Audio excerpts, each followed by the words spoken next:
start. Please, let's make a start. Shall we all get seated? Honorable Member Lohi, will you sit down? Honorable Member Popo, can you take a seat?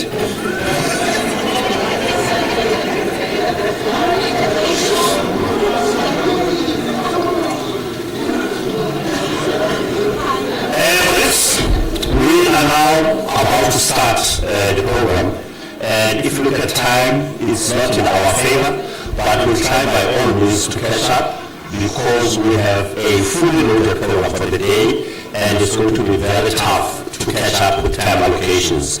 My name is Ray Jobati. I'm the head of curriculum Eastern Cape Department of Education. I am co-directing this program together with DDG Kida and Mr. Kida next to me, who is the DDG for Institutional Operations. Colleagues, before we start anything, can I ask Mr. Gora to come and open with a short prayer so that we can start it on a peaceful note? Thank you.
Can I request that we be seated for a minute?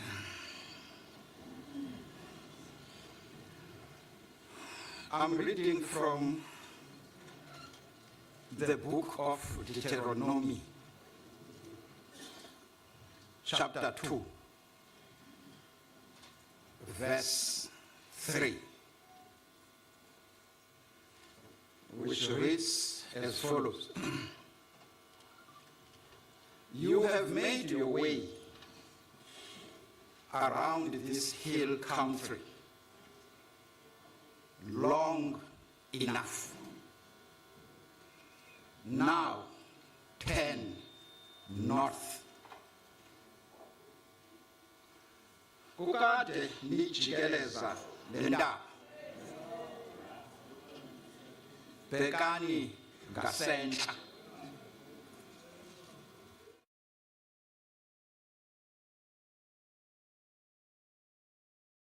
Program Director,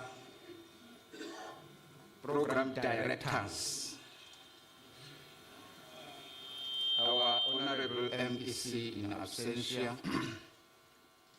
HOD, distinguished guests, ladies and gentlemen, I greet you all this morning in the name of our mighty Lord Jesus Christ. Amen.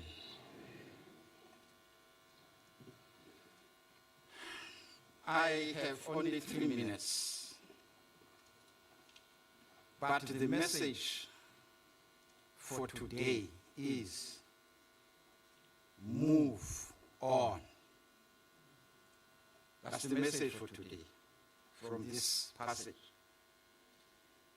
This is the story of the journey of Israelites, the chosen nation.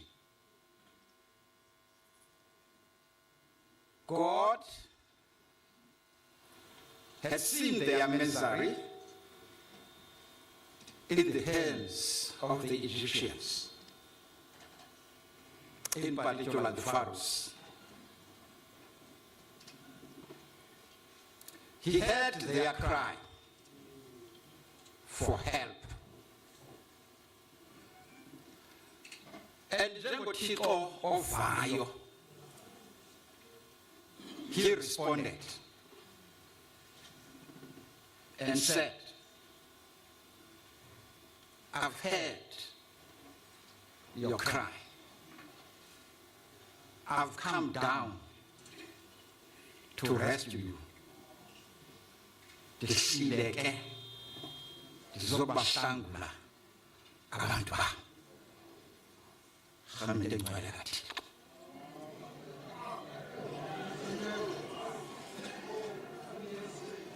He then anointed Moses and gave him an instruction. Go and deliver my people. Because we don't understand that we are the children of God. And God becomes jealous when he sees our misery. He responds, I've come down. Moses, lead my people. And for more than 30 years, they were in the wilderness. God guided them. He was always present. But sometimes God, you feel that you are on your own. No, God is around.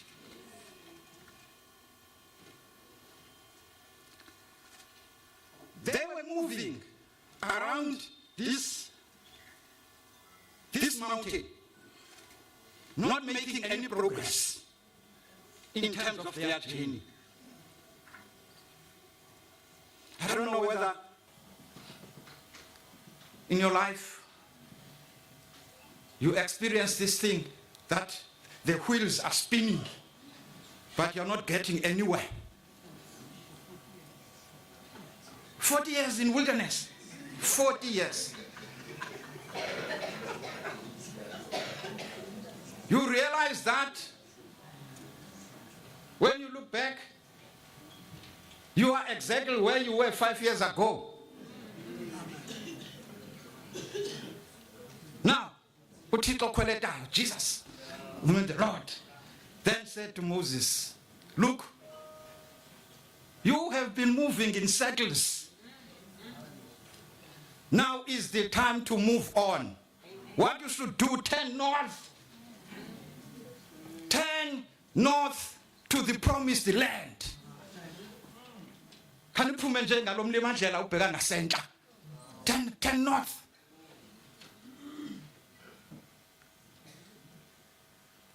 Program Director, I just want to say one thing. I hope this summit will help us to turn north. We have been talking about rationalization for time immemorial. Maybe we have been moving in circles. We are moving.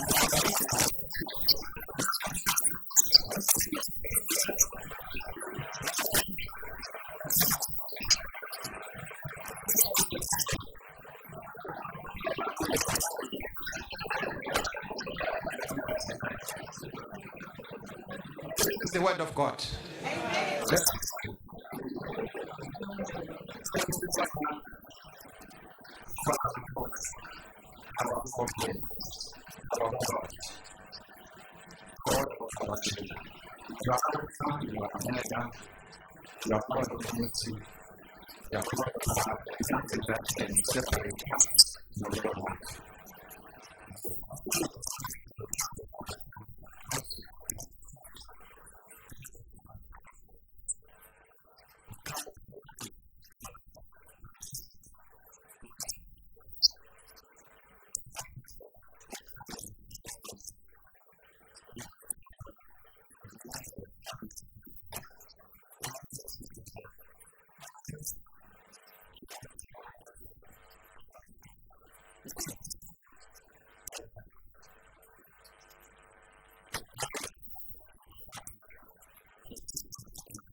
You please stand up. So if anything goes wrong, you go to her and it's all about the women in the department and women's power. So she will be there and she will be supported by a lady in my office, Ms. McLean, but above the lady is Mr. Shotana. He's still my chief. So if you need anything, where is my chief? I know he was with me this morning.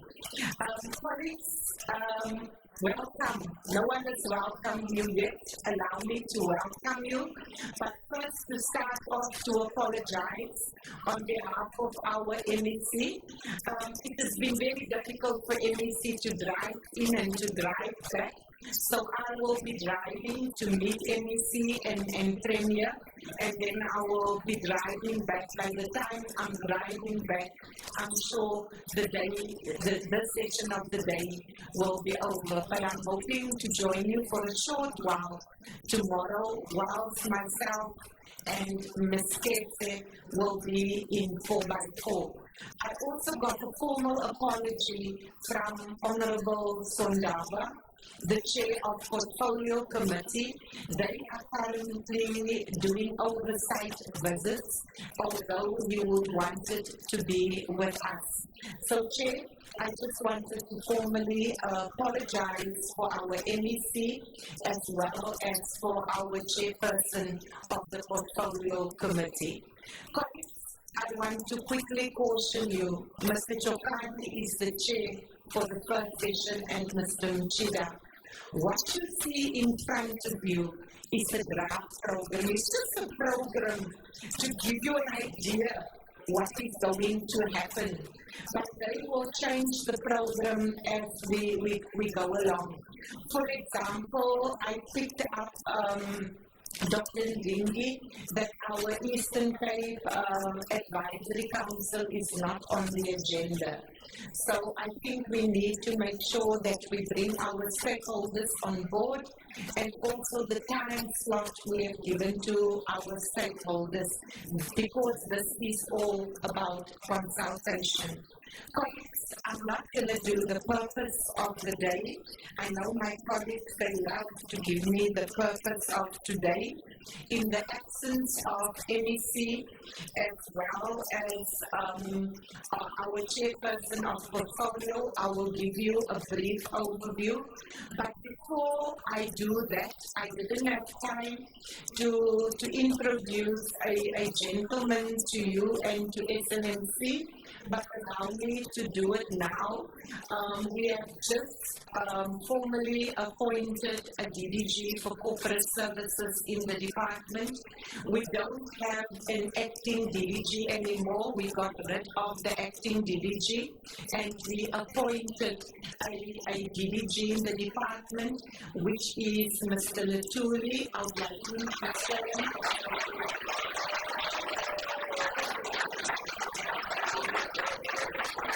We want to congratulate him. I'm already having a meeting with him. His first meeting with me is I want him to have an overview in terms of where he's going to take the branch. We also got a new addition, and I want to be honest with you, we headhunted this addition to the department. Ms. Matanda, I wanted to stand and to wait to you. Now, I want to give you a background of this lady. This lady is from the AG. Huh? No, it's not because now we brought the lady in that we've got an unqualified report, but we want to have a clean report. So hence, as the Department of Education, when you see someone that can make a difference to the department, you go out and you make sure you headhunt and you bring the department. We want to welcome her to the department. It's a huge sacrifice she has made. Maybe people won't know because we can't talk out. It has been a tremendous sacrifice, but because we need business in this department, therefore she is there. And I just want to say to the staff, I wasn't there that day when Mr. Mchida introduced her. She's not going to be anybody's friend in the department. So please, she will be my friend and the friend of Mamketse. That's the only two people that will be friends with her because we know our agenda. Then also some changes in the department which is very relevant for this meeting. I want to introduce Ms. Lukondwana, another beautiful lady, to stand. She is currently the acting chief director for infrastructure. To our males, we all think strategically, but as females, we can multitask and think strategically. So that's why we are here. Allow me also to start off to indicate to our stakeholders. I really want to welcome you. Unfortunately, we didn't mention your name, but we want to thank you for being here. We also want to thank you for the support you have given to us. We have made history as the Department of Education. Since the dawn of democracy, we never had an unqualified audit report. So for the first time in the history of Eastern Cape Department of Education, we've got an unqualified report. And this is to do with the team that I'm leading. I want to indicate to our stakeholders that I'm extremely blessed to have the team that I'm leading. I would like to believe, and they already demonstrated to me, they are people of integrity, people that I don't have to push to say do the work. They willingly will go and sleep at Mary and wake me up 3 minutes to 12 and say, we're still awake, you need to be awake with us. So that is the team. So in the Department of Education, colleagues, we are having pockets of excellence, starting from your educators, the sacrifices that our educators are making. And I'm coming now to the next one, term 1 and term 2. Term 1 already, we have been at 87% as the Department of Education, the best ever since the dawn of democracy. The second term, we are standing at 80.6%. Last year, it was 79. We are moving, and the target is 87. And the people that are going to deliver the target is sitting right here with us. So let us encourage them. And we need the support of everybody, because the result is not the result of Eastern Cape Department of Education, but it is the result of the people of this province. It's the result of our stakeholders and everybody that are out there to support us. It is important to note that we cannot do everything on ourselves. That's why we are here today, to consult, to collaborate, and also to make sure that you assist us in terms of going north. How profound, Mr. Godler, how profound. And there are Moseses sitting here. Not one Moses, Moseses sitting here. It's about whether you're going to be in the wilderness for 40 years, whether you will be a distraction and an obstacle, or whether you will be the one that is guiding your people and leading them and fulfilling God's purpose for your life. We hosted a successful G20, and the colleagues look beautiful. I noticed Mr. Bagona, but out of his normal self, dancing on the videos. So by the way, when you see a video when a person looks like me dancing, it's not me, it's my twin sister. So we had a successful G20, a successful Srrp competition.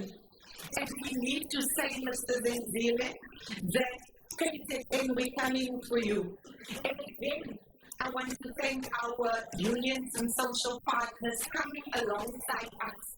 That one of our unions indicated to me and to say, for the first time, Mr. Zenzile, both you and Mr. Plater, you knew that the department, but it was a provincial and national competition without any glitches, without our learners sleeping on the floor, without any incidents. Let us give them a round of applause. We are having a number of learners excelling on an international, national, and provincial level with different forms of exports, with robotics and sport, even our inclusive education learners. Our NEC hosted a successful excellence award, and we see how things have shifted. I must indicate to the House that our rural districts are giving us a run in the metros. I'm still waiting for the metros to accompany me to the Excellence Awards, but it seems Mr. Bangeli and Mr. Mpupu, if things go this way, I will probably have Pastor E, to accompany me to the Excellence Award. So the competition is on between our districts in terms of our matric exams. The National Teachers Awards went very, very well. We had it recently, and I must indicate, colleagues, we have a team in the department, and that team is led by Mr. Bata and others. So when you go, you see those excellence, then you know she's playing a role in that one. The District Excellence Awards did not go so well. There has been some gaps, and I want to call upon our districts that next year when we go, I said to DBE, I'm not coming next year unless I know that Eastern Cape will be on top. We are a province of the legends, and therefore we should always take the lead in the country, because if you look back at the many years who governed the country, it was the Eastern Cape. We, in the process, colleagues, we're not only speaking, but we're doing things. We're in the process, and that's why Mr. Godlaw can say he doesn't want to be in the desert. We are in the process of launching a school of skill in Chris Hani West. Also something that has been dragging for years. Finally, Mr. Godlaw can smile and say, I've got learners and my school of skill is on its way. Because DBE is talking about a 3-stream model. They're talking about academic, vocational, and occupational. And we know we're producing learners of quality, but those learners cannot get entry into our universities because the universities cannot cope with the number of bachelors that the country is producing. Yes, we are dealing with progress learners, but once we are having focus schools, you will see in the long run, there will be no need for Saturday classes, Sunday classes, all-day classes, winter classes, spring classes, because we would have channeled our learners in the correct area of competency. We had many partnership and donors and sponsors. And for those who are here today, I just want to thank you and say we could not achieve the things that we have achieved without you. So really my sincere gratitude to you. However, we are sitting with a lot of unfunded mandates, which makes things very difficult for us, which makes very difficult for us to manage the budget. One such unfunded mandate, which is a priority for us, is mother tongue-based education. And for me, I'm one of the first people advocating for that. The reason for that, when I was at school, I had an option to write in Afrikaans or in English. I had an option to receive tuition in my mother tongue. Hence, I will always support that move. I will always go back. When I visited a particular school in BCM, and when I'm still checking the results of that school, then I picked up that over 70% of the learners, their mother tongue is isiXhosa, but they are being taught in Afrikaans. So these are still of the gaps that we need to deal with. We're in the process now of selecting 25 more learners for our aviation school. We've also made history on the 16th of January with the aviation school for our grade 10s. They are mainly females. This is what I've been told by Ms. Bula. I've seen beautiful pictures of them. And when we looked at the first term and second term, they are definitely excelling in terms of aviation. So let us give those learners a round of applause, and we are busy now selecting the next 25 to start next year. A few challenges briefly that I want to touch on.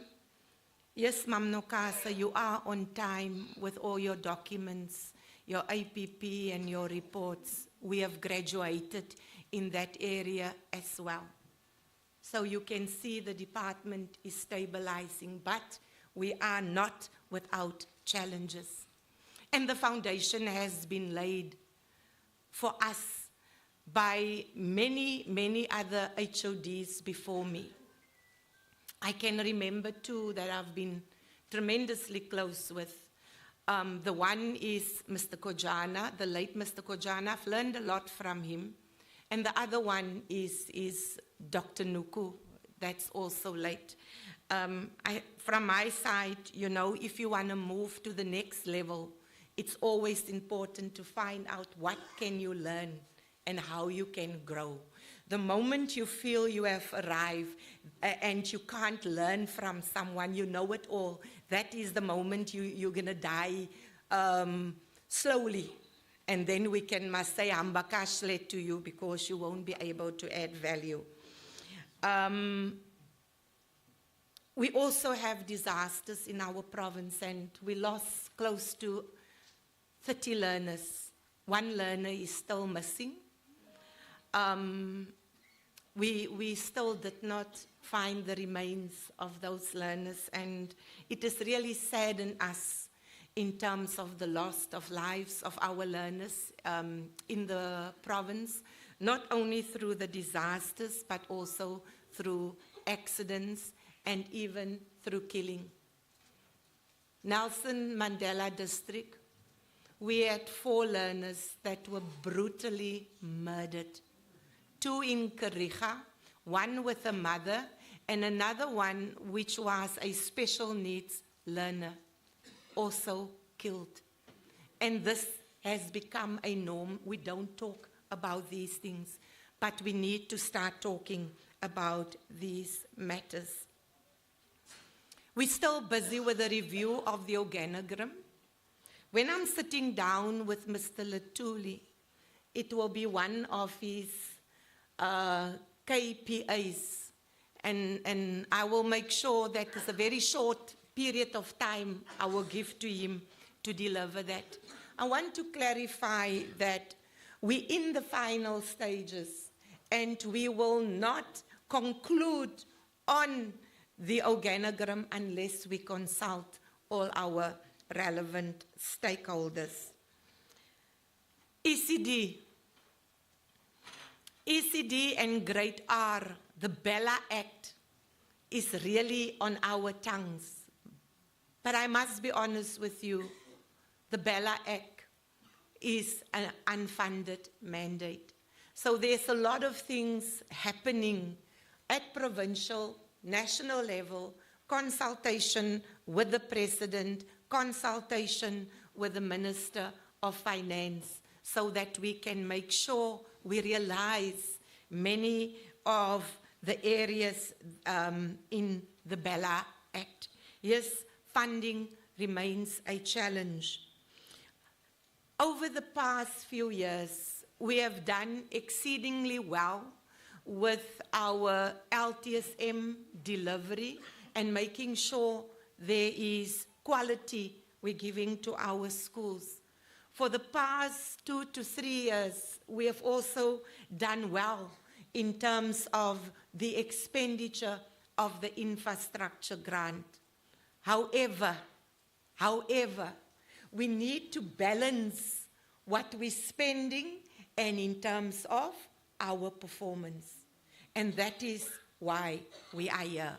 So colleagues, these were my introductory remarks. I would like to go to my brief presentation. Remember, MEC is not here. Honorable Sondaba is not here. So unfortunately, you have to stay put and now also have my presentation. So I don't know which way he's in the way or where I'm going to quickly present on it. Okay.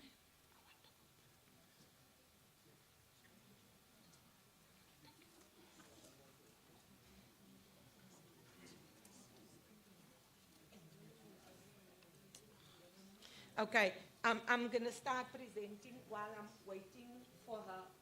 Mr. Godlaw was absolutely correct to say this rationalization summit has been coming on for years. We have been talking about rationalization but we did not manage to get too far to call all of you together. We cannot rationalize schools without you. We cannot merge schools or realign schools without you. So I want to touch a little bit in terms of, that is my table of content. The theme of the summit, building functional schools, optimizing educational resources for success, quality learning and teaching equity and excellence. Whilst we're getting the system ready, it's important for us now to move to excellence.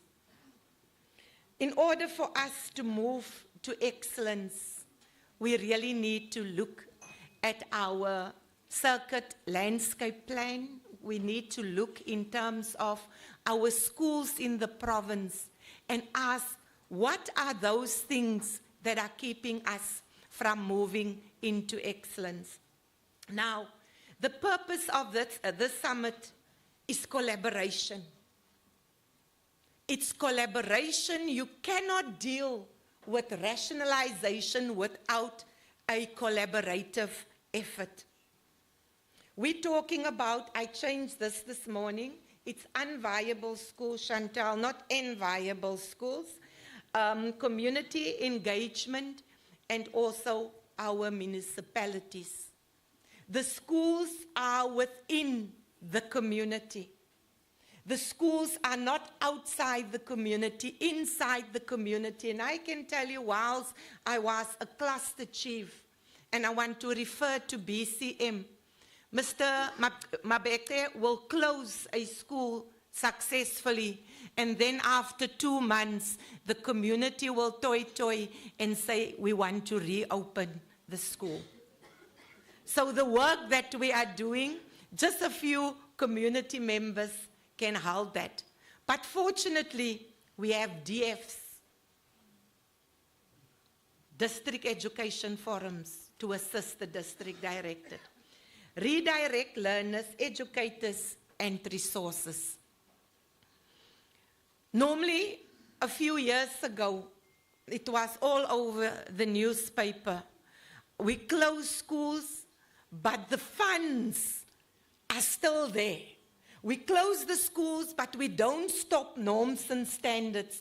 We close the schools, but we don't redirect the educators, and we don't redirect the NSNP fund. Then Ms. Matanda, she was there, will come and she will have a finding in terms of us, in terms of fruitless and wasteful expenditure, and also not using our resources optimally.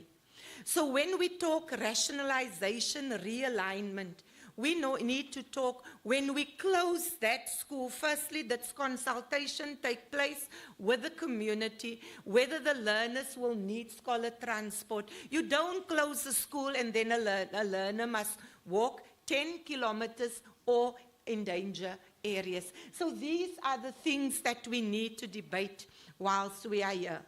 So we need to identify scholar transport needs. We need to revisit our B5. I'm talking infrastructure. When you talk rationalization, you need to talk infrastructure. And we need to revisit our B5. Being at DBE in this week, it was mentioned that, and also in the province, and it was mentioned that we've got so many projects as Eastern Cape, but we don't bring it to completion. It's also important to note that 60% of the EIG grant is for maintenance. But Eastern Cape at the moment is spending 28%. On a daily basis, MEC, Premier, Portfolio Committee, unions, everybody forward to me WhatsApp messages of schools falling apart. Unsafe structures, unviable structures for our learners. And this is where we need, Mr. Mangoko, your circuit managers, to be the watchdogs for us, to be able to report. It should not be the MEC and the Premier reporting to me a school's roof is off, but district directors, it's starting with you. So we need to look in terms of the B5. We can say Eastern Cape, Ms. Lupondwana, we're spending the money, but how did we spend that money is very important. If we're unable to do it, the AG will come after us and say there was no value for money. Right, so we need also our infrastructure to support the broader mandate of the department. Infrastructure cannot be an island on its own, but it must align itself with the needs in the province and in terms of the vision and the mandate of the department, as well as what we want to achieve for the 7th administration, as well as what we DBE, the sector priorities. So this is the task that Ms. Lupondwana is having. I recently visited a few ACD schools in Cluster A with Dr. Piana. Beautiful big schools, but they are not used to the maximum. You will see many classrooms there, beautiful schools. And you know what I picked up? There is no access to running water and to flush toilets. But just a kilometer from the school, there's a police station with running water and also with flush toilets, which says we need you on board. It's a beautiful school, it's big, but we need the community to come alongside Dr. Piana. We need them to say to the municipality, please, man, just lay this pipe so that our children can have access to water. So we're busy with repurposing the ACD schools. The next one is the pit latrines. We still got pit latrines. Now, the question that you're going to ask, why are we having pit latrines? Can I quickly explain to you? We have a court case in Kofi Mvaba. We cannot put up toilets, flushing toilets, or anything in that area because there's no municipal water. There's no municipal pipes. So when you say Eastern Cape Department of Education is not performing, they can't do this one on their own. We can't provide water to the school if there's no pipes. So I want us to know these things in context. Provisioning of water and sanitation remains our big challenge to all our schools. Now, if you look at the schools that we are rationalized, they are the ones that are worst off. No? Colleagues, I'm just going to touch on a few things. That is our legislative framework. So we're not here today, and I sat with the team, with Mr. Joseph, helping them with their presentation. So they will take you through these areas in terms of how we are aligned sitting here. We're not sitting here because we got up one morning and we say we want to rationalize. We have clear legislation guiding us.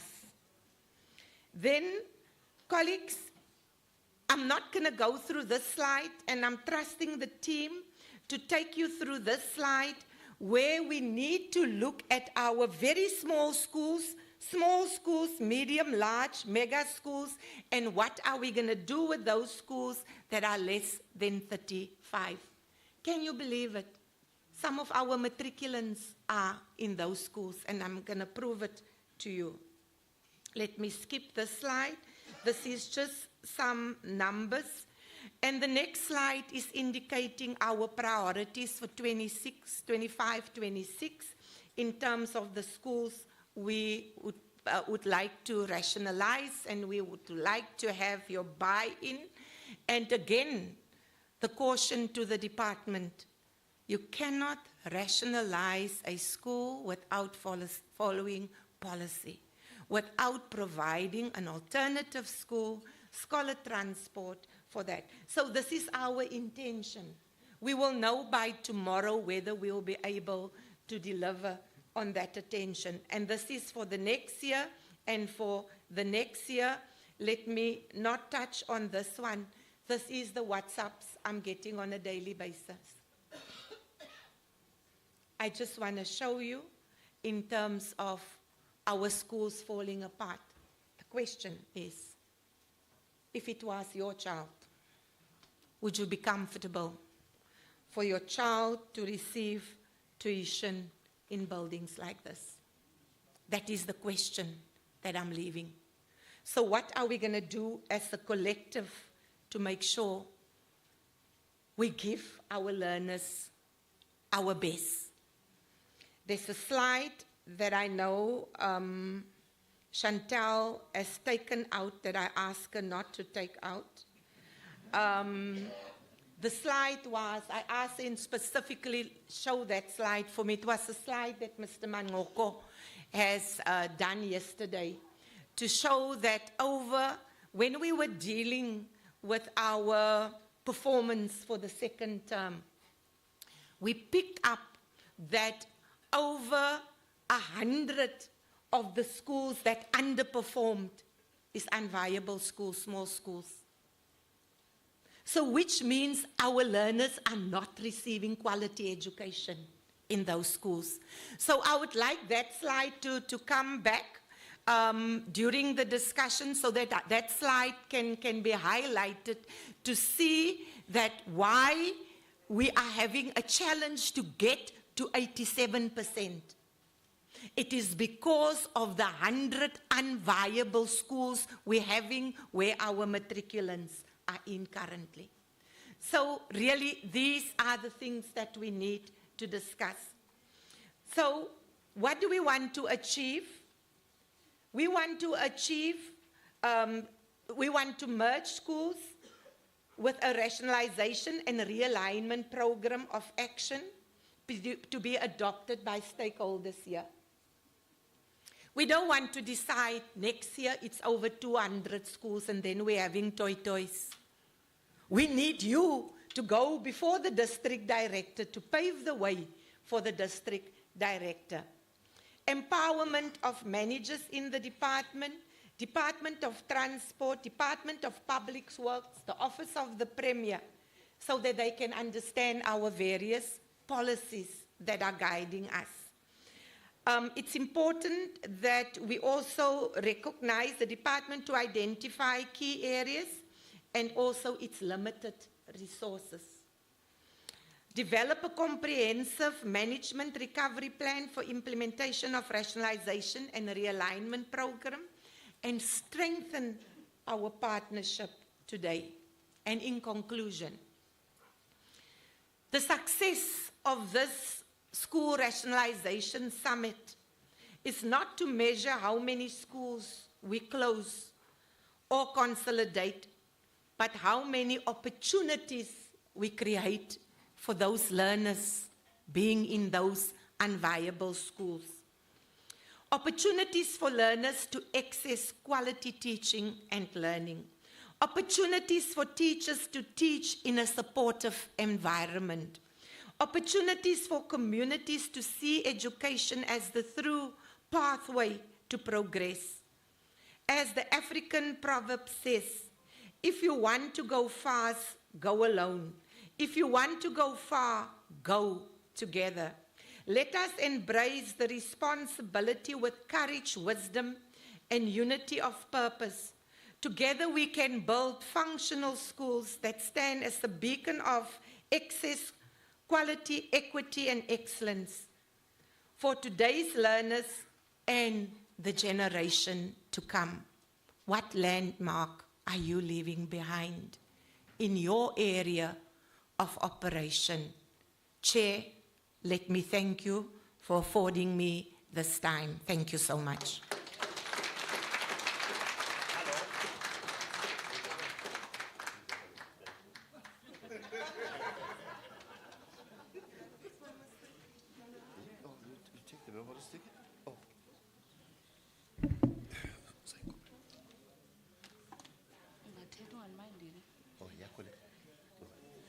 Colleagues, another round of applause for the HOD, please.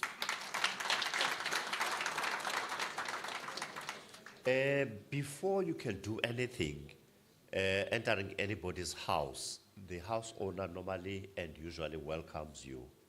And we are housed by the Nelson Mandela Metro, in particular the city of Kabeja. And I will therefore request the Office of the Mayor to formally welcome us before we start our program. The HOD is going to slide. Don't look for her. She's in a yellow dress. She's going to slide out. Thank you, HOD. Can I hand over to you, sir, just to wind up?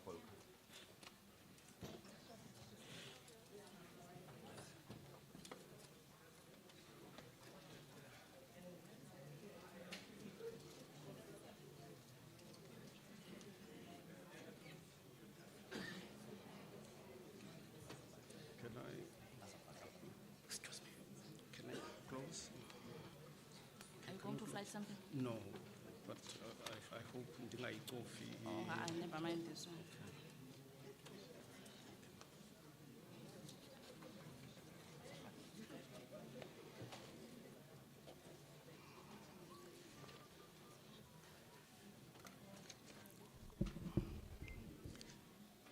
Kumnandi ukuba lapha.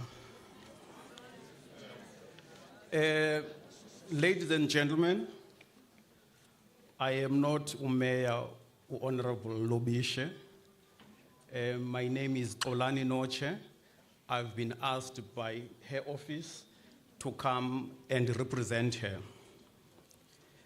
What can one say after such a clear message that ngoku lixesha lokujonga ngase-north? We have been reminded of a journey that we have been embarking on, and the message came very strongly and clear that now it's time to change direction.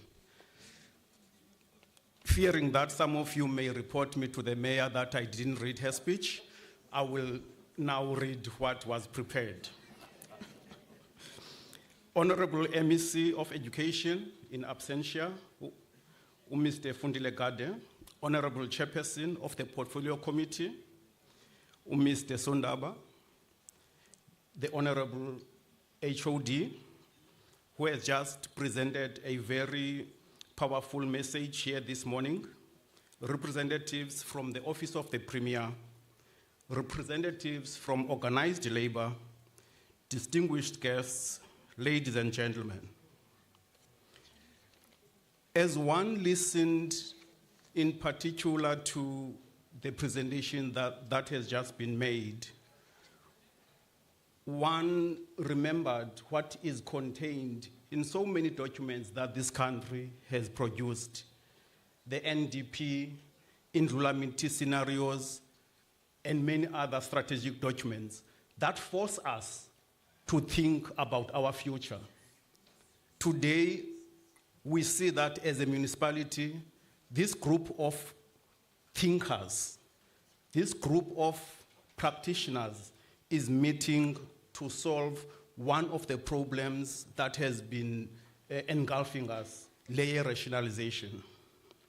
First and foremost, one would like to express the Nelson Mandela Council's appreciation for this invitation. We are particularly grateful for the opportunity to share brief insights on the critical matter of rationalization and realignment of schools. We are fully aware of the various interests which compete for attention in a process as complex as this one. As the Nelson Mandela Bay Municipality, we have a particular interest in the rationalization and realignment program. We trust that this process will enable improved proximity and ease of access to children from all the 156 informal settlements. Ladies and gentlemen, I'm sure some of us are reading one or two articles that try to bring to us scenarios of the future. We are told that the cities in particular It's where young people will be going towards. There are push and pull factors. I'm sure our learned professors here before us will remind us of those things. How do those factors affect what you are dealing with today? That is one of the questions which I believe you will be able to answer. We hope that in your deliberations, you will deliver an Srrp outcome which will enable efficient distribution of scarce resources of water and electricity in the way the schools are allocated to communities. For example, HOD was very clear. The photos that she shown us, amapolisa ane resources a kilometer away. Kwelcala iskolo, siyasokola. Those are some of the things that must make us not sleep at night. As a city named after Utatu Mandela, we yearn for an outcome which will bring us all closer to equality of opportunities as learners regardless of the location of our schooling facilities. We yearn for infrastructure allocation which will deliberately undermine the apartheid special planning and related apartheid legacies. For example, I whispered to my neighbor here and asked, ingaba ukhona umntu apha kule nginginya who is from IGR? Do we have people whose responsibility is intergovernmental relations? Although we are sitting here from the education department, one, as he tries to grapple with the challenges as presented here, is asking himself, some of these challenges are not only located in the department, but they are scattered throughout the institution of government. One small program director, on behalf of the executive mayor and council, Councillor Lobishe, and the entire council of Nelson Mandela Bay, I wish to welcome you and to wish you successful deliberations. Usibakhulu makame apho, enkosi.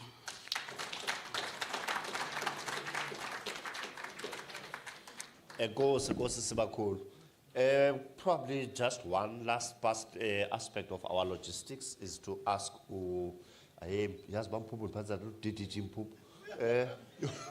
Cluster Chief Director Mpupu to acknowledge the categories of guests that we have here.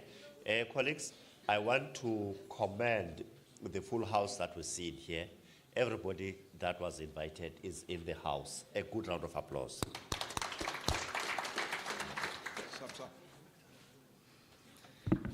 Yeah, thank you, Program Director, my colleague DDG Chwagati. Right. Yeah. Thank you very much. Look,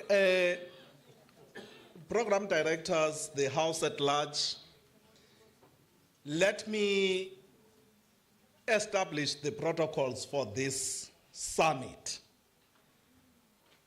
per the invitations and expected guests into the summit.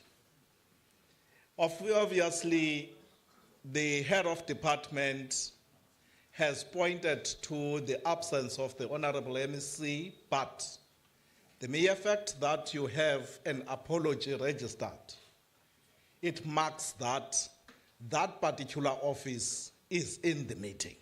And therefore, the office of the Honorable MEC and the MEC himself, Honorable Gade, the office of the Executive Mayor, as represented duly by Councillor Uqi, Councillor Ukolani, Noche, thank you very much. We do have such offices. The Portfolio Committee Chairperson, who is actually one of the invitees, and an apology has been registered on his behalf. We do have, in terms of governance, the ECAC, which is basically an advisory body to the MEC himself, the District Education Forum. Basically, those are governance structures within the sector. We do have then the National Association of School Governing Bodies as invitees into this session or this summit. But above it all, we do have as invitees into this session or this summit. But above it all, we do have the unions that are social partners within the sector that are actually taking prime in the issues that we're talking on policy matters. We have that are actually responsible to an extent in regulating the environment within the sector. The Provincial Education Labor Relations Council is actually represented in this meeting. But perhaps to be precise with the invitees in terms of the labor unions, we do have SATU, we do have NEHAU, we do have FETSAS as a body of the governing bodies. We do have CTU, ATU, NAPTOSA, the SAU, and PSA. They are actually basically in attendance in this summit. But then we do have the provincial departments. But the key department that is gracing the summit is the coordinating department of departments. The Office of the Premier, I've seen my brother here, Chief Director Utafi. I'm sure he's basically having the people whom he's accompanied him, if he does, but he's always actually pulling the shot himself, resembling his Tomosake. Fine.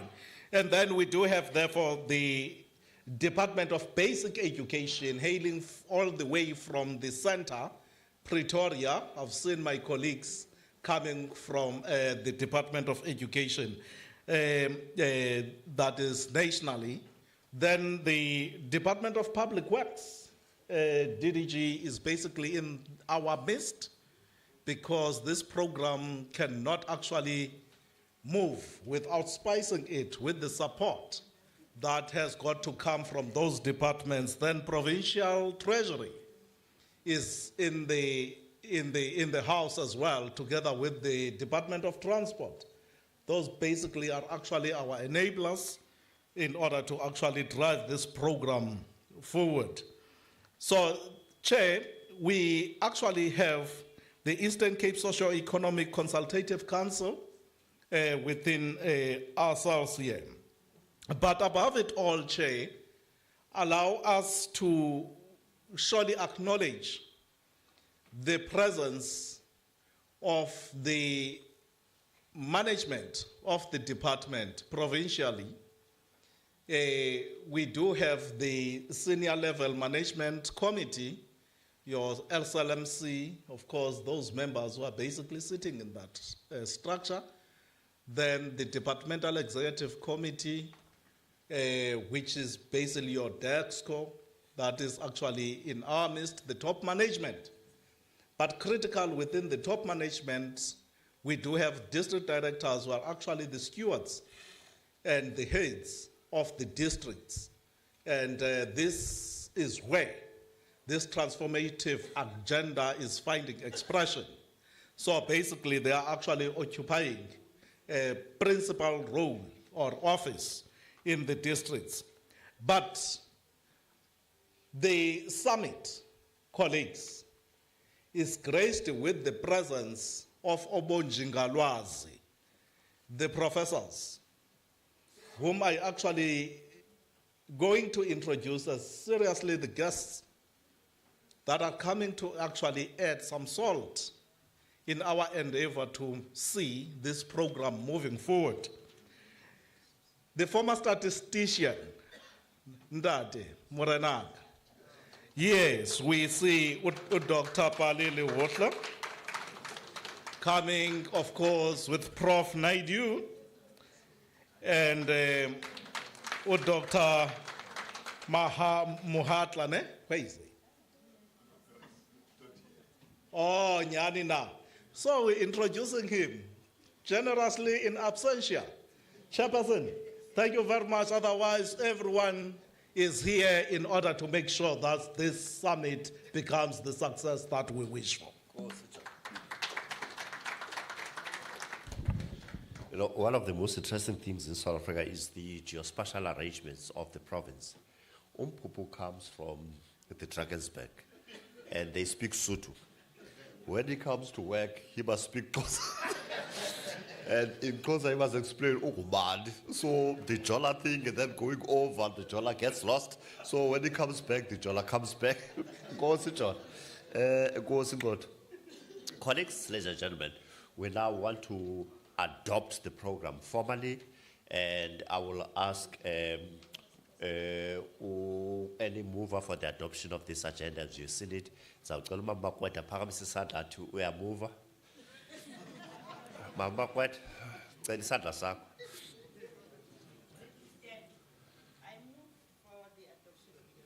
Course, my friend. The tell Mr. Mamoda Asakonde.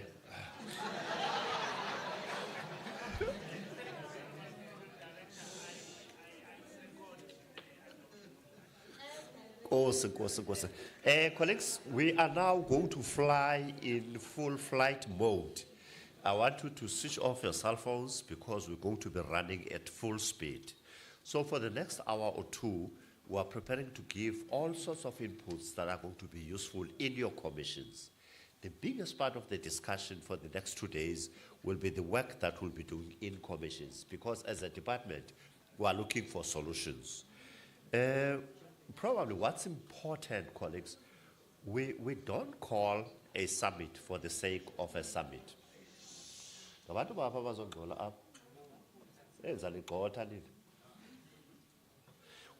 don't call a summit for the sake of a summit. We call a summit because there is a problem that is confronting us as public policy managers. And of course, if you look at the space of public policy implementation, just as a discipline, there is quite a lot of literature written about what is public policy implementation and all of that. And at times it can be generic. And in this case, we are dealing with a specific policy, which is about alignment, realignment, adjustment, and rationalization of schools based on a specific context. We are doing it, colleagues, because we are required to plan an education system for 6 million people and 1.8 million children in that system. We are the size bigger than most European countries. You can go to Finland, you can go to all of these countries. Eastern Cape is almost bigger than many of those countries. We call them first world countries.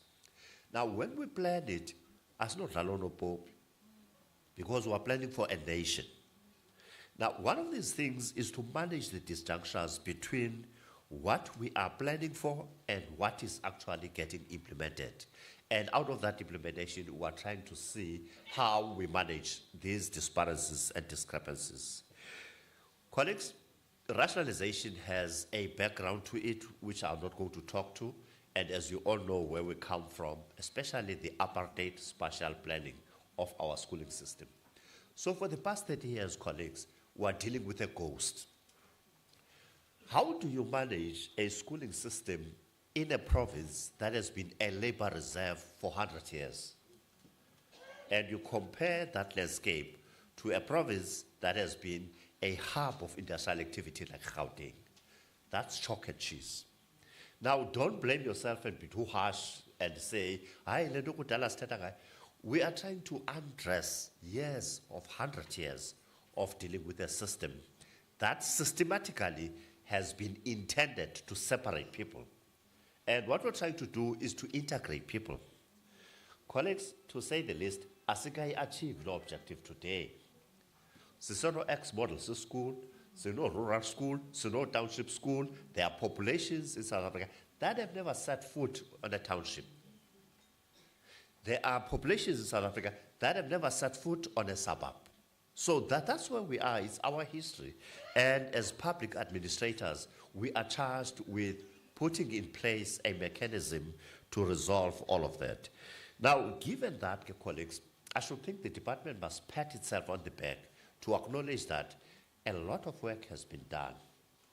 If you look at the policy frameworks that were put in place to guide this process, rationalization is a standard operating procedure. Mr. Mchida and Mr. Mpenyana will talk about it, but what are these standard operating procedures that are in place already? And therefore, it's quite important to see where did we lose it if we say we've lost it. Number two, I should think it's going to be very important that we acknowledge that we have started the process of redesigning the schooling landscape of the province through the second landscape and through the school landscape. So in so doing, we've been trying to negotiate the system to talk to the education objectives. Now, this summit is about the system of education in the Eastern Cape. It's not about a branch, it's about a department. Seven. Now, we are here as curriculum because we have an interest on the alignment of schools, what curriculum streams are going to be needed in those schools. It's going to be very important. And if Umamukese is talking about her budget is not going to be framed by rands and cents, but it will be framed by what are the policy priorities that are out there to shape the system. So all of us, corporate services, Mr. Lutuli, the newly appointed DDG, he has to come to the fore to say, what human resources do we need in order to make sure that the system performs? We have a national development plan which has set up targets for us, and it's a mammoth task.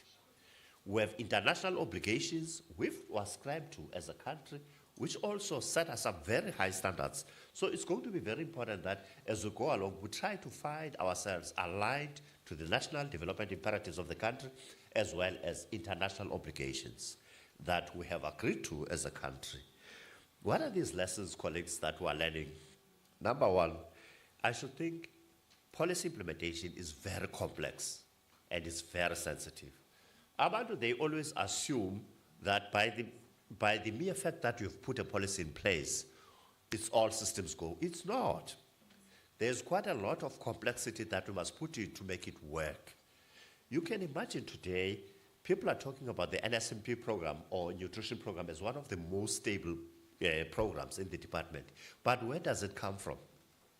Ya Costa, ubomi bo MEC la program, we are yes. There were MECs who were expelled because of the bungle in its implementation. So in any space of public policy, you must always know that there's complexity, there's sensitivity. Now, what makes Lando Sikuyo to be more sensitive is that isikolo is an emotive issue. Once you talk about rationalizing them, they start feeling that you are attacking the very essence of that society. So we need to understand those complexities. We need to deal with them in their entirety. So in those few words, I'm saying, I should think the only word that we need to leave this summit with is that we are in a complex situation, but we're trying to find solution within the context of its complexity. I'll DDG because of his because you must bring to bear some skills that will allow you to lead the department. We have a only DDG because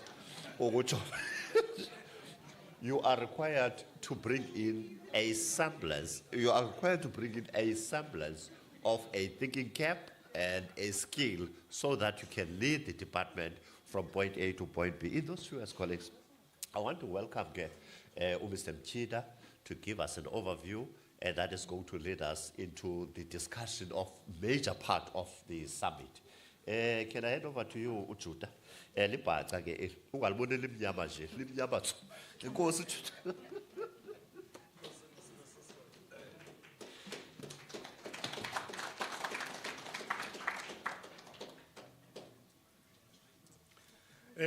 Thank you so much, DDG Twagati.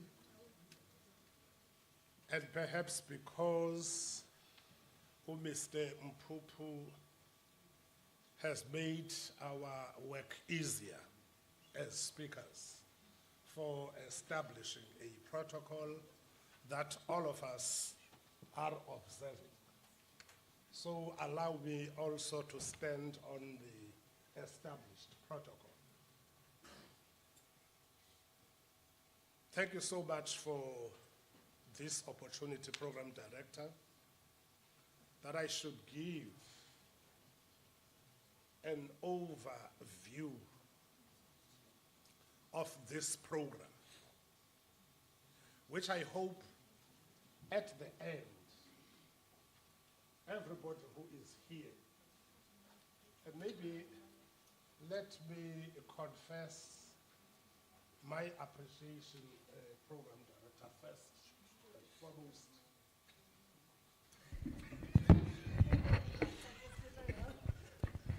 Hey, no miss. Let me appreciate colleagues. I have been in the department for some time now, as you would suspect. In very, very few occasions, if there are any, that I have seen a congregation of this nature. It department value, because everybody claims responsibility and stake on this important subject. Thank you so much for coming in numbers. Siyalibulela. Give yourselves a big round of applause. All sections are fully represented, as a program director indicated, because it shows how all of us, the shape and structure of our schooling system is affecting our operations. I'm not sure, where am I supposed to be standing? Oh. Okay.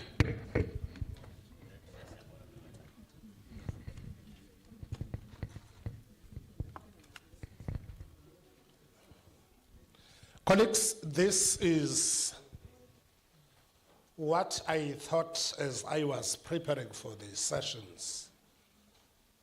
My input should touch on to foreground our thinking as the basis of the discussions for the next 2 days. Nizawunyamezela ke sihlalo wesatu. There will be a little bit of mixture of educational concepts, but also some numbers this time. We'll talk more about numbers, because this exercise is about consolidating the system. I know that there are some misconceptions somewhere, and this is what we want to demystify. That we are about closing schools. And I want to say it up front, that please, suka kulondawo, lo shawa inamanzi. We are about consolidating a system here. What I never knew, Budrei, was that this subject has been so much well researched. I wish I were a scholar enough to talk about some journals, some articles that have been produced over time in almost all the countries addressing the subject of school rationalization, which somewhere is called consolidation of the schooling system. But the program director indicated that this is often highlighted as a complex, very complex exercise. Somewhere else it's called consolidation of the system, and somewhere else it's called creation of composite schools. And we seem to call it school rationalization. But what is coming up in all the articles that I have seen, firstly, is that the concept of small schools is that they are situated in villages which are backward and underdeveloped. I'm sorry for omitting underdeveloped there. And that these small schools have high probability of multi-grade teaching. And that they are less likely to have basic infrastructure, which is called, they have paucity of infrastructure. And that learning outcomes of students in small schools are poorer than that of students in non-small schools. Of course, there are debates on this subject, indeed, whether indeed rationalizing schools brings about improved educational outcomes or not. But I think it depends on how it is approached. Then on the need for school rationalization, our mandate in the province is to provide quality education to learners of the province and ensure the youth of the province are equipped with the skills to meet the demands of the local and national labor market.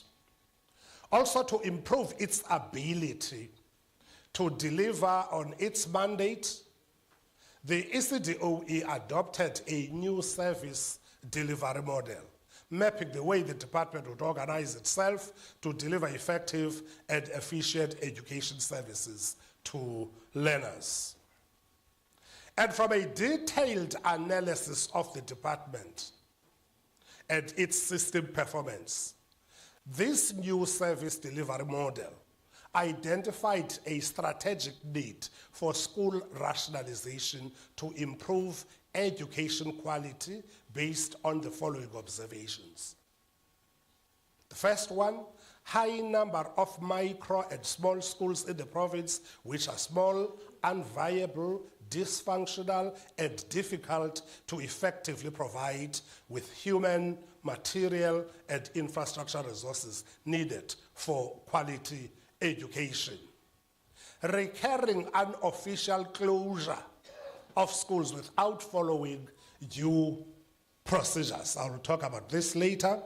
Failure to adapt to the changing population and settlement patterns in the province and the resulting impact on changing enrollment patterns and need for schools. And a schooling system structure with many schools found to be out of alignment with the national prototype of primary and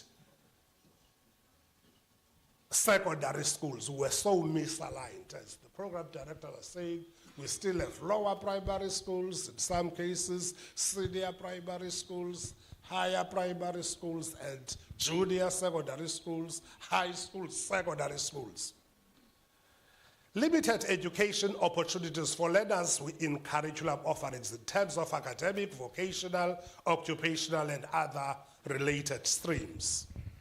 Occurrences of non-compliance with legislative and regulatory prescripts, such as those pertaining to school infrastructure. Absence of harmonized education planning function within the province. And our approach to this program, therefore, was that because previous efforts to realign the schooling system structure to the rest of the country and to reduce the number of small and unviable schools were managed and implemented often without consideration of the rest of the functions of the department. And that is as a result, the department identified the need for a new approach to rationalize and realign schools within a broader framework of circuit-based institutional landscape planning through the School Rationalization and Realignment Program. And this program was designed to reshape the educational landscape in the Eastern Cape that in some few minutes I'll be talking about and taking some time on it, into an efficient and better resourced education system that provides quality education to all learners and better teaching environment for educators. And therefore, the objectives which we must keep in mind throughout these 2 days for this program would be to rationalize unviable small and micro schools and concentrating enrollment in fewer, better resourced schools. Increasing the average enrollment per school to over 200 learners. By now we all know that we have 2 prototypes, a primary school whose minimum number of learners is 135. And law allows us for the next category of schools, which is a secondary school whose minimum numbers should be 200. At least with those minimum numbers at those phases, we begin to say it is possible to provide a quality education. Realigning schools to conform to the basic national division of primary and secondary school, ensuring sufficient primary and secondary school places, ensuring access to diverse curriculum choices and specialization across the schools, improving access to full service schools at primary and secondary school level to support the provision of quality mainstream special needs in education, and also ensuring access to the appropriate topology of special schools in each district for the full range of partially abled learners. Now, if I may just go straight to the last bullet. Those are the components, 3 components of this exercise, which is why we say we are not necessarily closing schools. That in terms of Section 33 of the South African Schools Act, where it is absolutely necessary that we should close a school, that section guides the process. And this is what we mean when we say that we must do things legally and procedurally. But in some cases, and I think that we have many of these cases, we must merge small schools, and that is regulated in terms of Section 12A of the South African Schools Act. Asenze njena apha Mr. Thompson.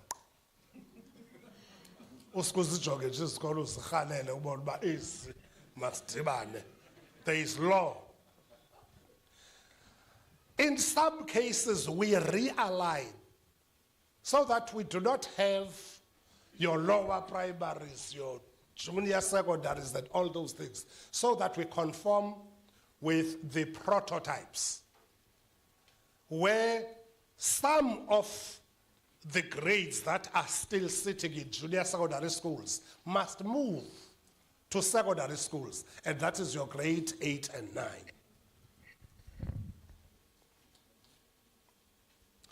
Colleagues, this is where I want us to take some time, a little bit, how I wish that you can see these figures, so that you can see and understand and appreciate the extent of the problem in the Eastern Cape.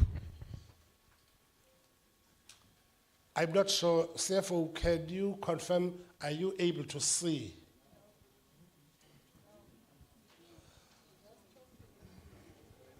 Eish, you're not even fully born again. We normally share this information, but sometimes out of context. It has never been more relevant for me that we must actually understand the meaning of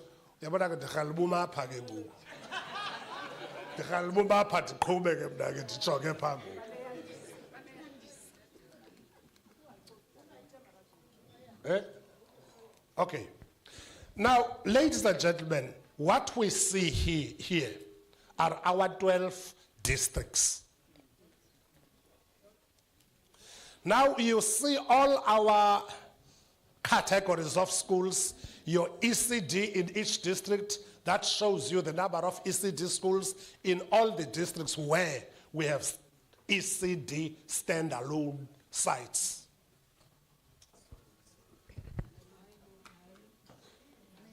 So that's it. And then this okay. Now it tells you that we have 16 standalone sites. Then for primary schools, you see that number, 3,625 schools. I will tell you later that that is abnormal. For combined schools, these are the junior secondary schools which still have a mix of primary and secondary. You have 665 schools. And for secondary schools, George, you have 925 schools. Maybe we don't have any problems in that category. And then that gives you the total. And then for LSED schools, you have 46 schools. The total number of schools in the Eastern Cape as a result of that is 5,277 schools. That's the number.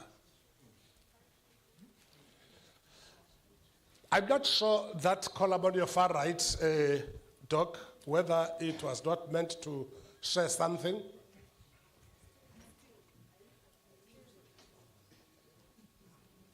But if man can pack away Doc la information, so to take a now, these are the number of our institutions by areas of specialization. We have independent schools, 311. You have public schools, 4,966. It gives you that same total, which is 5,277. You may actually see at a glance which between the independent and public schools, which of those have more schools than the other. Okay, Doc, let's move a little bit faster.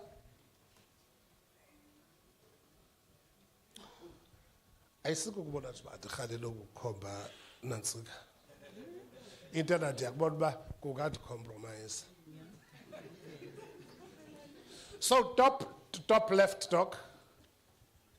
Top left in the pie chart. Yes, this one is just a graphical illustration on the split between the independent and the public ordinary school. You can see that we are still running a pure public education system in the Eastern Cape. Yes, Doc? The next one.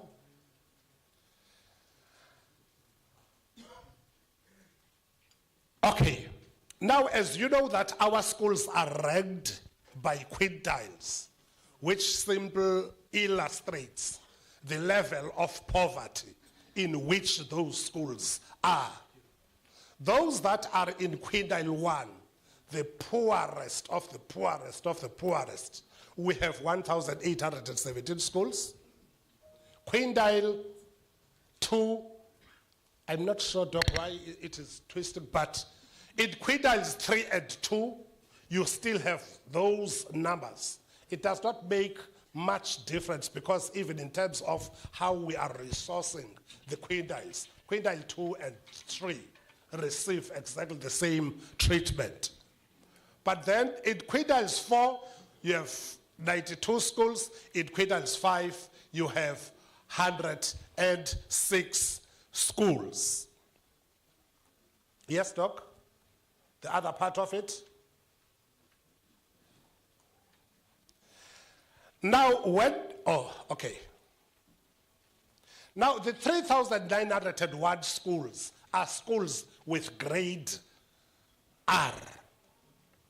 And I know that for Mr. Komle, that's why this exercise is more important than anything, because of Bella Bill and our new responsibility of ensuring that we provide educators for that. 3,901, we have 218 circuits, 49 CMCs, 17 agricultural schools, 158 schools with hostels, 62 full-service schools, 70 technical schools. The question is always, is what we call an agricultural technical school, is it really serving the purpose for which it is meant?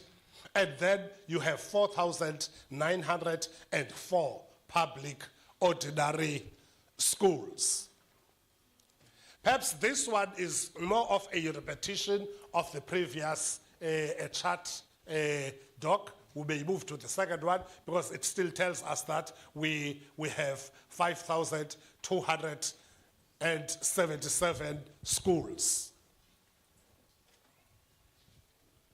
Now, the top left for the audience, the top left bar is what our concentration professors is, which is why I was saying it can be correct that you have 5,200 schools in this province, Tammy.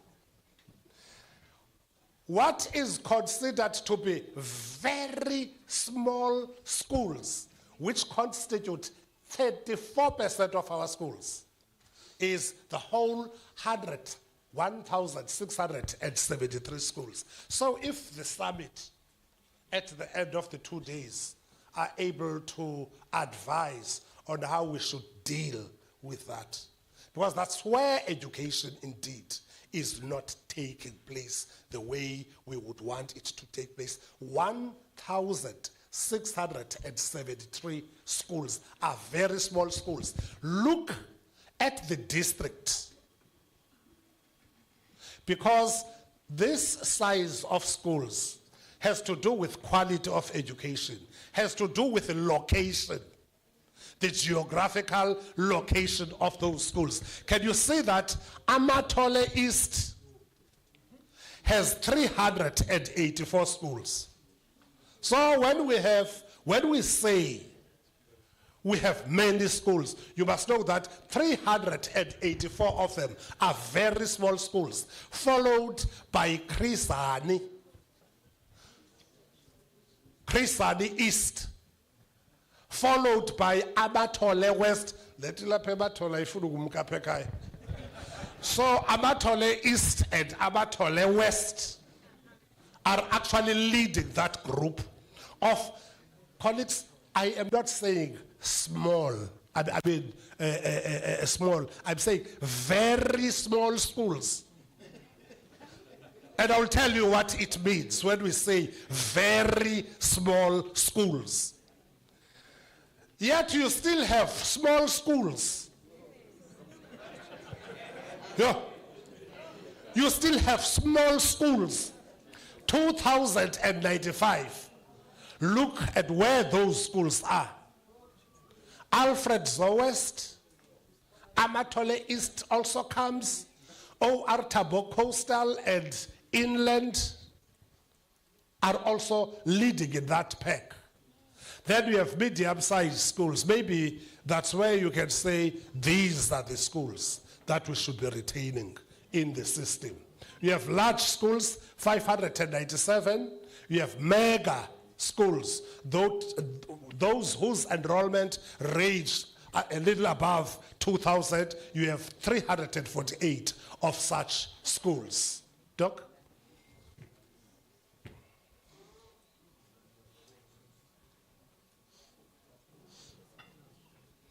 This one, it just tells you that 34% of our schools in the systems are very small schools, and we need to do something about them in this conference. 38% are small schools, 10% medium schools, 4% and 11% are large schools, and 7% are mega schools. Maybe we can skip this one, Doc.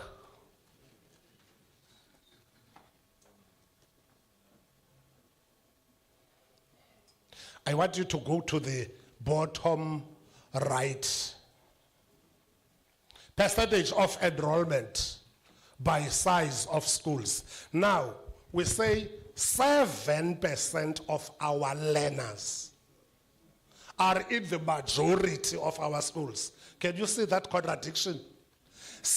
Only 7% of learners are in very small schools. But you saw in the previous that small schools take the highest number in the system, but they only have 7% of your learners.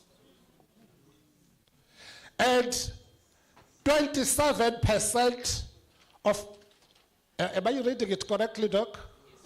Yes, 7% of our learners are in 32% of our schools.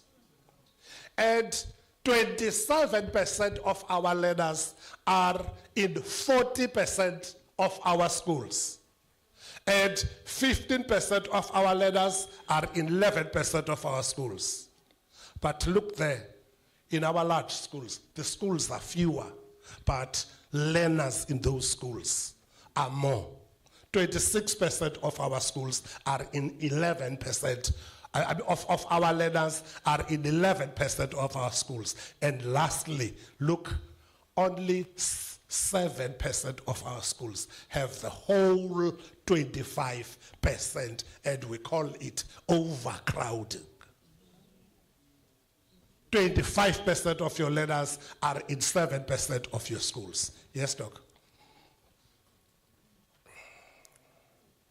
Well, that map, it shows, it may not necessarily be in detail. The red dots are your small schools. And you can see in terms of the map of the Eastern Cape where the concentration of those schools are, that the further east you move, the more you'll get those schools. If you go to the eastern side of the province, and as you come up west, you note that these schools are fairly in the right sizes. We may proceed to the next one. Now, this is the distribution of your learners, colleagues. Perhaps I think that slide, it almost has done it, because you can see now in terms of the number of learners in each of the districts. But in the system, you are sitting with 1.78 learners. I will tell you what is also taking place on the number of learners. You can move, Doc. Yes. What is painful, and I'm not sure whether, Nobala, we shall continue doing this exercise. Paya, the top left bar, is telling us that from 2011 up to this year, we are losing learners in the foundation phase like anything. We started in 2011 with 705 learners, but now in 2025, we are standing at 515 learners. And this is serious. That which means it's beginning to tell you that the majority of schools that are small are primary schools, because this is where you are losing your learners. Take the next phase, Doc. Then in senior phase, you can see that the numbers from 2011 to 2015 dropped to 398. It picked up again, but again, it is actually declining. We are now at 438, but at least the problem and challenge is not as serious as in the foundation phase. And if we go to the FET phase, okay, maybe intermediate phase, you can also see from 473,000 in 2011 to 424,000 in 2025. This has implications of everything, of funding, of all the resources that were provided to schools, of the infrastructure that were provided for our schools. But an interesting trend is that for our FET phase, numbers are increasing. Yeah, ucimba fana increase at the East, into about results is grade 12 zinyuka matshayana. Now ucimba fana the results is, but whatever the educational reason to explain it. But you can see that in 2011, we had 343 learners, but today we have 411. Perhaps there is something that the system is appreciating.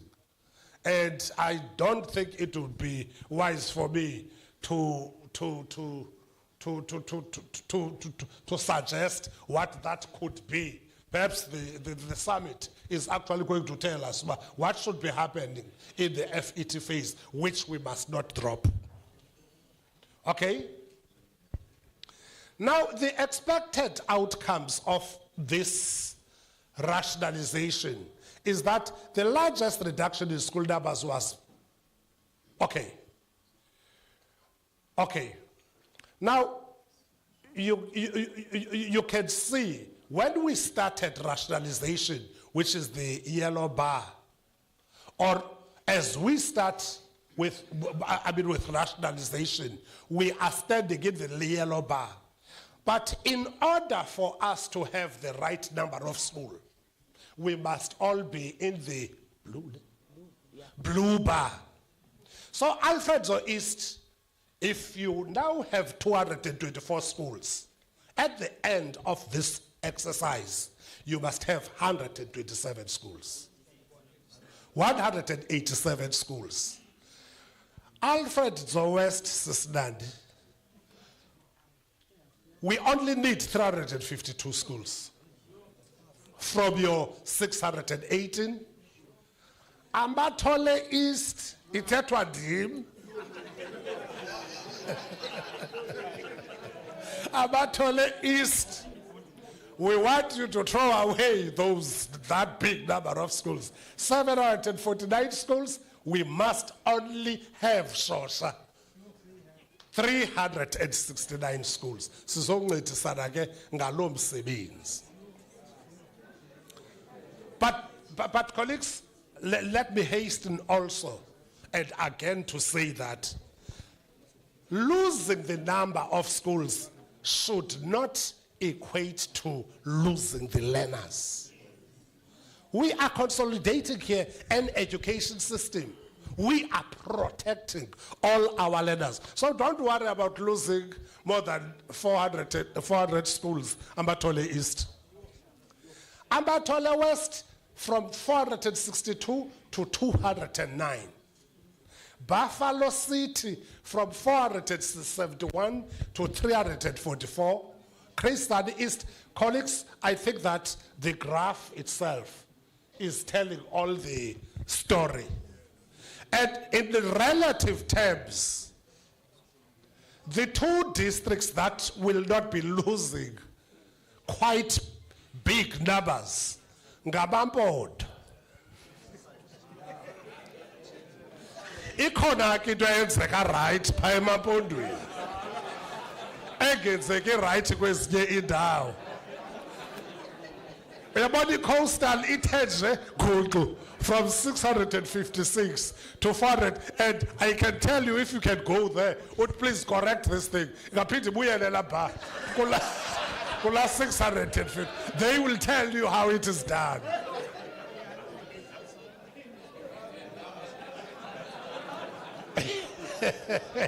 Thank you so much, both Keputi.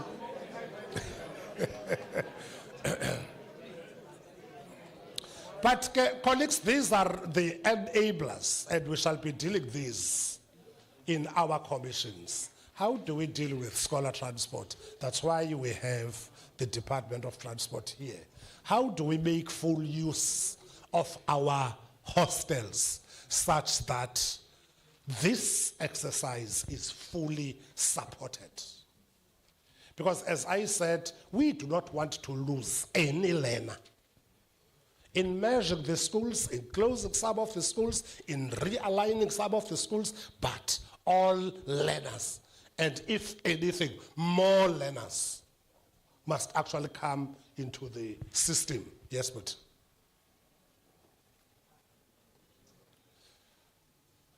I'm about, colleagues, what we are asking, Program Director, this time, and I can release Udok now. What we are asking, the animal is too big. The head of department indicated that we have been trying. Ushumayele apa ubejula, udia. City wheels have been spinning, but we have not been getting anywhere. Utege Gugu, over these 2 days, he wants us to turn north. And the north that we want to specify, because we can't be generalizing in dealing with the matter. All we are asking for is that by end of this September, very small schools, which at least those whose enrollment is less than 50, must be dealt with. Just as is the enrollment and less than 50. If we can work together and make sure that by end of this, because this cannot be an annual activity, it's going to take us time. We know it is not easy. We have been trying it. And the focus for 2025 will be schools with enrollment that is less than 50. And we have 346. Stella J. 346 schools. Out of the more than 1,000, more than 2,000 schools that we're talking, but we are only asking for this summit that please help us come with strategies of dealing with those 350 schools. And 92% of these schools are primary schools, which also is presenting a problem by itself. Because in primary schools, that's where you have very, very, very young learners. We don't want to contradict ourselves, but that's where you have very young learners. And so we must actually do it in the most responsible way. And there are primary schools, and there are also 17% of the special schools. I don't think that we want to deal with any schools of specialization, your focus schools and special schools. Now, this is the distribution on the left-hand side of the 346 schools. You can see again here which district has the majority, when we analyze this data, you will see that Amatole East has 96 schools. Sizocela ke DF yaseMathole East. That 96 schools uba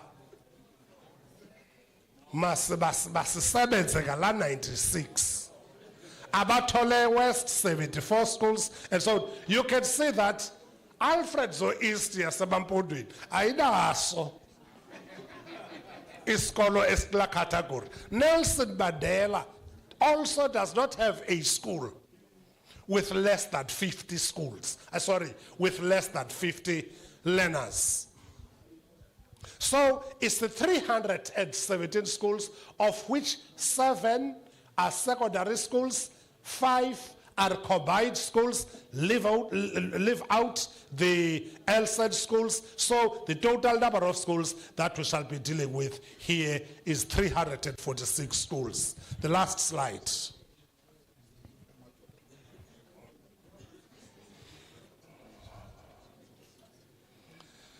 Now, colleagues, challenges that we have often come across in all our efforts in this exercise have been inadequate scholar transport. It has been limited or insufficient funding for hostels and poor infrastructure, and unplanned closures, and stakeholder engagement processes. I think we almost have gone through this. Construction of new schools and additional infrastructure to accommodate schools has been very slow. Migration towards cities for socio-economic opportunities and resourcing of our schools through norms and standards, or PPN, is not aligned with the national norms. I thank you so much, colleagues. This is what we are asking this summit to do. Thank you. Thank you. Oh, fine.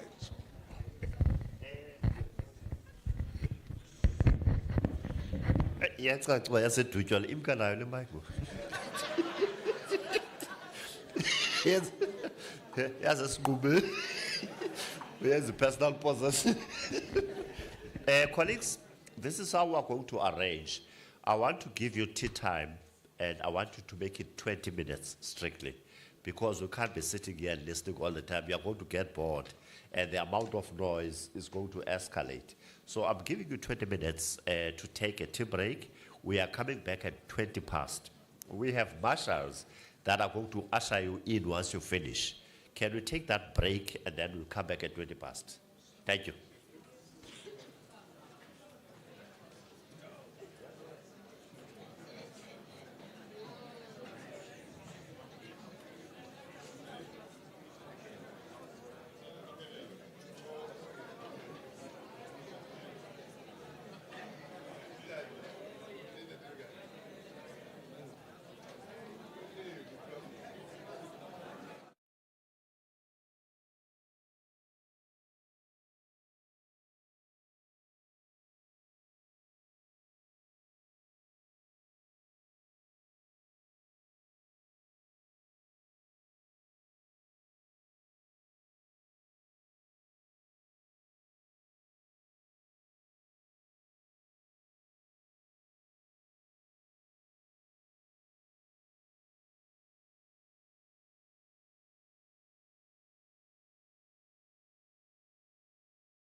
Colleagues, let's make a start.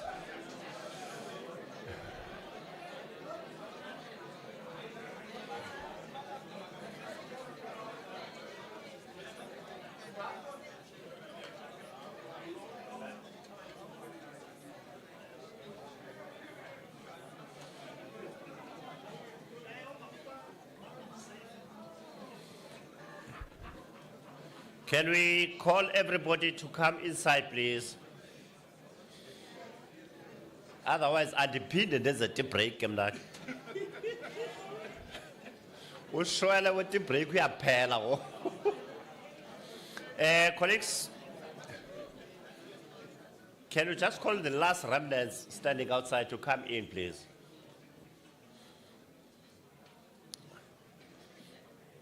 Yabona abaphansi bazosichithela iconference yethu nje. Asizange lake laseBhayi apha basize conference.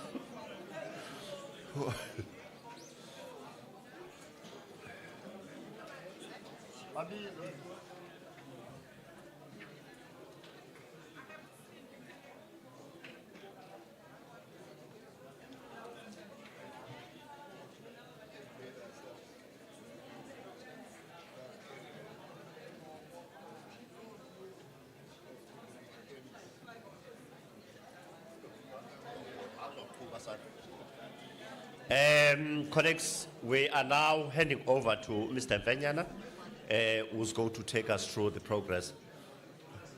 As District Director. We're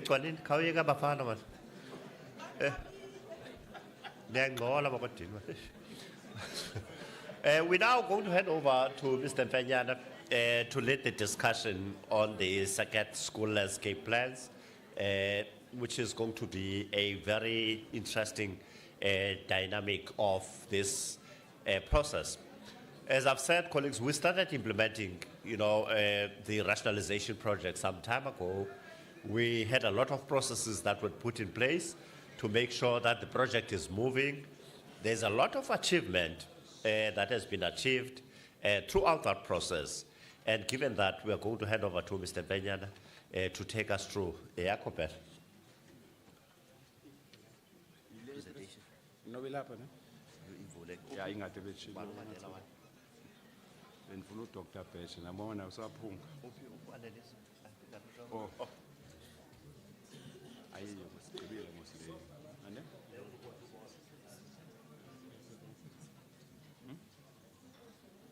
Iphi yona ke? CSLP.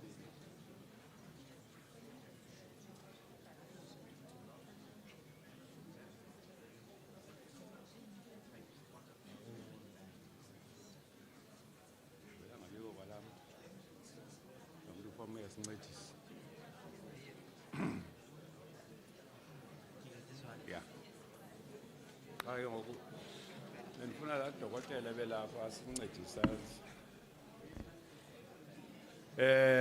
Thank you very much, Chair. Good morning, colleagues.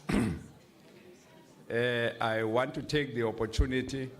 In the program, you realize that I am to take you through what we call the Srrp school landscape plan.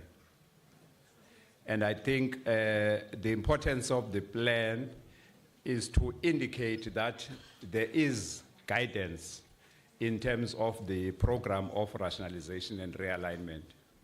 Because at times, I know people want to believe that we are arbitrary in terms of the schools that are identified to either close or to merge or to realign. So andingula tata uvala izikolo. Ndingula tata uhlengahlengisayo ukwenzela izikolo zime ngendlela eyiyo abantwana bazofundiseka nootishara bakwazi ufunda. Nesidima sootishara sibuyele kubo. Ngoba xa nibabini pha esikolweni indimi notata uMabona side singakwazi ukrwecana xa kukho isici noko esingahlanga komnye ngoba sesiqhelene kakhulu apha ekusebenzeni. Nomntakwethu ke uGeorge xa engasaphangeli kakuhle akubilula umkrweca ngoba ke yindlela esivana ngayo leyo. Uba George ngemivulo unganqaba ngoLesihlanu iyabandima. Siyayazi ke lento yenzeka because otishara bethu ba under pressure yezikolo ezincikane, as district director, as UDDG has indicated, ezikwaziyo uba abantwana babe sibhozo esikolweni. Isikolo siqale ku grade 1 siyophela ku grade 7. The problem ke ngoku ithi kwiclass uyakwazi uba mnye okanye babe babini kwiclass. And when eclassini emnye bebabini kwenye ikona uza kwenza unomasele phaya entilini baxhumaxhume aba babini bathathu ube usenza ubalo kwelinye ikona bathi ngokube sebexhumaxhuma barhalela ubala nabo ubave sebebala bengasamenzi unomasele ngoba kaloku abantwana abancinane bafunda ngokulinganisa, bafunda ngokubona, bafunda ngokwenza. Yilento ke sithi ke luqeqesho lwabo apha kumabanga sezantsi. Saze ke ngoku as a province sabona ukuba ayinhlanga into yoba sisuke ibe ngathi kuba singasithandi isikolo sifuna ukuba ngaba sisivale okanye sisidibanise nesinye okanye sisuse amabanga siwase kumabanga afanelekileyo.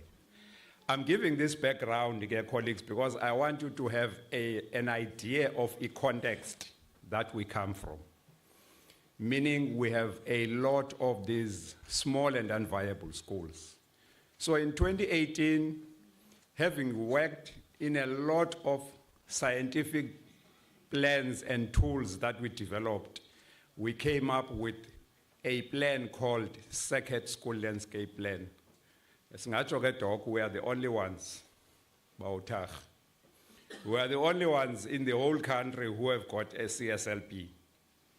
Bakhala kuthi Doko pa national class present. Inte kunayo ke uthakh ukathi hey Mr. Mfeyala inhlele plan yakho into nayo ingathi ayihambi. Ihamba ngonyawo lonwabo. Why usa-reporta 1,000 plus of the small and unviable in 2025? So that's why the DDG was saying maybe we need to go back, reflect on the plan. The plan is still relevant. You will see as I go through it. Now, the first thing that we did, the plan contains a context of the environment where the schools are located. In our case, we talk about Srrps. So it will give you a context, yes, Srrp. And then it will give you the current enrollment of the schools in that Srrp. Iphinde ikunike what is the plan in terms of that Srrp. And then we talk about what are the infrastructure needs. Basically, we need infrastructure in the receiving schools when we are rationalizing. Because remember, infrastructure takes 4 to 5 years at times before a school is completed. By the time usi complete esa skolo Mamul Pondwana, my children have already moved away from the area.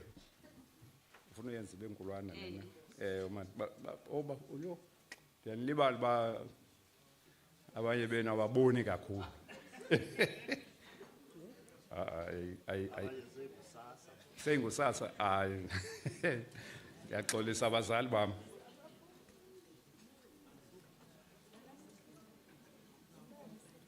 So also what we have done, we have put within the plan a map. So we have a map, doc, of Srrp. And once we have a map, Srrp, then we are saying, kuzawufuneka kufakwe class okanye i-ablution facility in the school where the learners are gonna go. So you don't build infrastructure where tomorrow you're gonna come and say, I am closing or merging or realigning. You want to move forward in terms of your planning and provision of resources. And then you are going to say how many learners are deserving of scholar transport. Because not all learners that are gonna move from the school might be deserving. There's a policy, that's why we felt our sister department of transport must come and give us a presentation on their policy and approach and plans on scholar transport provisioning, because they are giving us as education a service.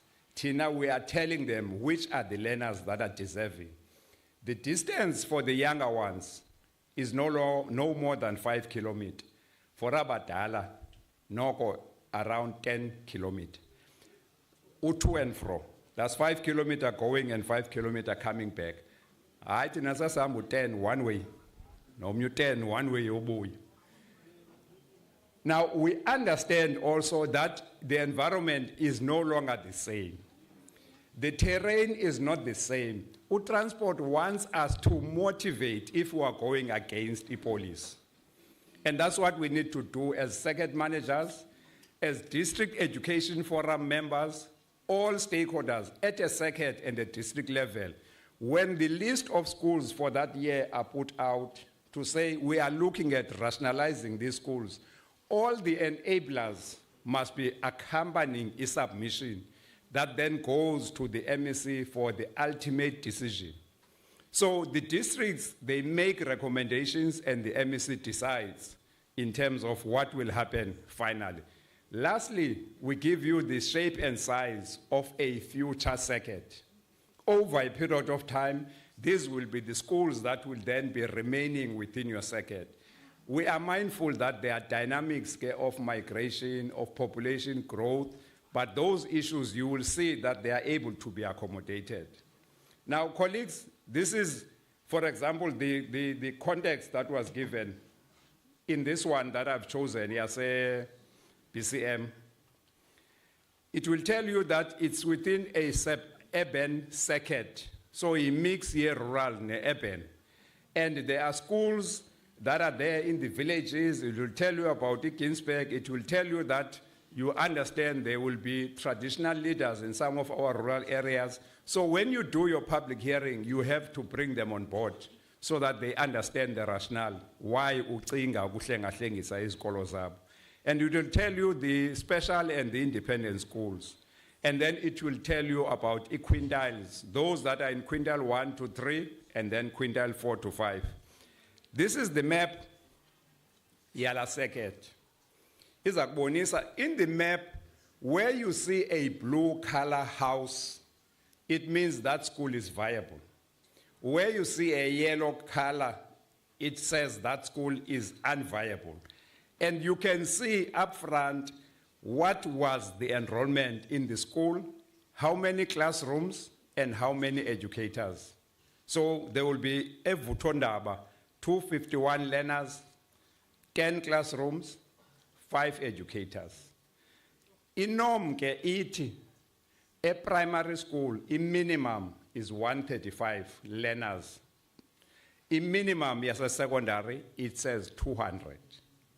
So we are not just closing or merging, we are guided by the national norms. So national will speak more on the issue of the importance of being guided by the norm and how best we manage the norm. We then give a profile of the type of schools in that circuit. In this one, for example, there are 11 primary schools, there are 4 combined schools, and there are 7 secondary schools. Now, immediately you see a school that is combined. By law, we are not allowed to have combined schools. But the South African Schools Act says if you want to retain a combined schools, it must be approved by the MEC, and there must be reasons. And you will see, I'll just pick up one school. Why? For example, in this circuit, there will be 1 or 2 schools that you will not be able to realign, because in the combined schools, you need to realign. Uhlengahlengise umuve 8 no 9 abheko secondary, and therefore it answers the question of why we see a growth of our FET phase. Because most of the districts, most of the districts have done realignment, Dr. Mting. So we're moving from plus minus 1,406 schools that were combined schools. So these schools were carrying from 1994, Chair. So we had to do a lot because we realized the impact of retaining combined schools. Akakho ke utishara bazali oqeqeshelwe ukufundisa e-primary nase-high school. Mr. Mfenyana waqeqeshelwe utisha kumabanga phezulu. Umama uGqoli waqeqeshelwe utisha e-primary. Xa ngoku uthi makafundise e-primary high school uyabhidakala. So you can see now when we move to 8 and 9 to join the secondary schools, which is what most of the districts, currently we are sitting with about less than 600 schools that are still needing to be realigned. And the challenge is infrastructure in the receiving schools, and also we need to provide e-scholar transport for some of the learners. Now, you see the impact, Getche, that even the performance here started improving. Because in terms of learning and teaching, you have qualified teachers to teach in high schools, and they will move from grade 8 up to grade 12, doing proper learning and teaching, abantwana kunye notishara. And then you do additional activities. This is the enrollment of that circuit. In 2012, they had about 12,000 learners. 2017, they had about 13,000 learners. So we are monitoring whether the impact here change is drastic or it is not that drastic. And we indicate the small schools. And then you are able to see, we list the schools that are independent in each circuit. I always say to the colleagues, DDG, I get worried when I see an increase in independent schools and a decline in my public schools. Remember, in terms of South Africa Constitution, education is free and compulsory. That's why we talk about the quintiles. So when you see a growth in a circuit of the independent schools, as people who have done the planning, we should be able to say, maybe we need to provide infrastructure of a school in this particular circuit so that we are able to move the learners from these independent schools, because they are independent. It has less to do with quality. It has more to do with parents sometimes wanting to be in an area that is more semi-urban, and they believe sometimes that private means excellence, and it's not always the case. So you will see how many schools, then we reflect on the special schools, because remember, we have to cater for those learners. If your circuit doesn't have at all a special school, then we have flagged it in our plans that this circuit doesn't have a special school. But surely in that circuit, there are learners that need to be accommodated in a special school. And then we were able to indicate, take for example, I just take DeForce Malan. It's fortunate, most colleagues will know, the school is in King Williamstown, and it's an African school. I was asked, Mr. Mfenyana when I was cut as Abamshop. I said, no, all schools in my plans are included. DeForce is supposed to realign, but the problem at DeForce is outlined in the plan. So if infrastructure has not looked at my plans and planned accordingly, because look at the issue, I'm saying, keep DeForce Malan and build a primary school which will reduce a problem ye primary school e offerisha Africans in the circuit yase King. And then you will have a dual medium school of English and Africans. It's because akuko space. So you can see the plans give you the rationale why you are still retaining a combined school. But in some cases, if you can go to Kingsridge, Kingsridge, which used to be called Kafrarian, Kingsridge, we are saying it's a combined school, it's supposed to be realigned. And the explanation says at Kingsridge, there is sufficient capacity for both a primary school and a secondary school, meaning that you can divide. The infrastructure as a Kingsridge allows them to have a PPN as a primary and a PPN as a secondary. So that's how we are able to make sure that we are not arbitrary in saying just realign the schools. And the second last example I want to talk to is the Forbes grant example. If Forbes grant, neighbor, your picat, your icon, neighbor, Charles Morgan, ne? Just look at the three schools before I then go to the other ones. There's Icon, there's Charles Morgan, there's Forbes grant. Now, if Forbes grant is a well-built school, higher Ginsberg, but if Forbes grant, learner enrollment was declining. Icon emerged near Forbes grant, next to Men's Tavern, kwa imeja Icon High School. Charles Morgan, yabona what is happening at Forbes grant, that learning and teaching ayikho qualitative. Yasuka Charles Morgan has extended grades.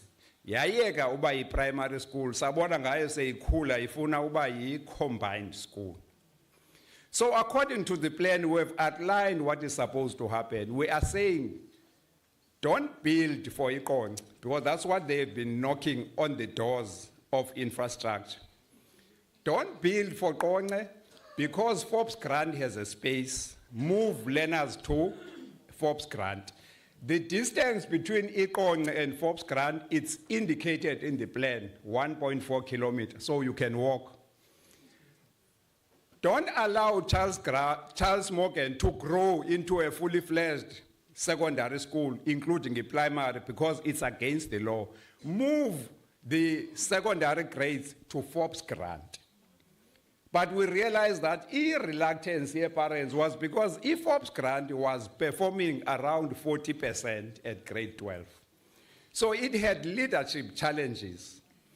Now that district intervened and put up a new leader, Forbes grant, to date, Forbes grant Moskadeve is close to 1,000 learners. So we've moved Charles Morgan learners of high school to Forbes grant. We are now to move Icon, because in the infrastructure, don't build for Icon next to Men's Tavern. You are breaking the law if you do that.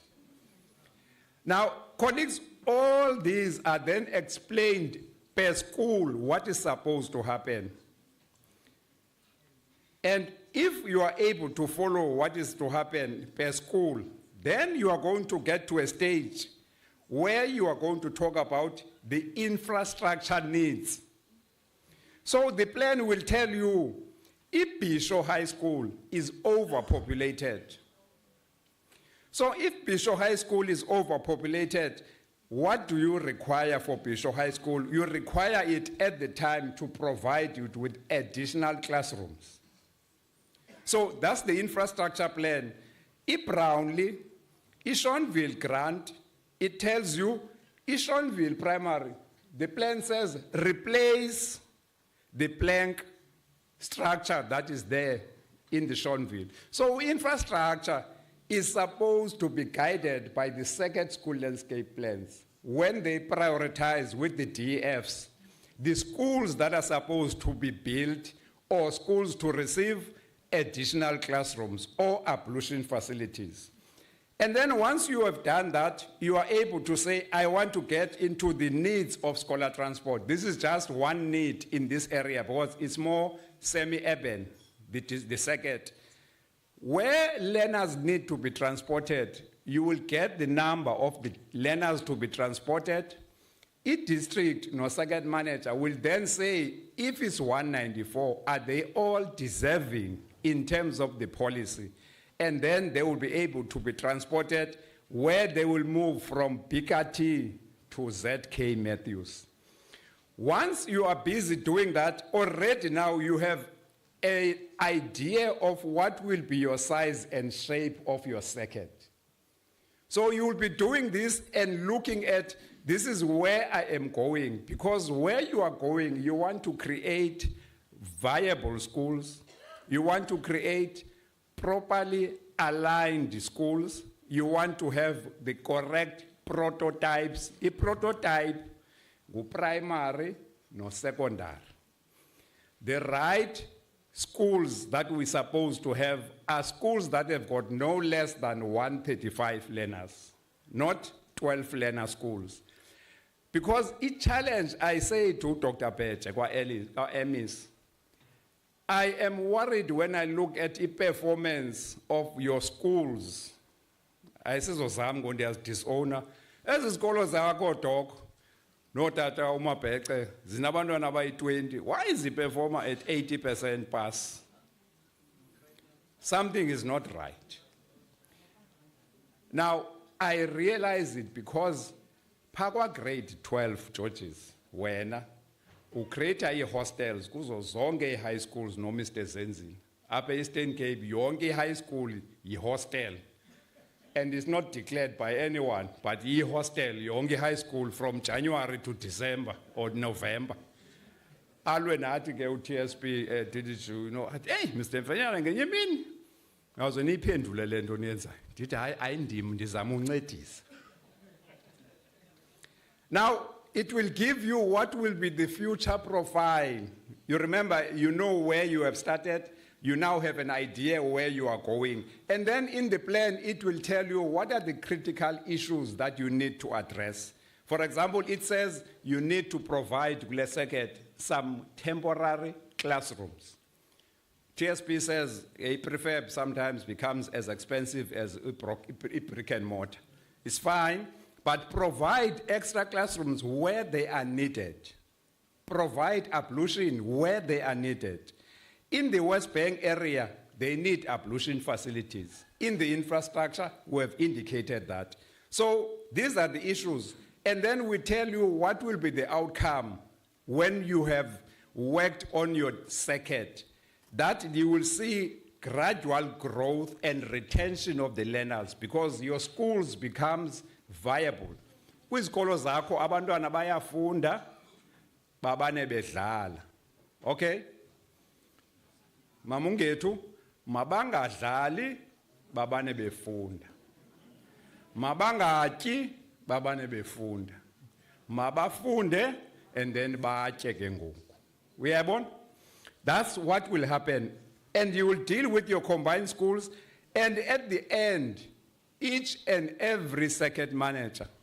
Yamazi ke omembo bayotapula bayandiphika these days. But they've signed these plans, stakeholders. Bathi Mr. Mfanyana hayi siyavana nani. I-right le nto niyithethayo. Kwakutsho Mr. DeBrain. Ngenye ixesha barhaya loo ndiphika ke. Kodwa ke i-signature zabo zikhona apha. Ne? So I'm trying to say, colleagues, this is the plan that is guiding us. When Mr. Mchida spoke about less than 50 schools, we have been able to analyze all the circuit landscape plans. We have combined them into what we call a master plan. And we have categorized all the less than 50, less than 80, less than 100. We felt, DDG, we are able to share that with the stakeholders. It's in the Excel, it's easy to read. We've broken it down per district. You just offer with district, you see categories, and you are able to understand even the implications, whether the school is gonna close, it's gonna merge, it's gonna realign. Whether to do so, you need an enabler of infrastructure or scholar transport. That information, we've made it user-friendly for those at least who want in your own time, post the summit, to take a look at the evidence that we are providing in terms of the appeal that the DDG and the HOD have made. Thank you very much.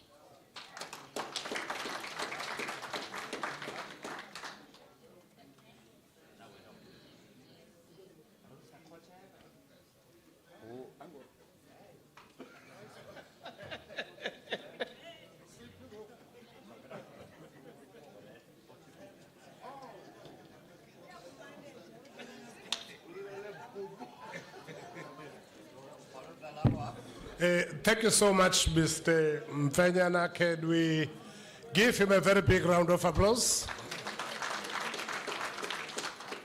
Thank you. That being said, ladies and gentlemen, we are now moving to the Department of Transport. There's so much that we say about the Department of Transport. Can I get an indication, Mr. Joseph, Mr. Penyana? Do we have a colleague from the Department of Transport?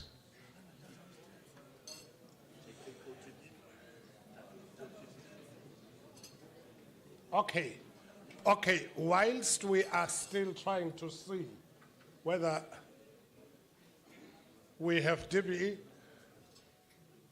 okay, maybe before DBE, if you don't mind, let me take first Tafi. We have in our midst the Office of the Premier for the good work that they are doing for the department. We felt that the Office of the Premier should be part of this exercise. Ask them to make the input. So we are now calling upon Tafi, Mr. Mwangolela. Can you encourage him with a round of applause, ladies and gentlemen?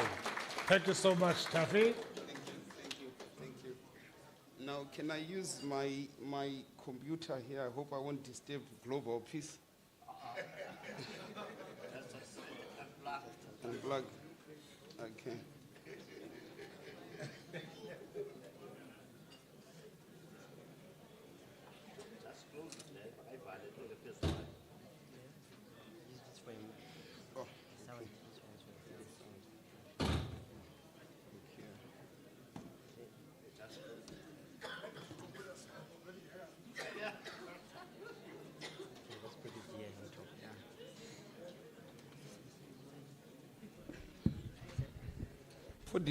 Podiums are made with the assumption that everyone is tall. Thank you very much, Program Director. Thank you for allowing us to, as Office of the Premier, to join you. Where I'm coming from, we have started to have this view that if education invites you to something as Office of the Premier, make sure you send someone. Because much of each project that they put time on, they get a good result. Now, because we also want to claim the glory, we said we are coming again to this one. So thank you for inviting us. I wanted to use a minute or two, if you can allow me, Chair, to, as Office of the Premier, to honor the yellow men.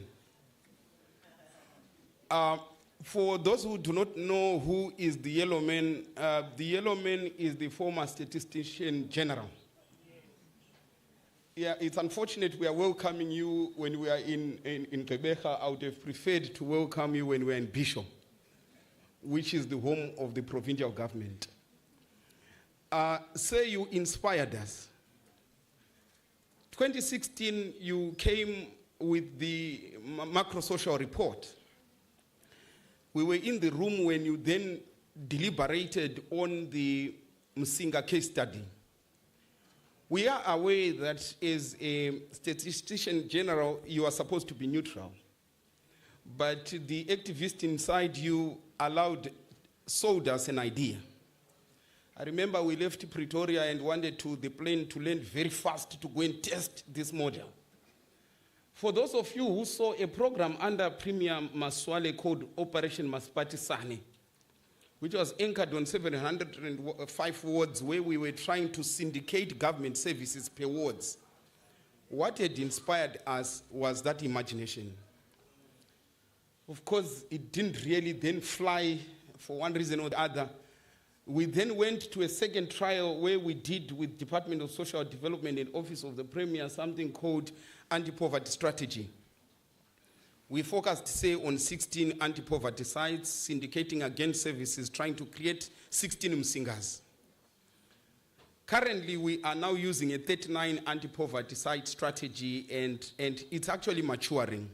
We've even now evaluated it. So I just wanted to ask the House to join me as Office of the Premier to celebrate the Statistician General.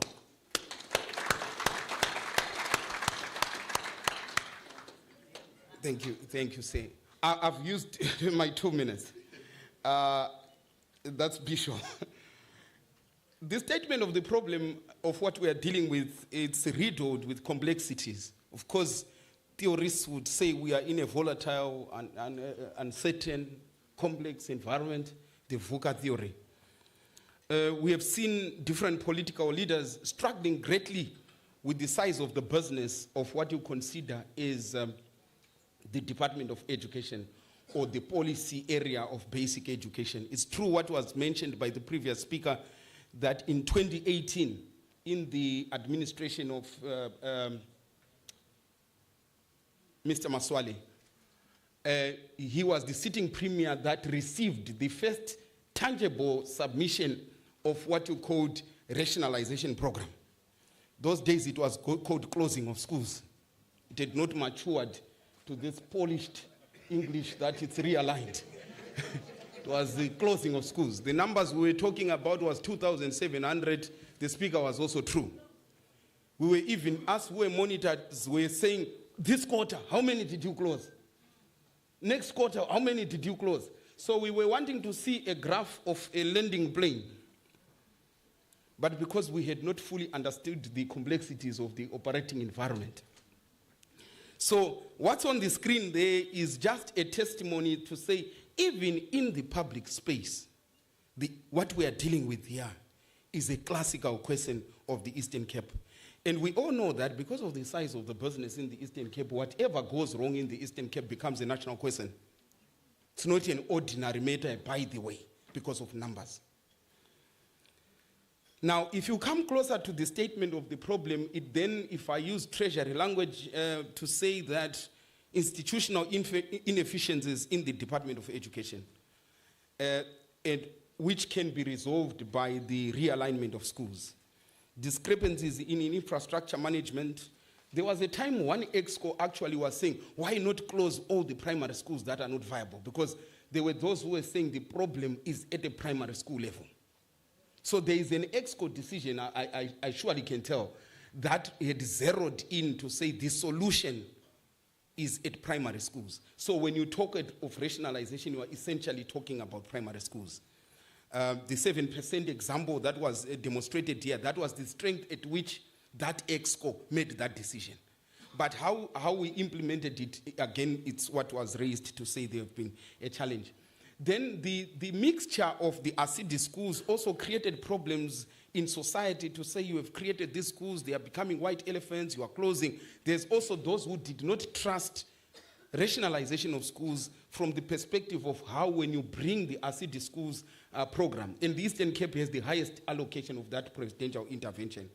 Then, of course, there were social facilitation weaknesses. So one can add the statement of the problem. So it tends to remain tall, the statement of the problem. Of course, we then have a sound theory of change that was presented here that has been consolidated even when Premier Mabuyane 1.0 came in, they adopted that strategy. So at the point of theory of change, there's no confusion of what needs to be done. Actually, is the speed at which we are implementing that. And we are also saying that this work is, at a policy level, we are saying to education, it's aligned. I think speakers did make references to National Development Plan. I'm just making reference to the Provincial Medium-Term Development Plan, which is the hymn sheet of the Government of National Unity. And we are saying, as a province, this work, it's in the policy area that we call early childhood development and learner attainment. So which therefore means when we are budgeting, when we are doing our annual performance plans, the kind of area of work that we are consolidating this story, it's within that policy area of, which is called an integration area. Of course, I do have OTP colleagues who also support this area. Then the department moved further to revitalize its education transformation plan, but I'm not going to read all the 11 charges on the plan. I'm interested in these two, the first two. Do you see that what we are here about is the primary matter of the education transformation plan? It is not the clean audit. It's important. Yeah, and we are celebrating that. Yeah, but I'm not underscoring that because the pre-audit, the clean audit, let me not be mischievous, let me bind that into responsible speaking. The clean audit, The clean audit by law is a requirement you can't celebrate. It comes given. It's that thing when we come carrying our Z83, we tell the interviewers that I'm going to give you that because it's expected. The transformation area is what's on the screen. This is the Eastern Cape.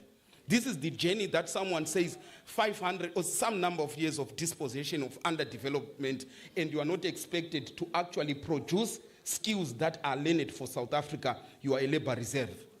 So at this point, you are tampering with the structure of the system. And when you are tampering with the structure, you are wanting the structure to be organically designed to produce. The MEC uses words to say when we get the 80%, we choreograph that. We don't get that because of organic means. We do winter schools. We do on an ordinary 7-hour day. We are not able to produce that. There's intense intervention that the change agent we call a teacher must do to get those results. So those results that we are celebrating, they are actually demonstrating the sweat of what we give. But so the fact that the Education Transformation Plan 2024 to 29 puts these two areas as the primary areas, it then answers those who say in media there's no political will. It answers those who may say in media there is no institutional clarity on what should be achieved. So we are clapping hands as Office of the Premier to the leadership that is in education for being able to quarantine what matters the most. I'm not going to go here. I'm going to my recommendations to the commissions as I deal with my closing slides. I'm not really dealing with this slide. It will be used in commission. Now, before I do my recommendations, I need to ground them in some theoretical undertakings to say, in the Constitution, in the preamble, there's a poem that we, the people of South Africa, there's a line that says, improve the quality of life of all citizens and release the potential of each person. When you take your child to Selborne, that's what you are doing. That's your imagination, that Selborne can tamper with my child and release the potential of this person. Those who take their children to the Kuros of this country, that's what they are looking for. Now, they also want that in Lusikisiki. Now, if they want that in Lusikisiki, we who are perhaps middle class, who have the opportunity to imagine an education order, must then be theoretically clear. We can't just do it as an ordinary A plus B. So, the same words that are there, Samora Machel puts them also, I don't want to go into deeper detail in Portuguese. He also says the struggle to liberate the person. He's talking around 1982, before the Constitution is written. He uses the same words. Paulo Freire is also talking about transformative education and humanizing the education experience, including even the toilet I use, including the motivation of the teacher. That it's not a teacher who just comes for 2 hours, gets back in the bus that they came in back to town. Amartya Sen then concludes by saying that you are creating opportunities for freedom of the person, of community, of a nation.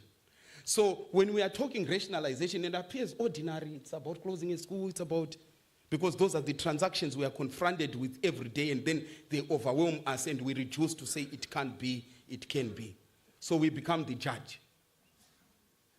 So I would want to put the first recommendation to say, which I think was demonstrated here in the plenary, good evidence and diagnostic assessment of the landscape.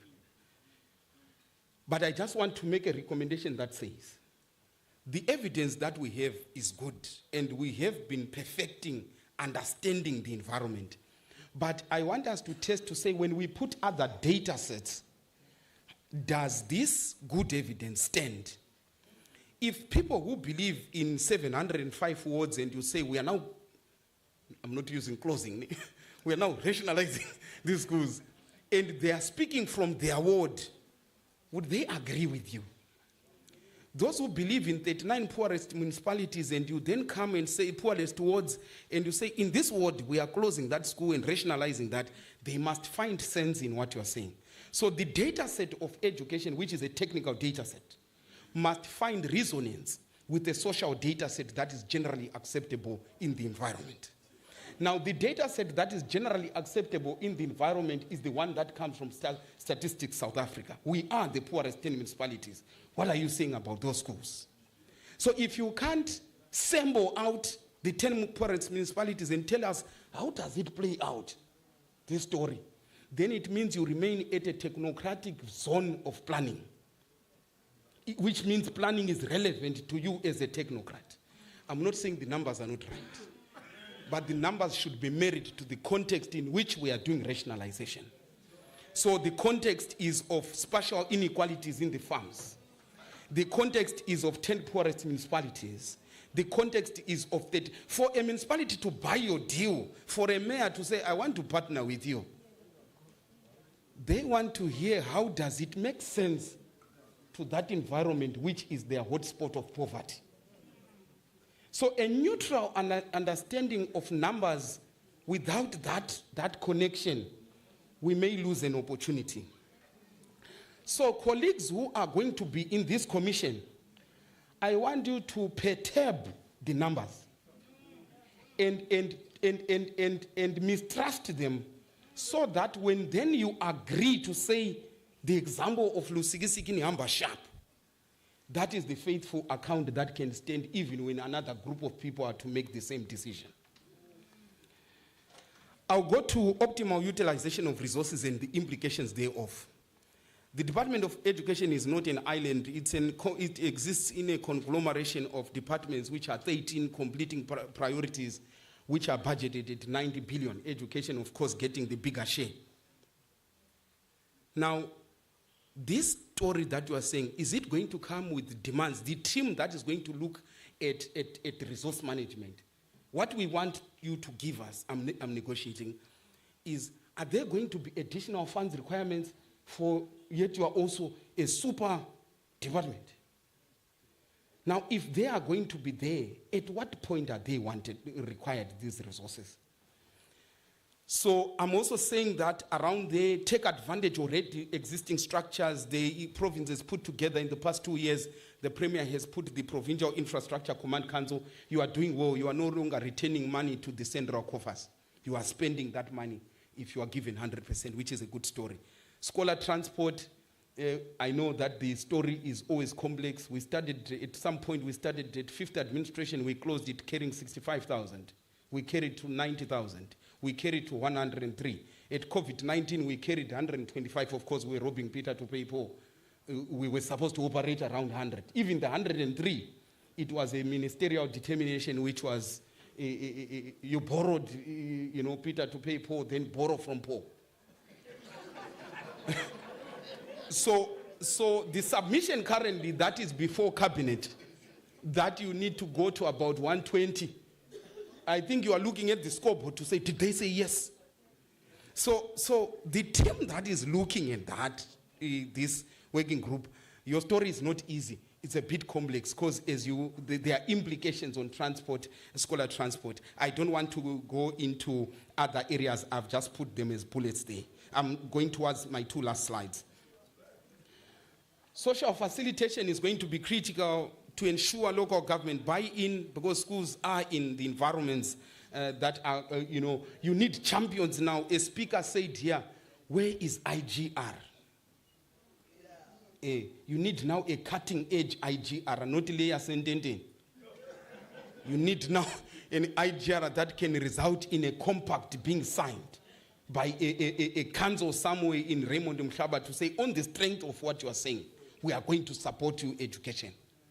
So that when you are now presenting to EXCO, you can say this which we are presenting, we actually have compacts of support from different local governments as we are running this. We have a private sector that you have coaxed to believe you by your work. Can you attract it into this work? We did see the private sector joining you after the disaster, doing some work, which is education, using their corporate social responsibility. So as you are rationalizing, can we see you going to private sector, selling a deal for them to support you? We are no longer wanting a private sector that just supports a soccer match and leaves people with a t-shirt written MTN. You must find a way of stakeholder management. We actually, in the DG's office where I come from, there's a letter we were struggling with where MTN says we want to support schools, healthcare centers, and so those are some of the interesting avenues that we need to try and do. I forgot to add here to say, the international relations desk of this department, does it read the international deals that we have with Lower Saxon, with there are people-to-people arrangements there. Are there no other things that you can harness out of there as technical support, and how do you interpret it? So Office of the Premier must also be brought into. I write here, repurposing, that's a straightforward. I don't want to stay for too long. Because I was here, just to show that I was here, after 2 months, Tatumchida, Masibone submission to EXCO, outcomes of this session. Going to what? To EXCO to say, we sat down, this is what, and we need support in political buy-in on just these 2 things. The other 3 we are. So let's give each other timelines. So the groups that are thinking of taking this work forward, Ms. Mfenyana, in 2 months, usayibona sikubhalele email sithi uneslot in EXCO realignment. So start warming up for that comrades marathon. As I close, I don't want to paint a bleak picture. Part of our job in OTP is to encourage you, because you are the technocrats who know the policy area. We just say, oh, give them, don't. Now, I have an argument that says, I was told that Etafi, we want to see what you're going to say there, because unayende kuthetha into yakho pha uyithanda. So this one, ngeyam ke ndiyithanda yona. The other one I was given. Now, I don't think I've been with education since 2016. I was working inside OTP, then came to Social Transformation Cluster from 2016. So ndinazo 10,000 hours to mention something, right? When I look at different time periods, we worked with Premier Kivit, Premier Maswale, Premier Mabuyane 1.0, we are Premier Mabuyane 2.0, right? This is the time to do this work. One issue is that there is an increase of organizational maturity in the department. Ghost, what, those things, you are at your point now to take this forward. The issue of audit, audit outcomes that have improved, it gives you some peace to focus on your core business. This again is the time. There was a time that you could be half here because people are still checking records to make sure, just for maturity. So this is the time. We have seen a significant improved infrastructure outcomes. You saw the Premier Srrp. The Premier actually at one point was declaring 100 schools improved. Highest number according to our numbers since 1994 at one go, in one term, all right? So this is the time.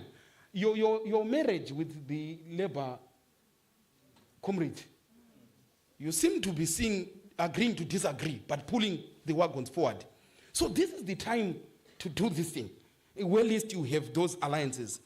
And there is an increased public trust. There was a time when we had 40, when you want to do a research, you say education, because headlines will be education every morning, you dispatch. And not positive headlines. But public trust is starting to warm up to education because of each front where you are showing signs of improvement. The municipality here, when they spoke in the morning, you could see they were inviting you somewhere. Then the last part is we have seen all your stakeholder engagements, how the private sector brings their A game to your, whether it's matric results, whether it's stakeholder. It speaks volume when you hear that a CEO from Pretoria of MTN is in a meeting with education. Premier is also invited. It tells you a story that as a collective, there's something that you have struck which can take you in the positive direction. My leaders, thank you.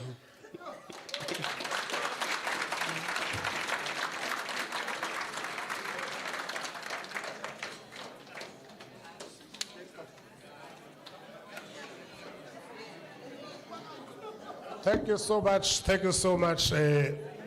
Tafi, for bringing out this balance in our thinking between what we are trying to do and possible what we are not saying about what we are doing. Ngoku uzosiqoqa indlebe. Loo nto ndisike ndakweya umfushane gqitha for uba.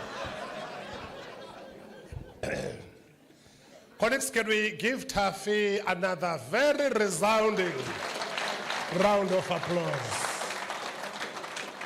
Thank you so much, OTP. That's why we have OTPs, Pejula. Because they have a bird's eye view on what we are doing. Balancing all the things all the strategies with everything else that is taking place around us.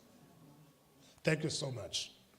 At this point in time, colleagues, without much ado, allow me to invite Mr. Bahedi, who is representing the Department of Basic Education, our mother department. Can you give him a round of applause?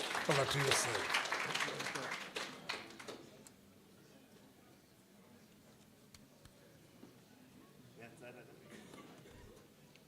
I hope it's the 7th. It's come.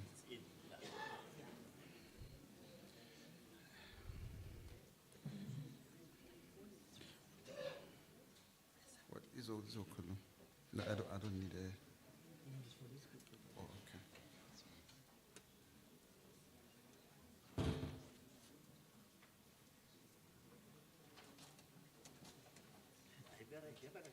Okay.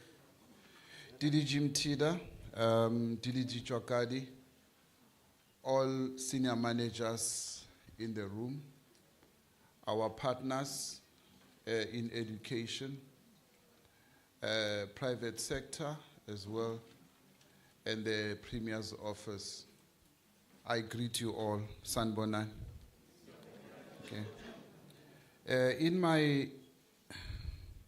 In my understanding, I always knew Mr. Chakadi and Mr. Mtida to be particularly liking me.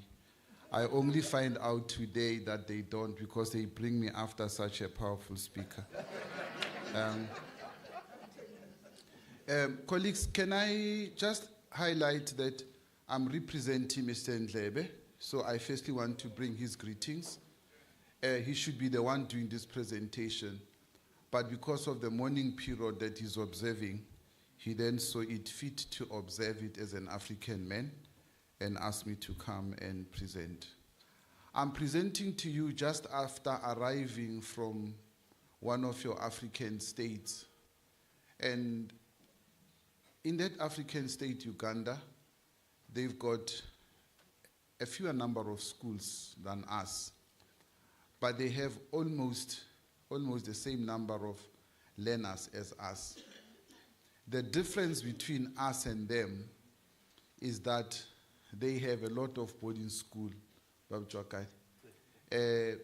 They have boarding schools that have got large numbers. Their smallest schools have got learners between 3.5 and 4.5 thousand learners. One principal that made a presentation there is managing 300 educators. I'm not talking about supportive staff. 300 educators. And the next one that came, which is a girls' school, they have single gender schools, most of them. None of them is managing less than 200 educators. And when you look at the outcome of their education system,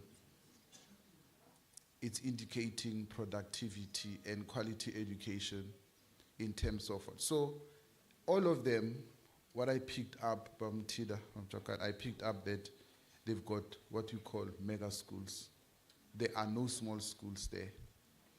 Second to that, I want to give you, one of my colleagues here made a warning I don't know who of you comes from KZN, because you can't warn them in their absence. But the warning was, KZN, we are coming. That was the warning given. Now, if you want to know how KZN has done it, if you want to know how Free State have done it, they have all gone into the secret of boarding schools. KZN firstly dealt with all small and non-viable schools, all of them supported by the labor in KZN. And the Free State did the same.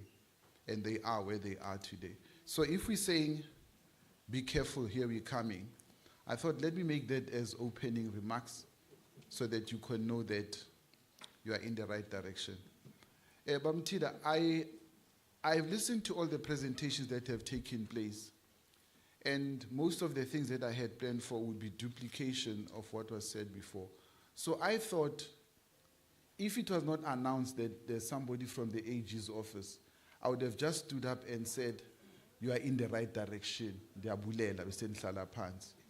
Now, when the AG is here, you can't do that, even if now she's our colleague. Goes out to a fruitless expenditure, flew all the way from Pretoria to come and say, well done. But you are in the right direction.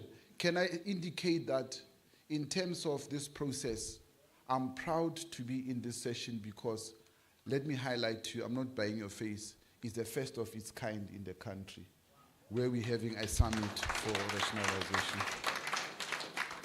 The letter that came to the DG was saying, can the department provide a perspective, rationale, and expectations? I'll try and do that. And to guide on the process of the strategy after the closure has been realized. The roadmap that I think I'll take is, I'll look at the background/context, and in it, I'll give the perspective and rationale. I'll then look at the implications under the challenge. I'll look at the road traversed. In looking at the road traversed, I'll highlight to you activities after a successful closure. I'll just highlight to you other PED experience that we've had. And there was a very interesting year, 2022, which came after COVID. And DBE did a particular research on rationalization. I wanted to share that with you. And then I will close. Colleagues, when you're thinking of where our education system is, small schools in terms of primary, as indicated there. On the right-hand side, you have primary schools. On the left-hand side, you have secondary schools. And as you can see, the whole of South Africa has got small secondary schools. Can you see that? But when you look on the right-hand side, where do you find a majority of small primary schools? You find them particularly in our province. That data is very important for us to note. You will also notice that in the entire country, primary schools with more than 135 learners, it's 13%. But the ones with less than 135 learners, it's 77%. You can't have an education system where we are laying a foundation having that kind of a situation. And this is information, Bamtida, that's indicating that, remember, the number of teachers that we allocate to schools is informed by what? The number of children in the schools. So you'll see some of the scenario that I will paint later on. Eastern Cape, you've done well. Since the process, the Premier's office said you used to call this closure of schools, but now you found a nice name. Since the closure of schools started, Eastern Cape has done very well. You have been able, as you can see in that graph, the number of schools closed and merged since the program started. Eastern Cape, you are the highest, as you can see. The color in red indicates that Eastern Cape, you have moved. Whether you are following the process properly or not, it's another question.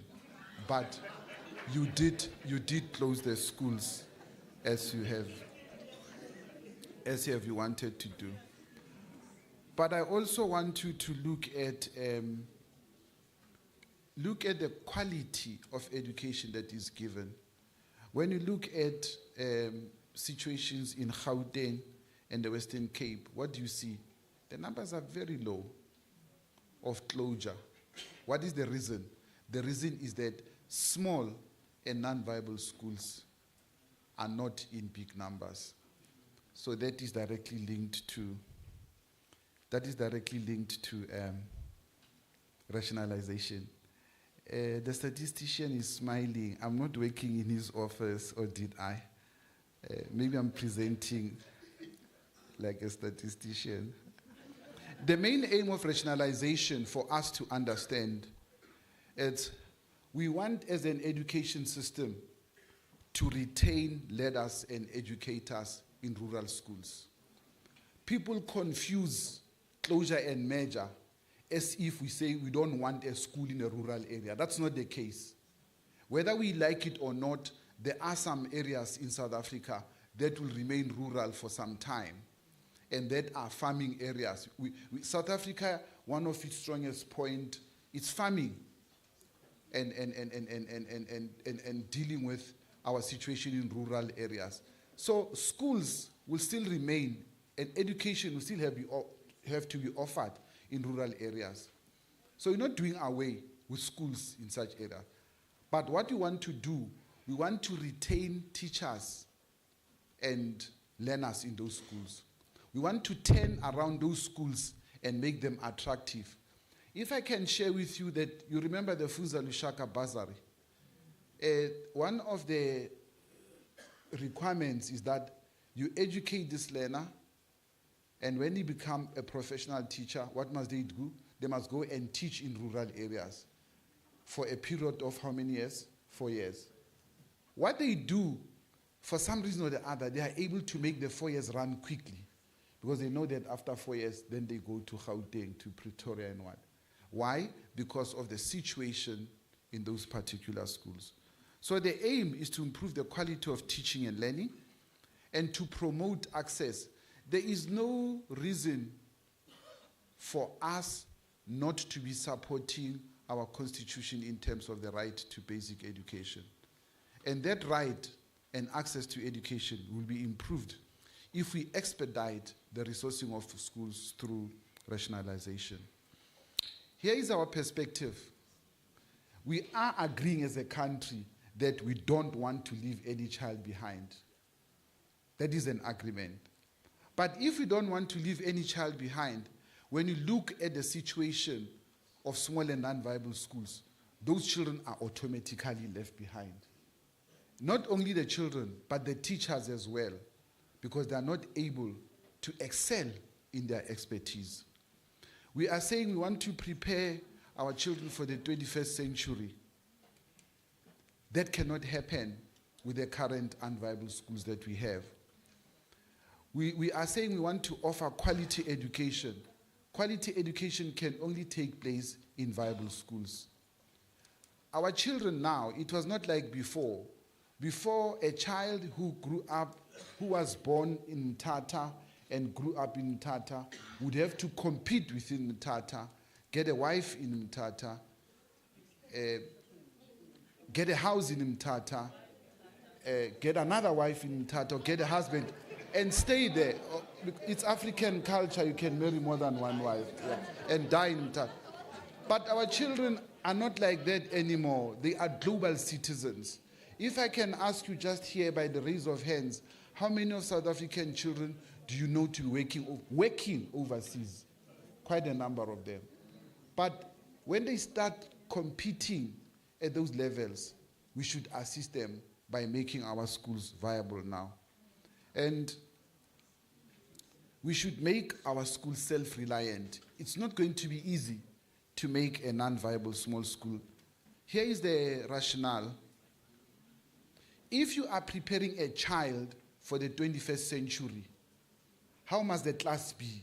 the class must be a 21st century class. Does it make sense? Are you going to have resources, if Treasury is here, are you going to have resources to create a 21st century class?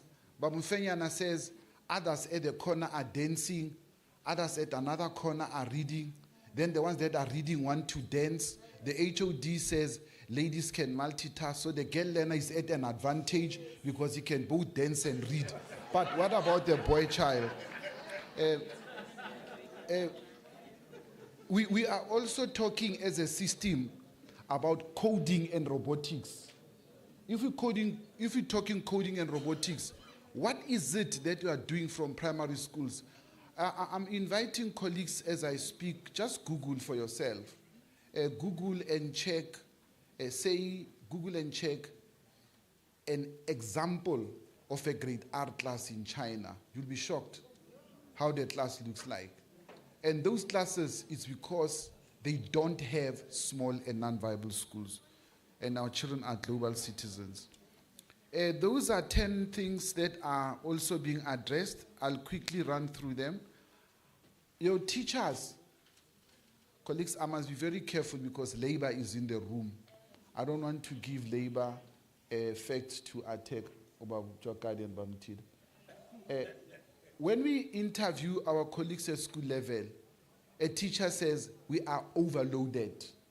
You'll see later on with the examples that I'm going to do.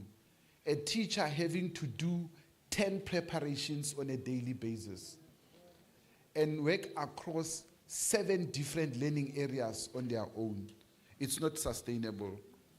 Our children at these small and non-viable schools, if umntwana ufika ku skolo where utakhedi is educated to teach maths and science and it's a secondary school, kodwa lo mntwana ufunda ukufunda accounting, uzayofundiswa ubani? Because in this school, we only offer maths and science. Why? Because among the 4 teachers that are in this school, Takhedi is qualified ukufundisa ini in maths and science. So every child will be taught maths and science. But if you don't have maths and science, what do you have? History and biblical studies. I have nothing wrong against the Bible and history. But if the qualified teacher that was appointed at that school can only do history and geography, those are the only choices that will be enjoyed at that school. And that's one of the things we are trying to address. Our children are denied the opportunity to be children whilst they're still children. Because all they have to do is to learn and learn it. There's no time for extracurricular activity because by the time the teachers finish with the formal class, they are dead tired to go and do other sporting activities. So that's one of the things we're trying to address. Our expectations. I wanted us to, as you plan, Babamfenyan, as you plan and go forward, as you talk to our communities, can you make this example of a case study alive? Put your case, relate to them the circumstances around that case. What research have you done? You'll see I'm going to talk to some research data now. What knowledge should communities have about the processes that you are doing? Indicate to them the criteria so they can understand the criteria. I was in KZN and the chief was saying, this school, this is the chief and donor. I say, this school is named after my father and you want to close it and interfering with my father's name. I said, are you aware that your father's name is badly talked about? King Cetshwayo, isikole esiningi King Cetshwayo has got 2% pass rate for the past 15 years. So King Cetshwayo is associated with 2% pass. Then he said, really like that? I said, yes. But what we can do, we can merge, and we can merge your school with another one and call it King Cetshwayo Nandi, because we can. Expectations. The expectation is that we want to enhance productivity. You'd agree with me, Bamtida, that if you don't have if we don't, Angithi, there's something that I have learned. I always try to make this easier. Konje, these doctors that give birth, what are they called? Gynecologists. Gynecologists went to a workshop, and when they were trained in that workshop, the videos that were playing were Formula One.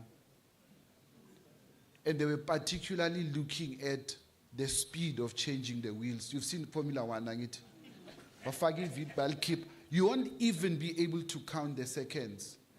And they change all the 4 wheels. Then I asked, what was it? They said, gynecologists picked up that they lose children during that moment when the children are leaving the mother and coming into the real world. But they found out that if they can reduce that time, it will assist them to increase.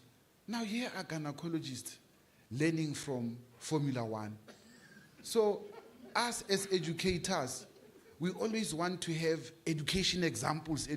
So I then decided to be different and say, let's look at business, how business works. Business works like this. They simplify operations. Can we simplify the SRP operations? Let's make them simple, not complicated. Let's lower the costs. By lowering the costs, you'll see in the recommendations we are saying, if you match them in such a way that where possible, you don't have to have scholar transport. Labantu laba, but I don't want to go there. But so let's lower our cost. In the process, let's improve our quality. You know what South African parents do? South African parents vote with their feet.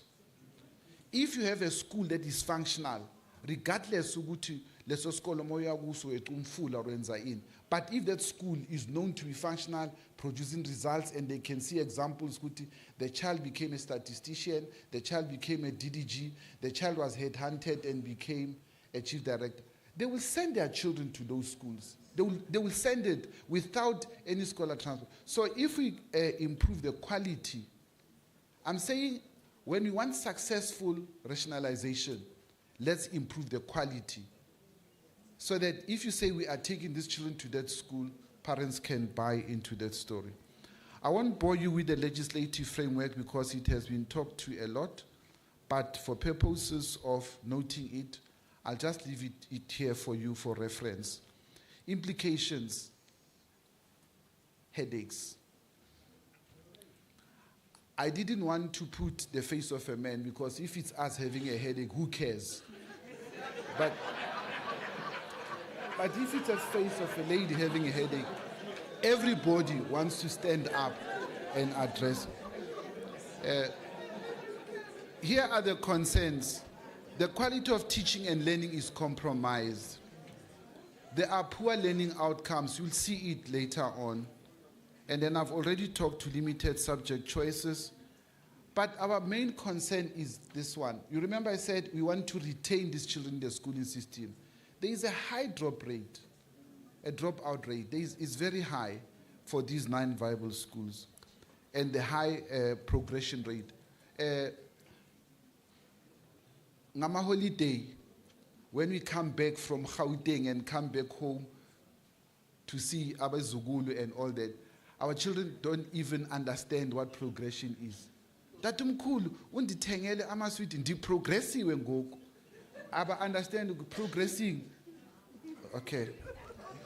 Kodwa kusalayo ndihambe nabo ukuya ku the next grade. Now here is a situation, colleagues. I'm breaking down to you. My colleague who was with me in DBE, who's now a director for curriculum, will understand this as well. And I'm requesting that in the rationalization team, talk about this. Here is what I have done for you. Amatole West, we have Pakama and Sakile primary schools. And these schools, in terms of our PPN, they've been allocated 1 teacher.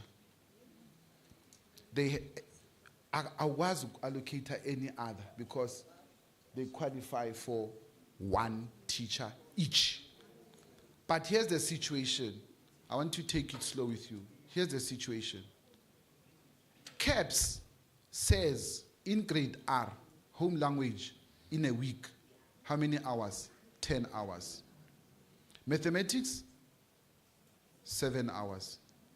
Life skills, 6 hours. All in all, 23 hours. Grade 1 to 2, that is the break, 7 hours. Mathematics, 7 hours. Now, this one educator in a week must cover how many hours? 46 weeks plus 25. Who's a mathematician? 71. Do they have 71 hours in a week? They don't. Can you see the case that we have to present? It can't happen. So what do? The entire foundation phase education for this child is not quality education. Intoni, a crèche. The whole grade R up to 3 of this particular child. What is it? It's crèche. Just keep them there so that they can go home. So they actually go, what did you say? They must, uyithethe ngesixhosa so izawundiga bayenzeni batshe baloku batsha bafunde baloku bafunda. But basically our children are now going to school ukuyotsha nje babuye. Here is another situation for the intermediate phase. Dipofum and putting senior primary schools in Jogabi. What we found out there is that they also have one teacher each, the 2 schools. But what is happening in the intermediate phase? Colleagues, do you remember that the intermediate phase is a transition? Transition from what? Transition from 4 learning areas into 6 learning areas. This teacher, before they start teaching, and Bamtida, what has made some schools, let me give you one of the receipts.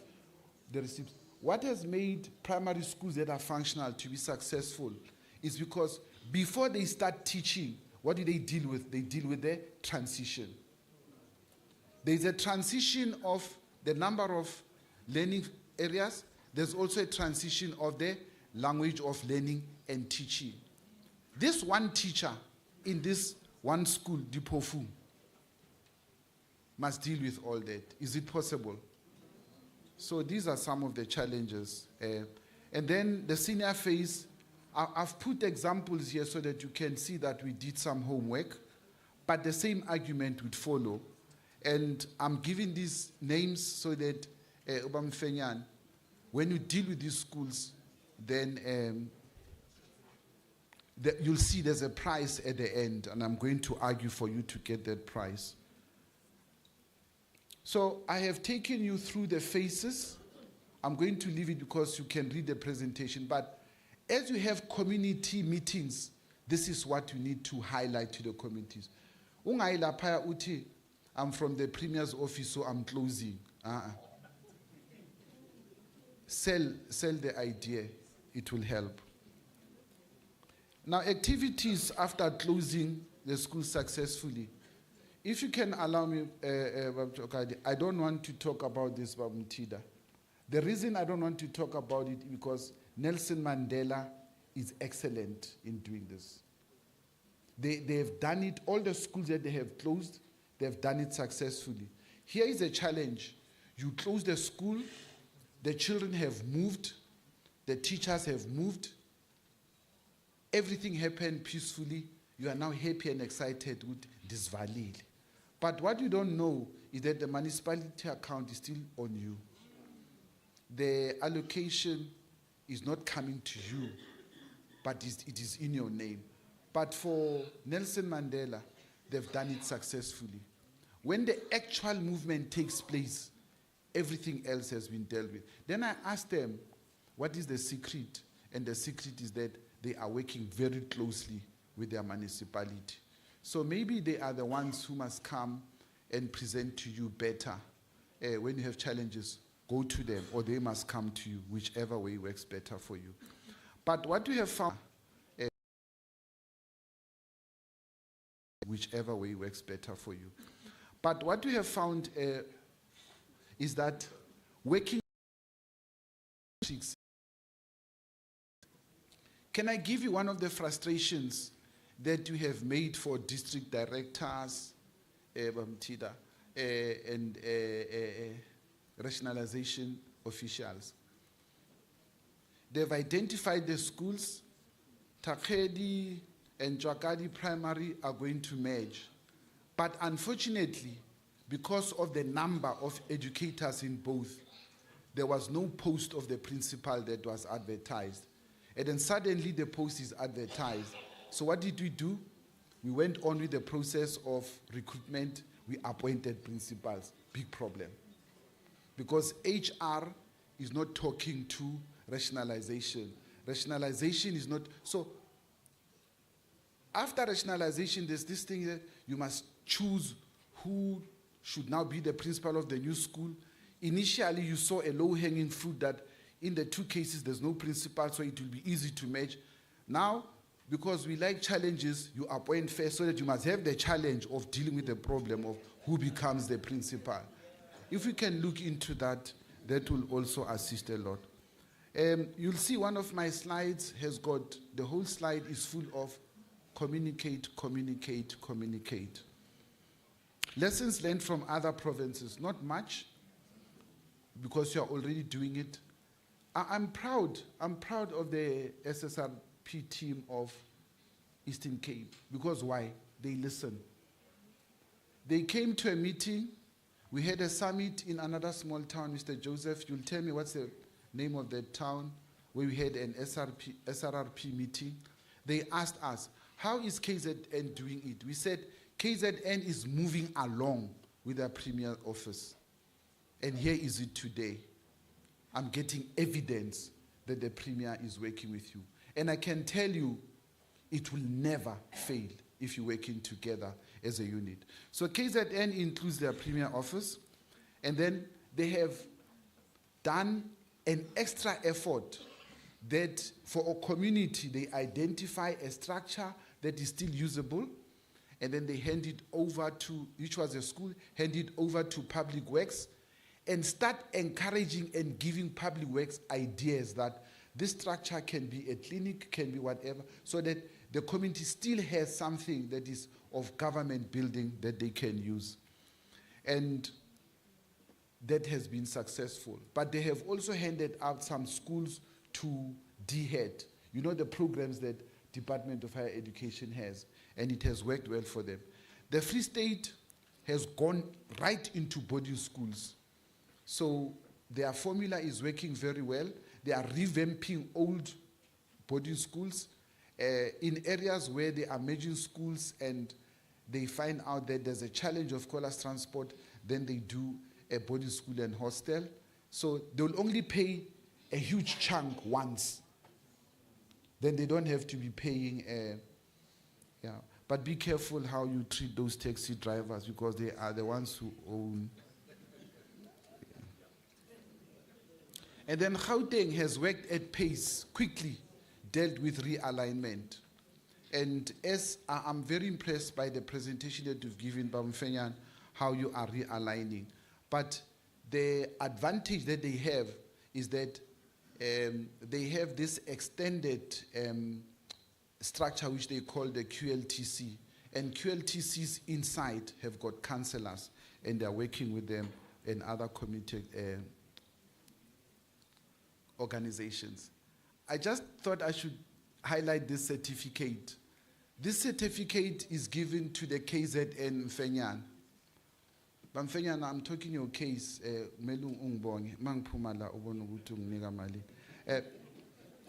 What happened is that the SRRP team worked so well with higher education in KZN and worked so well with other institutions. Some of the schools were converted into clinics. Some of them were given over for higher education. And then the province felt no. We had problems of infrastructure and spaces. But the way the rationalization team of KZN has worked with us, they then thought the Premier's office, I don't know if your Premier's office is still in, the Premier's office then decided, I don't know if they are in, but I think they're in, they're listening. They then decided to recognize, just pressuring. They then decided now to have a recognition award, and they gave certificates to all the SRRP officials, right from SECET up to this, just to say we appreciate the work that you are doing. You said I must share good practices of other provinces, and that's what I'm doing. Here is what DBE has done. 2022, very special year. Look at the bottom there, on your far left, you have very large, at the bottom, very large schools, medium schools, and the one in purple is small schools. Let's start at the bottom. Small schools, percentage of learners that register for mathematics. What percentage? 70. But for large schools, what percentage of learners register for maths? 99%. Then for medium schools, 94%. So you can see that the larger the school becomes, the more chances that learners have to register for mathematics. And that slide talks to that. Even look at history. The very history that we are struggling with. In small schools, only 29% of learners choose history because of it's not because of the liking or the career-informed decision. It's not career-informed. This is because of the availability of manpower that is there. Subject selection by school size. Small schools, 11% are offering technical subjects. Very large schools, technical subjects, 44%. You cannot have a country that is moving towards technical schools and this is the choice of subjects that the learners do. So you can see that the small and non-viable schools are affecting the very fact that we want to become a different country. But then look at the pass rates. You can see we found out that Eastern Cape, KZN, and Limpopo, which are our three provinces that have got a higher number of small and non-viable schools, the more they reduce the number of small and non-viable schools, what happens to their performance? It goes up. It becomes better. So there is the evidence. It's there for you. You can be rest assured. And the reason is why. The reason is because now a teacher who is teaching at the high school or at the high number of schools, they can have less number of preparations, they can focus, and they can even do better. So there is the evidence for you. And then the results are as indicated there. I won't take you through them for purposes of time, but the research is indicating. Other benefits. The other benefits are that infrastructure maintenance and municipality costs are reduced. I think Nelson Mandela can via out for us. If you had infrastructure maintenance and municipality costs for Bamtida, you said that district actually reduces a number, but the biggest, which number? There's a district that must move from 700 to 300. So, in actual fact, when we put it the other way around, we are saying you have an opportunity of redirecting the cost for 400 structures, and you can redirect that money to something else, either buying of laptops, because the money that we're using to maintain those buildings, to pay for the municipality costs, those buildings are now no longer yours. So you can redirect and use that money somewhere else. Better improved infrastructure, because now it's bigger schools. Some school buildings will benefit the community because they will be given over to the other departments to use, and then educators are able to specialize in what they were initially trained for. Sports and recreation now becomes, because some of the children will become the captain of Mapogopogo, who comes from here. They'll become that because they now have an opportunity to experience the talent that they have. There is a management plan, a general management plan that's nationally. We give this to our Mr. Mfenyana, and then they try and work around it. I was asked to present it to you. So this is the management plan that the SSRP team should follow. Then recommendations. I'll run through recommendations quickly. Can you allow me not to read all the recommendations, but to say to you, instead of concentrating on other things, let's concentrate on putting the learner at the center of it. Does it benefit the learner? If it doesn't, then let's do away with it. But there are misconceptions that are being put out there. That rationalization is about addressing poor performance of principals.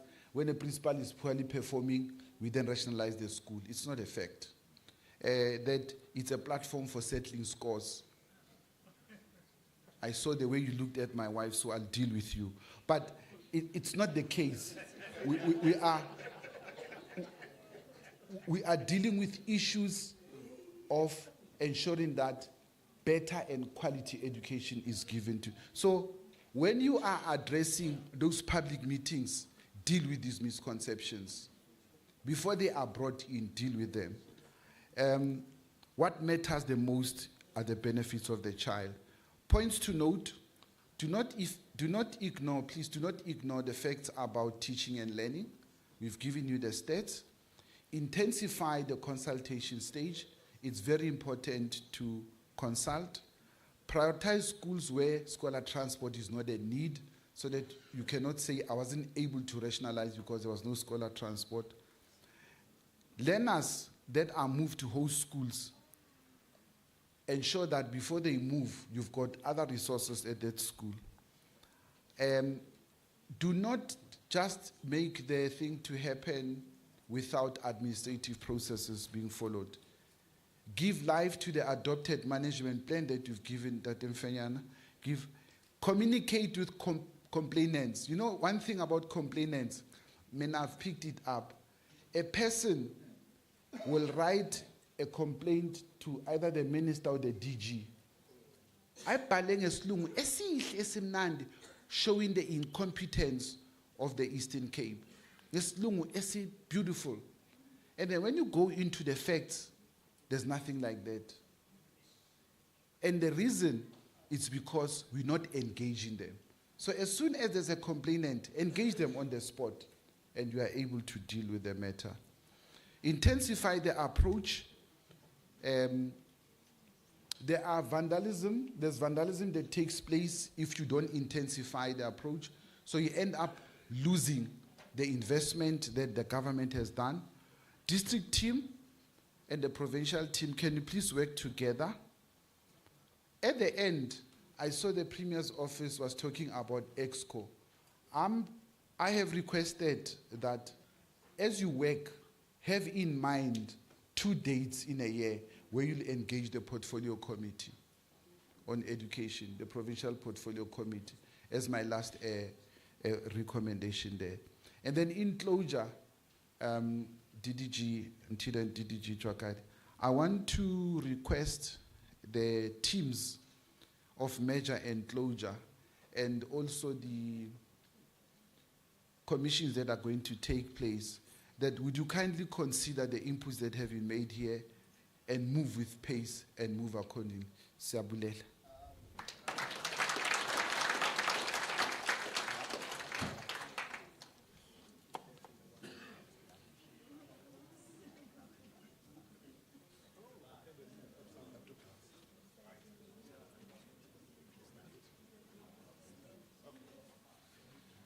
Hey, colleagues, that's a mouthful. I have always thought that I know Mr. Paget. And I knew that can make very beautiful presentations. The part that I did not know about him is the sense of humor. That as you are putting your points across. Thank you so much, DBE. Can we give him another big round of applause? Where is Shirazan? Can you just lift your hand? Shirazan? Okay. Wherever she is, colleagues, let's make sure that we are putting together all these presentations, because this is the library of information that is going to help us, not only for this session, but we are building a profile of information, the beautiful recommendations that are coming up here. Thank you so much for the organizing team for organizing the speakers who are so able to guide this process. We would have wanted to finish up all the inputs before lunch, but unfortunately the preparations, Prof, in the dining room are such that the kitchen says they are ready now, and that we shall have to break. The time now is 13:05. I hope you don't mind if I steal just 5 minutes from your lunchtime so that you come back still at 2 o'clock. So we may break for lunch. Someone must guide us. Where do we go? Lisa, I've got my beautiful Lisa. Wherever I go, Lisa comes with me to assist me. Help me, Lisa. Thank you, but can you just to yourselves a very big round of applause for the sessions that have gone so far. Thank you so much. Lisa. Good afternoon, colleagues. I would like to request all the guests, as well as the DDGs and chief directors, to follow Uchoma and Nomapelu this side. But we are all going this side, but I would like the guests to go first before we go. Thank you. Thank you, Lisa. Tuma,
Ladies and gentlemen, can we settle?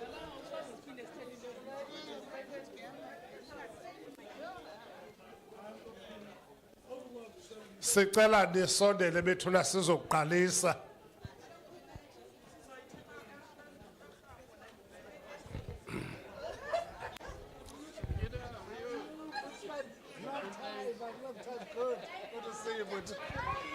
Ladies and gentlemen, manene nani manenekazi, siyadicela bethuna.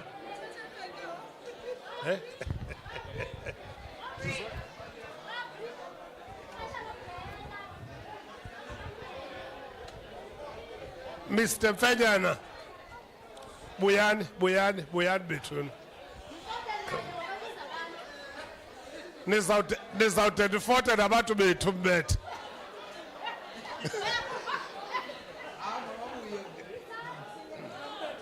Yembethe. Nizawude ndifote nabantu bethu mbethe. Masibuye bethuna.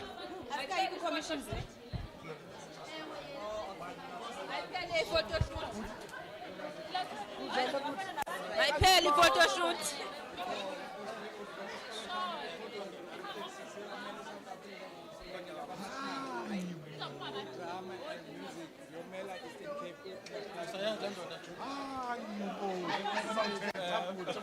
Congratulations. Ladies and gentlemen, please. Time is against us. Chini bethuna.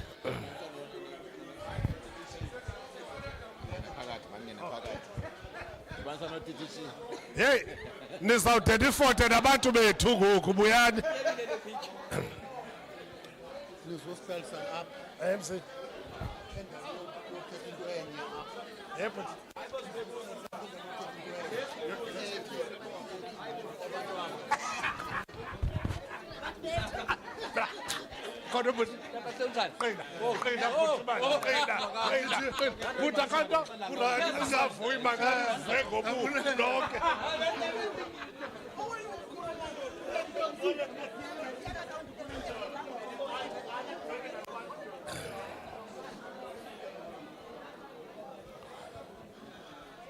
Ladies and gentlemen, can we please settle?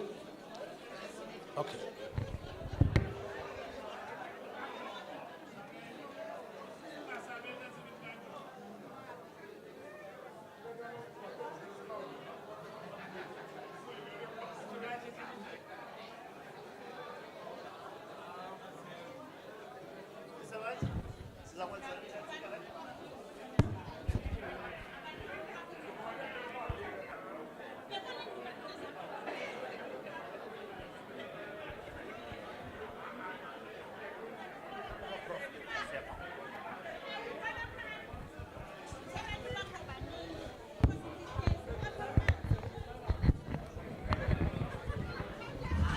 Colleagues, let's make a start.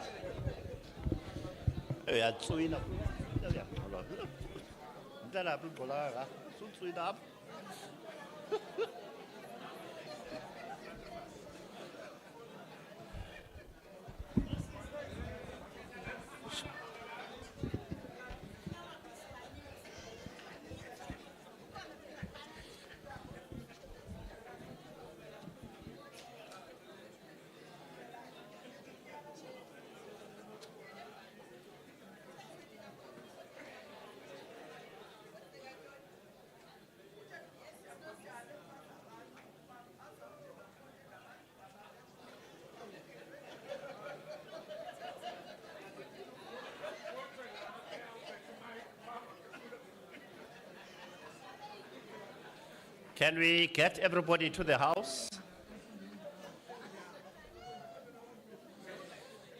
And the opposition has done the content.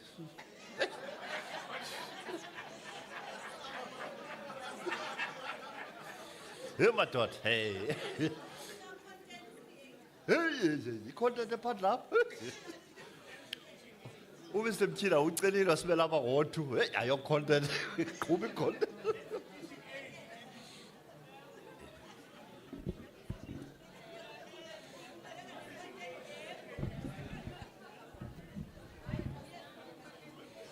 Ke emetse mohlodiswa, a so fihla. Where's Dr. Pan?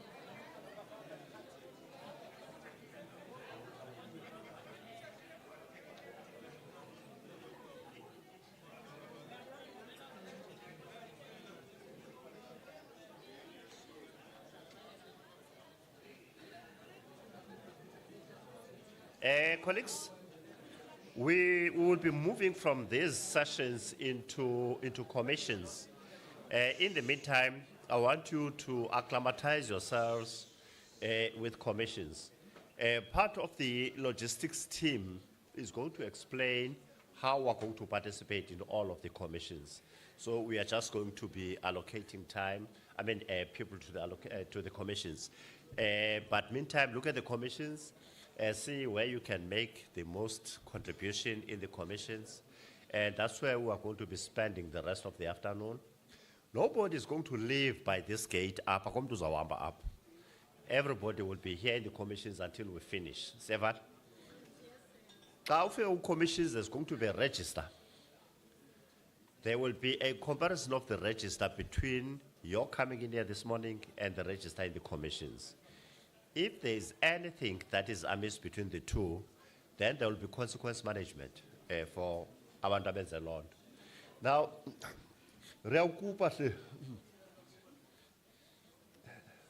Kina, I'm going to hand over to you now. Hey, Kina, what?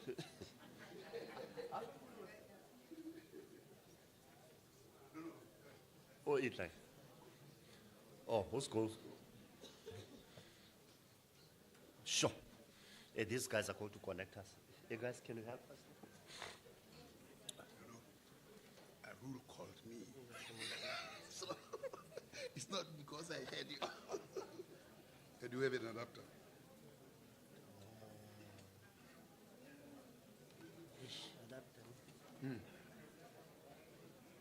Otherwise, you can give me. Check an adapter, it's thin one. Thank you very much, and thank you for the invitation to be with you here in the Eastern Cape. Having listened since the morning, what went through my mind was, what is it that I'm hearing? And I thought that I could locate what I'm hearing in history, and history is anything that happened in the past. And in our country, something more recent that happened in the past is a national dialogue. And I cannot find a more relevant national dialogue than this one. We really don't have to look far. This is the real national dialogue. It is a national dialogue because it is focusing on the sector called children. Sorry, is it USB to? Yes, a small one. Don't have that. Give me a USB and then I put it on this computer. Okay, sure. Yes. We are trying to manage something here. So we really have a national dialogue here because we are talking about children that are yet not born, who will live a long and productive life. If they are lucky and they are men, they might live up to 60 years. If they are women, they live up to 65 years. Because the males get bewitched by their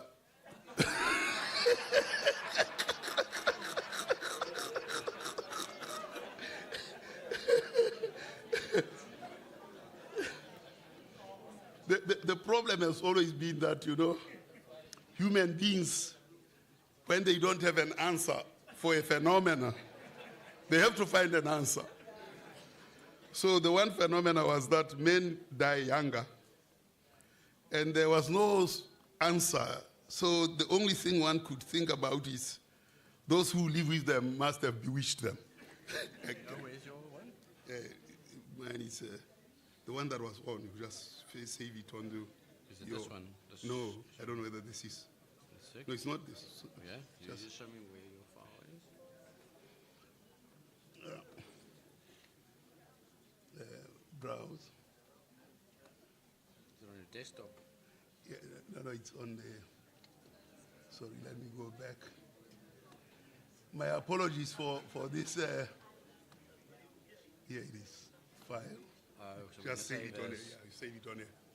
So we are trying to solve the logistics here. But as we try to solve the logistics, perhaps a story about life expectancy. Now the problem is that men like to marry younger women. So females are guaranteed to be widows for 10 years. Because the husband is 5 years older. He'll die 5 years. And then, of course, you are guaranteed widowed for 10 years. Little wonder that at 90, then polygamy can start at that time. Because now a man can marry as many women as possible at 90 years old. So there are many 90 eligible females that the man can. Well, are you getting right there? Yes. So these numbers generate very exciting and interesting things when you look at them. The story of Musinga is an interesting one. And the representative from the office of the premier decided to throw some interesting accolades towards me for having seen insights. And the presentation I was making on Musinga was that it reduced multidimensional poverty the fastest. It was the poorest. Completely 63% of the population was multidimensionally poor in 2001, and then it dropped to 33% by half, and then it continuously did that. The question that one had to ask was, why did Musinga perform that fastest? So the late Vuyo Matlati said, no, you know, there's something that was done in Musinga. It was a hotbed of crime. Not crime, but political killings. And the churches and everybody went into Musinga as we moved towards the elections, 1994 breakthrough. And they sustained their presence in Musinga. And it looks like the social compact and the cohesion that was there is what gave Musinga the gravitas to continuously reduce multidimensional poverty. Because society was united. After a concentrated period of time of people staying there. Are we winning? Yes. Man, you know, when you win, you must win against time.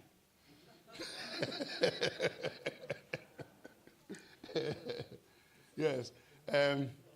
My computer doesn't accept the bigger version of the... So I'm just trying a different flash drive. We're trying a different flash drive. No, the other way around. Oh, sorry, sir. Yes, yeah. Otherwise, I could have sent it by email. Yeah, So that's what I'm thinking. I'm trying to keep you listening. One of the things that I was sharing with Melinda was my encounter with the people just outside here in Silvertown in 2011. Silvertown wouldn't want to be enumerated. And they didn't want to participate in the census. Silvertown, just outside here. So I came, and they said they want their councillor. And I said, what has the councillor to do with me? He said, go and collect him. He's in Port Elizabeth. I said, but I'm just a person who is counting people. Why can I go and get involved in your council? So they said, no, you should. I said, I can't. They said, no, you should. I said, why? I don't have power to do that. They said, no, you are very powerful. I said, what power now? They said, no, you are very powerful. A week before the end of counting in the census, which was 22nd of October 2011, I had gone to Kunu to count Madiba. And they said, we saw you with Mandela. You are very powerful. Go and get the councillor.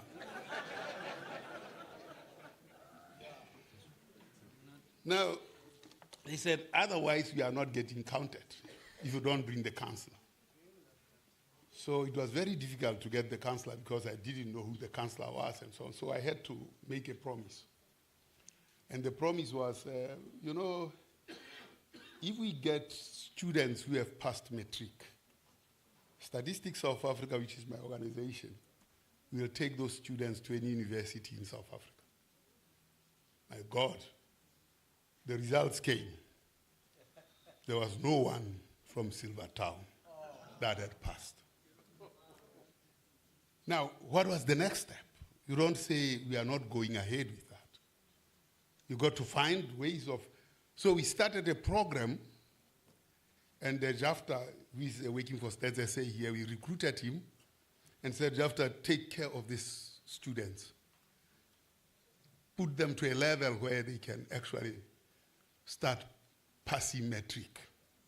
He did. And then we took them to institutions of higher learning here in the Eastern Cape. One of them progressed quite well.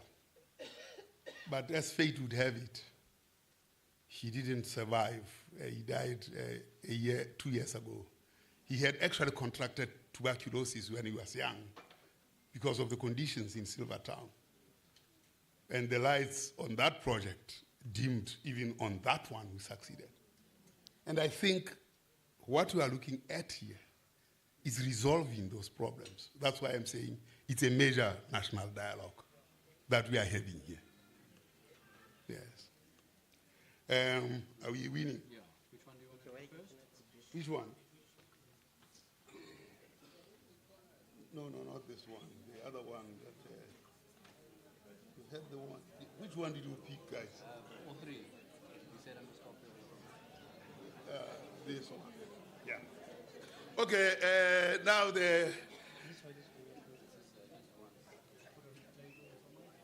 I just put it there. Thank you very much. My apologies for failing to be ready. The good book says the bride was to come, and there were 5 brides or bridesmaids who were smart, and there were 5 who were stupid, like myself, who danced the oil away the whole night. And when the bridesmaid arrived, they didn't have any oil left. My presentation, therefore, is really about contemplations, provocations, facts, and explorations to relate to what it is that we are doing here. I've listened carefully, and at times I have managed to capture some of the issues that are raised here. I've also brought with myself some knowledge around what it is that we are doing. But importantly, one of the things that we really have to think about is the children. Do we have a 360 view on the child as education? We don't. The teacher has only one-way view of the child. The Department of Health has only, where lucky, one-way view of the child when they are born. But after that, they forget. Only when the child is 6 years has to go to school, then the registration comes, and then they get an ID and all kinds of things. Yet, the life of a child given that we also started grade R, gives us an opportunity not only to know that they have been vaccinated for tuberculosis and all those other vaccinations that the children get, but to understand the living conditions in which these children live. And the school, because it's a socializing environment, is entitled and should claim the entitlement to have a 360-degree view on the child. When we have that, then we can have an instrument that informs us as to how this child will progress through life in the next 60 years. That is why this national dialogue here is so important, because it is anchored in the material life of somebody who will live for another 60 years. And then we should have a projection of how that child will go through life, not only by getting good results in mathematics and speaking English with one nose, but in terms of what kind of a person will this person be? Will she reflect or he reflect the ambitions of the Constitution? And that's where we should focus. I'll end with that, because we started doing that, and Lungisa is here, and Dr. Arul is here. An idea struck us some time back when I was Statistician General of census at schools. And the census at schools was meant to mobilize us into the census of the population. And then the children could go and talk to the parents about the census. But more recently, with all the complications in life that we have had, an idea dropped probably when you are a pensioner. You don't know what to think about. You start thinking about other things. And I said, no. We need a 360-degree view of a child. And that's what I decided I'll commit myself to. And in part, that's now I've been invited to talk to yourselves here as educators. I have the opportunity to say, let's go and look at a 360 view. And we piloted that, and it tells us some interesting stories. I'll not dwell on that, but I'll highlight some of the things that we got from there. Now, story behind the story. The egg and the bacon.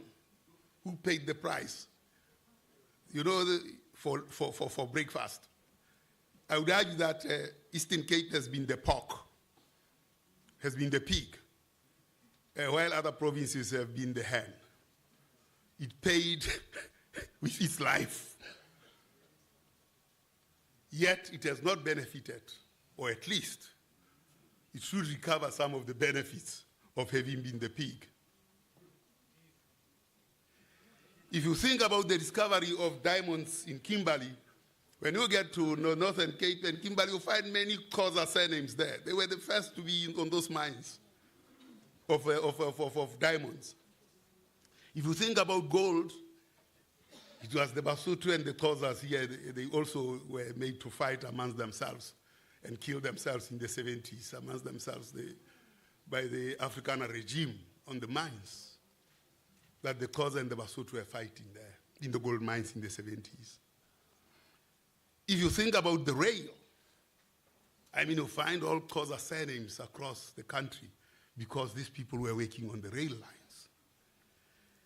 Tabazimbi is Fikile. So it's Fikile, when that iron ore mine opened there.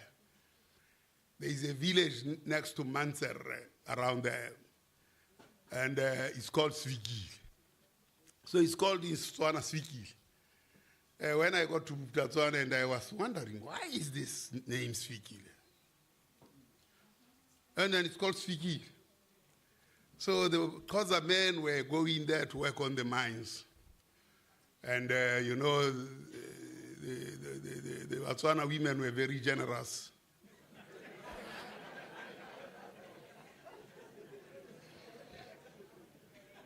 And they decided to disappear there. The women left the Eastern Cape. They said, Svigilas Bui. And that was how that Swigile was named.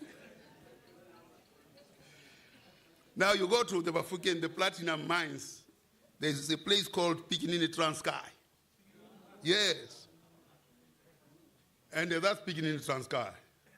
And well, I was trying to run the census, and the Bafokeng asked me, how do you make these people, why don't you count these people who are not Bafokeng so that we can do something about them? Because now they are taking, you know, including our women. So it's called Pikinini Transkei. Then if you think about political resistance, the Rivonia trial is from Mandela to Biko. There is not a province that has created resilience and resistance like this province. If you think about the motor industry, PE and East London, and you think about Roslyn and Silverton subsequently, when the sanctions started to bite, the apartheid government started to be inward-looking. And in terms of inward-looking, it had to move the industry to Pretoria. And then, of course, who went there? Find a number of Xhosa surnames in Silvertown, there in Mamelodi and so on. They came with the car industry. And if you think about the liberation up to 1994, then everybody from here went to. So the kinds of systemic problems that you find in the Eastern Cape are created, and they are a creation of these conditions that have. So to try and understand what you are facing and discussing, it cannot be anchored outside the context of this rich history. The question then is, what are you going to do? As the head of department was presenting here about East and West Pondoland, that it has the highest, smallest number. See, when you talk about highest, small, of children, and therefore faces this whole rationalization. So I quickly looked at the census. I looked at 1996 census. I just referred to, because you know the mighty organization has all this data on the web. You just click here and you look and say, In 1996, the census, the first census, post-apartheid census, which I handed to Madiba, and they said, at last we have numbers for the nation, numbers we can rely on. We have a portrait of the nation. Pondol, the place of East and West, Amatol, had 931,000 people. 25 years later, it has 830,000. It has dropped by 100,000. So it's not surprising, therefore, that it is in this kind of situation. But as the school's building program continued, I wonder how many people referred to the census numbers. Probably never did, or let alone to do a comparative analysis. So the crisis that we have is a man-made crisis. And it has to be corrected by men and women.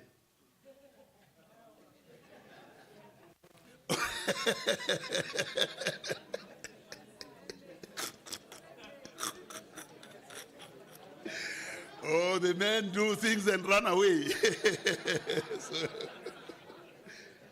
Now, when we think about African stalwarts, not only the Eastern Cape ones, but African stalwarts at Fort Hare,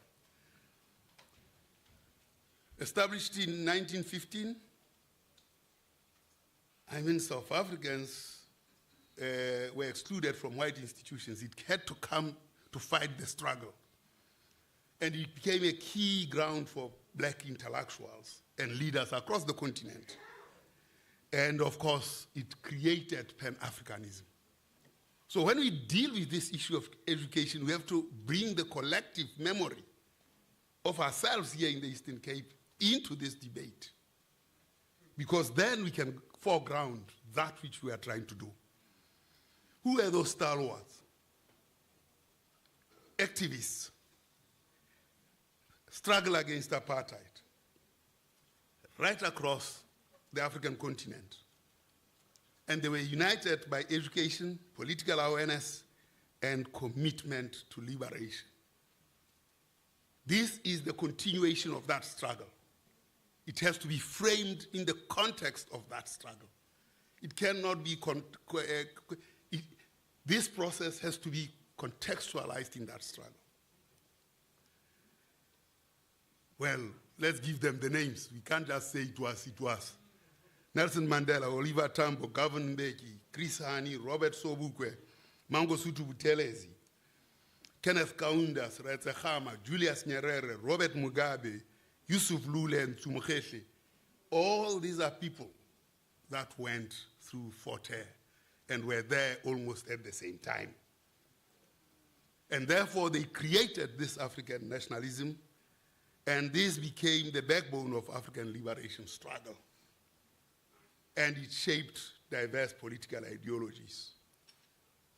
And of course, it is the symbol of the power of education as resistance and liberation. Well, there was Lovedale too.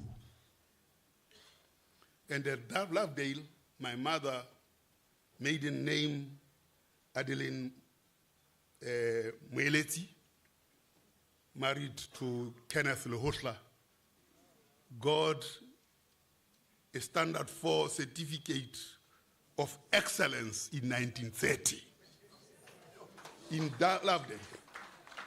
This is from those records. You can go there. I still have to go to Lovedale because I need to go and see the record, the original one.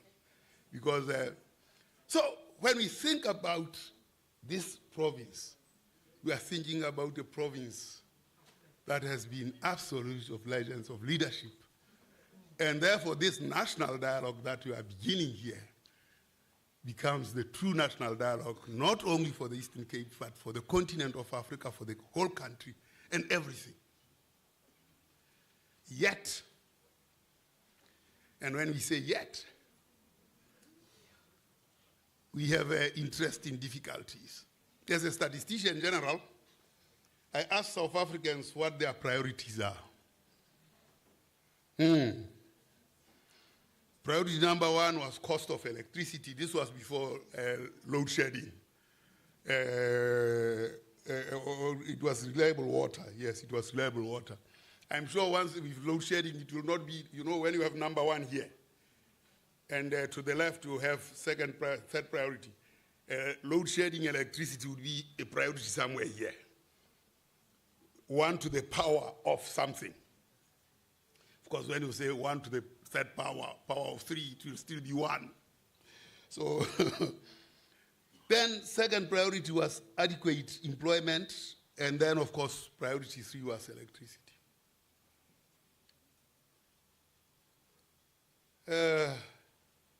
Education, priority number 15. Yes, the whole country. Now, if you have education as priority number 15, and politicians have to be voted on the basis of the priority they see, which is water, electricity, and employment, they are never going to campaign on education. Forget it. So we, as the electorate, become fodder for the politicians. Not only currency, but we are also mechanized through which we get traded, especially when we see education as priority number 15. Now, a bit of history. In 1953, Verwoerd asked the question, what's the use of teaching a Bantu child mathematics when it can't use it in practice? Now, what did we come up with more recently? Maths literacy. Now, you have to say, we must have our heads checked. So you can see the Indians, blacks and colors, were huddled together down here. By the 1950s, when these guys were performing at the same level, huddled together. The whites were already up there. I mean, they all had grade 3. And the blacks, only a small percentage of them had grade 3. Whites were almost 90% having grade 3. These guys here were saying, "Ba baby bobu sa se si so su."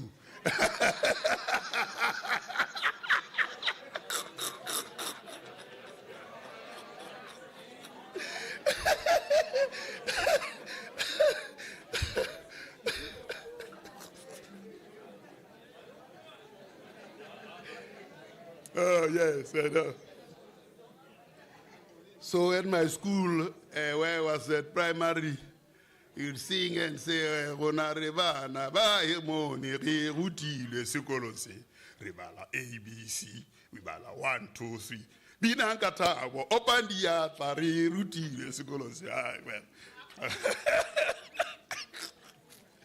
Well, I was the son of teachers. So after that singing, I still had to indulge in other things than just singing. Now, look at how the graph moves. Look at the Indians. Immediately, Verwoerd said that. India said, no, we are going to get ourselves mathematics. And they performed in that way. They created their own schools. Africans tried to create their own schools. The Afrikaners came and they crushed them completely. And there were a number of things that were happening here. Migratory labor, which Eastern Cape suffered a lot and Lesotho suffered a lot. So the cohesion to fight the apartheid system when it destroyed schools and everything was less there in Eastern Cape and Lesotho and other black areas compared to the Indians who, through indentured labor, were brought in as families and they were there. So they could deal and manage this as the children would come back home and find a mother. And then the Indians started doing something. Around that, the education, you can see that the number of them that finished matric. And then Arul, when he's standing behind the counter, and the father says, no, Arul, well, look, my son, you are going to be doctor. You're going to be a lawyer, you're going to be a doctor. So they made their children look beyond standing behind the counter, counting the money. And what happened? They caught up with whites. Now, aggregating this to today, this is what has happened. Primary school since 1994 is universal. Secondary school, after 1 million children that get born, only 600,000 will write matric, and only 200,000 will pass and go proceed. The bedroom is busy, 1.2 million. But out of that 1.2 million, 600,000 don't even write matric. And only 200,000 will go and finish a degree. That's aggregate. Now let's look at the risks. If we have to reduce poverty and tackle the high cost of living and drive inclusive growth and job creation, we have to be alive to vulnerability. Vulnerability to physical vulnerability and the ability to cope. Two vulnerabilities face us. And then, of course, that vulnerability has to do with access to water, access to electricity, low access to markets, low income, and of course, low education. And then when we come and look at education, and we separate now the blacks, you see, this graph here tells you about all of us, black, white, and so on and so on, yeah? Everybody. Now, you see, this is the thing that goes to university and that goes to TVET. Now, let's break it down into race groups. Because what you are sitting here to do is to say what happens to South Africans in the future. This is your task here. And therefore, what is it that we will do? As we rationalize, but even beyond rationalizing. So when you look at this here, this graph here is a graph of Indians here, overrule here, my friend. And this one is for whites. I don't know where my friend is here, who is white. And this one is a graph of black. And then this one is for colored. Oh, is that so? Oh, no, the mouse is here, but it's not showing there. But then if I come this side, those ones you will not see. But let me come this side and I go that side. You remember when there was it a platoon? Yeah, you have a grade 1 here, sub B here, standard 1 then the standard 2 there. And you are teaching them, all of them.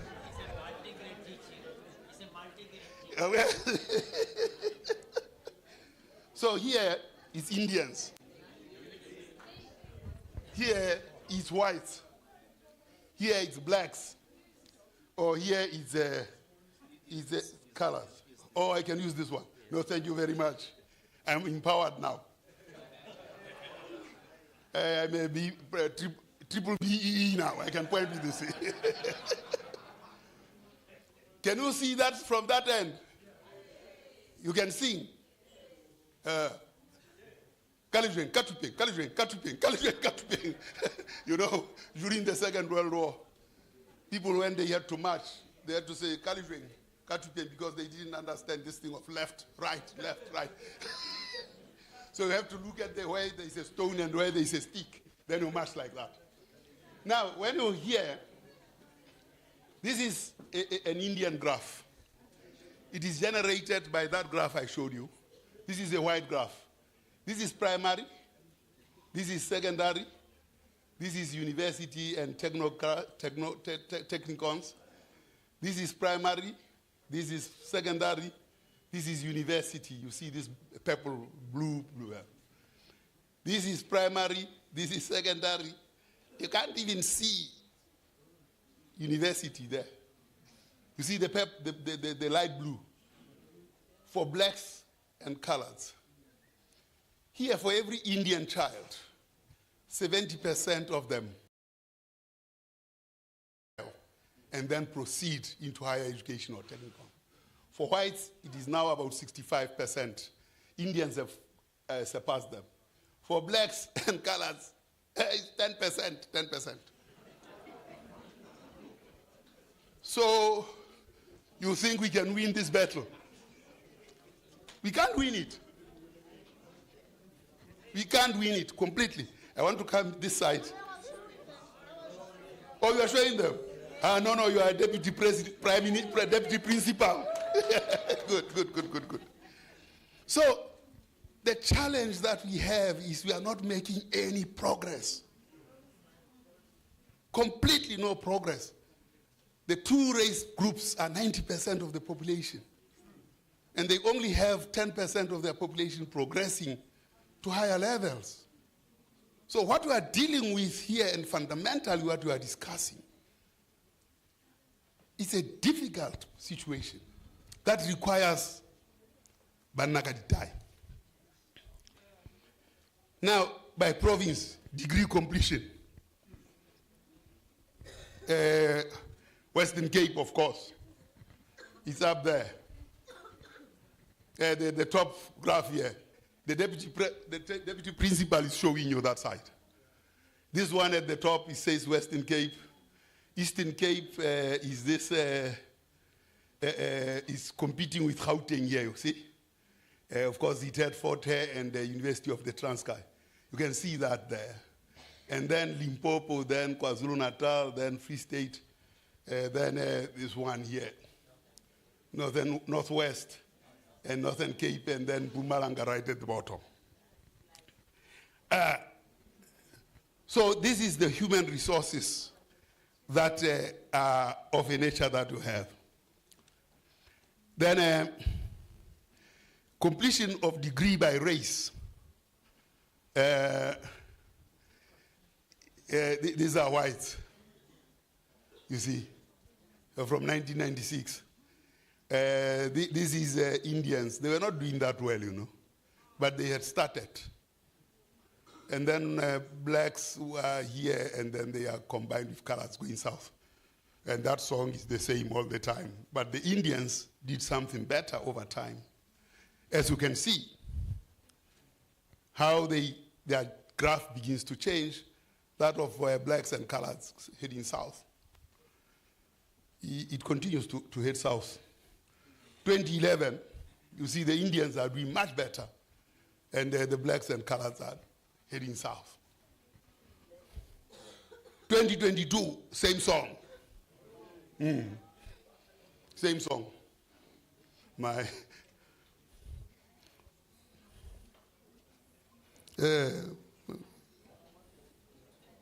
So we continue to be garden boys, a little bit sophisticated this time around. Now, the other graphs that show is how women have actually, through gender, you can see that over time, women, the difference, now women are doing much better. But now, because they do better, we don't like that as men. So if we have to give you a blue eye, and all kinds of things. And all these things are creating, because we are a society that is very much broken. We punish women who become excellent and do all kinds of things. So it's very difficult to deal with gender-based violence and the like. Now, this part almost gave me trouble, where we said, who completes the degree the best? Those who speak English, those who speak Afrikaans. Of course, the Afrikaans is diluted by the colored poor performance. If you take Afrikaans by white, you will see it will go up that way. So here is the colored combination there as well. And then, of course, the vendor. Those guys are doing very well. That's why Marwala is the principal of the University of United Nations. He's vendor, by the way. Now, the rest of us.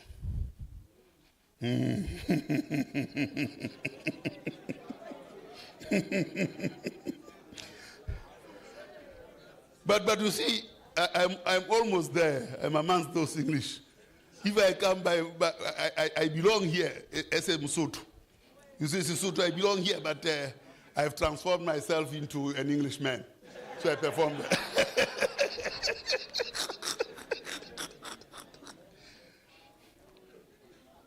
So this is what we are fighting. This discussion, this meeting, is about dealing with these things. This is a matrix that just shows the performance of degree completion. So this is the data that is running behind it. Now, coming to children to get a 360 degree, I said in 2001, 2011, we ran census at schools for census purposes. But when we got, after my retirement, Lungile came and said, you know, that can we do the following? I said, what is that now? And when she showed me the software, I said, no, this software should go and do census at schools. Let's go and pilot. And the pilot was about adding questions that concern children and getting a 360 degree out of it. This is what the children in school, in the pilot schools that we did in KwaZulu-Natal, say are their living conditions. And it's all children, of course, dwelling in which learners live, bricks, traditional dwelling, access to goods and transport. These are answers from the children using a computer, typing their information there. This is what you get from them. Access to goods and services in learners' homes. They have a radio, they have a television, a tap, a computer, and all. And the transport, this is how they travel to school, mode of transport. Time it takes to get to school, you can see the time taken. And this 2001 was for the census at schools that we did in 2011, and then the survey that we conducted in 2024. And you can see that by 2024, it was taking them more time to get to school. Favorite subject, and this is where, we commit genocide, intellectual genocide to South Africa. I've not seen a nation that hates their children like we do. Because I don't have any other explanation other than saying we hate our children. So, what's the favorite subject? See, in 2001 and 2011, you can see that here, the most favored subject here was languages, mathematics, that, fine. Now let's look at these children by level, by class. That is the class at which they are. Favorite subjects among learners themselves. Look at them between primary. These children in primary school don't fear mathematics. It's their most favored subject. They don't fear mathematics. 33% of them say, yeah, mathematics. So 2 times 2, 4.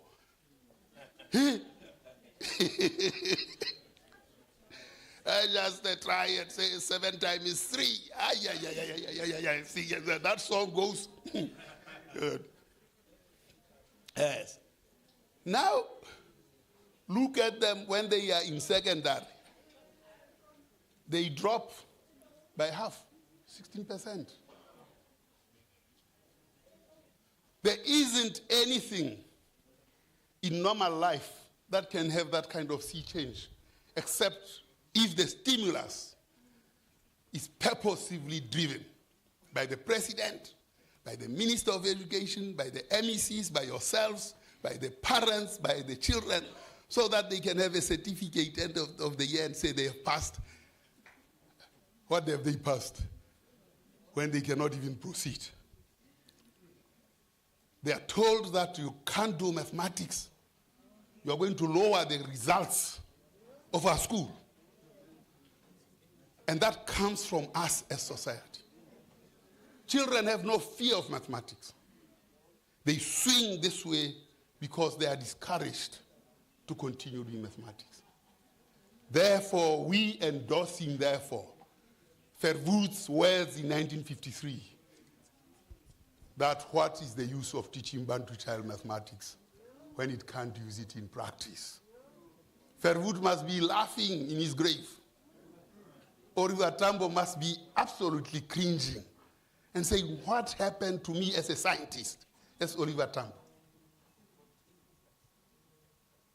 And that we have to tackle. That we have to fight.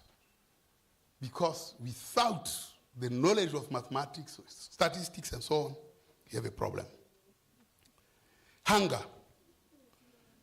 In the last 12 months, 37% of the children suffered hunger. Where still, when you look at this, you see that 66% of the grade 12 children experienced hunger. How can they write and pass when they are hungry? So having a 360 view of the children continuously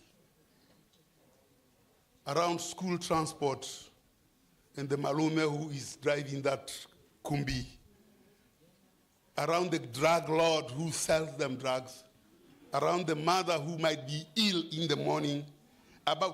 Now you need to have a view of the child on a regular basis, weekly, monthly, and so on, and link the results to a policy action.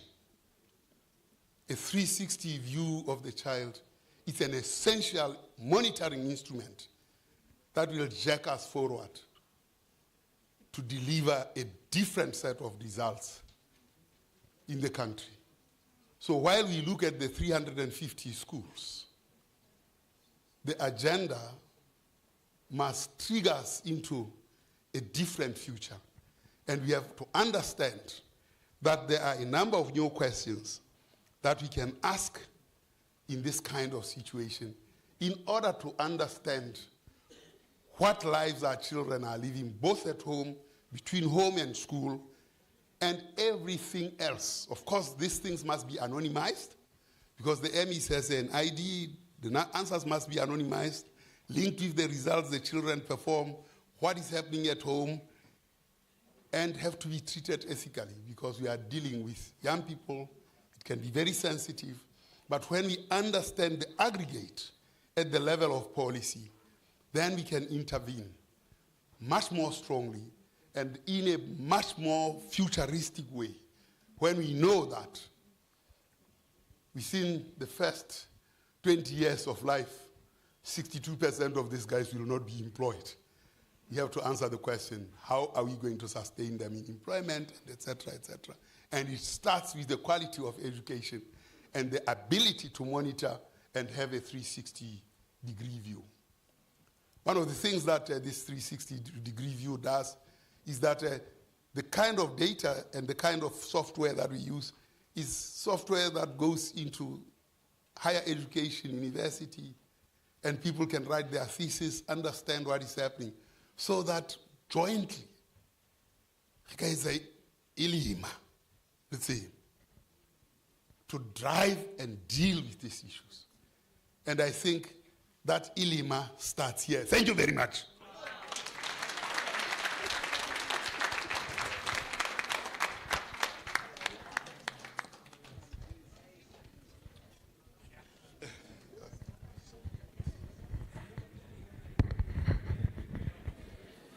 Yeah, this is very active.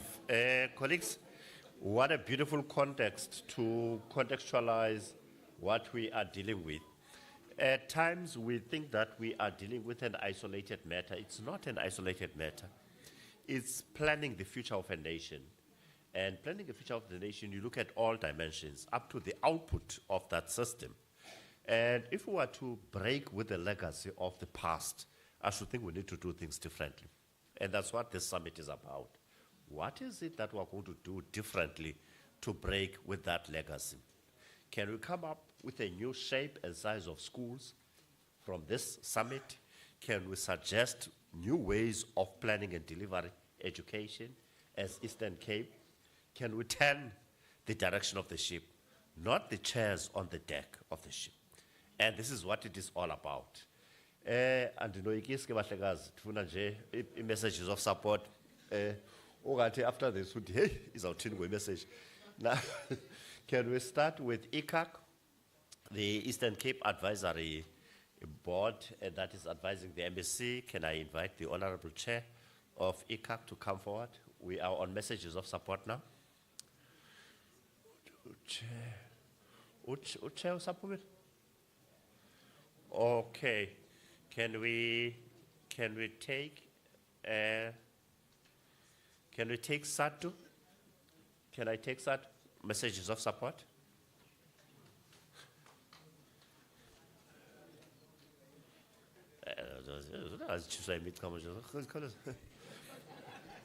Can we take Satu? South African Democratic Teachers Union. When we were MTM, we had two names. We had two names in that commission that was deciding on the name, SATU. One of them was called Sadetu, and then the other one was called SATU. So the person was giving a report. He came back and said, hey, colleagues, there's this difficult one called Satitu. Can you come forward?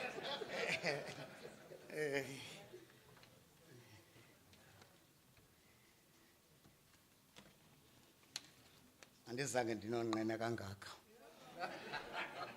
Sendanendawo enonqenayo.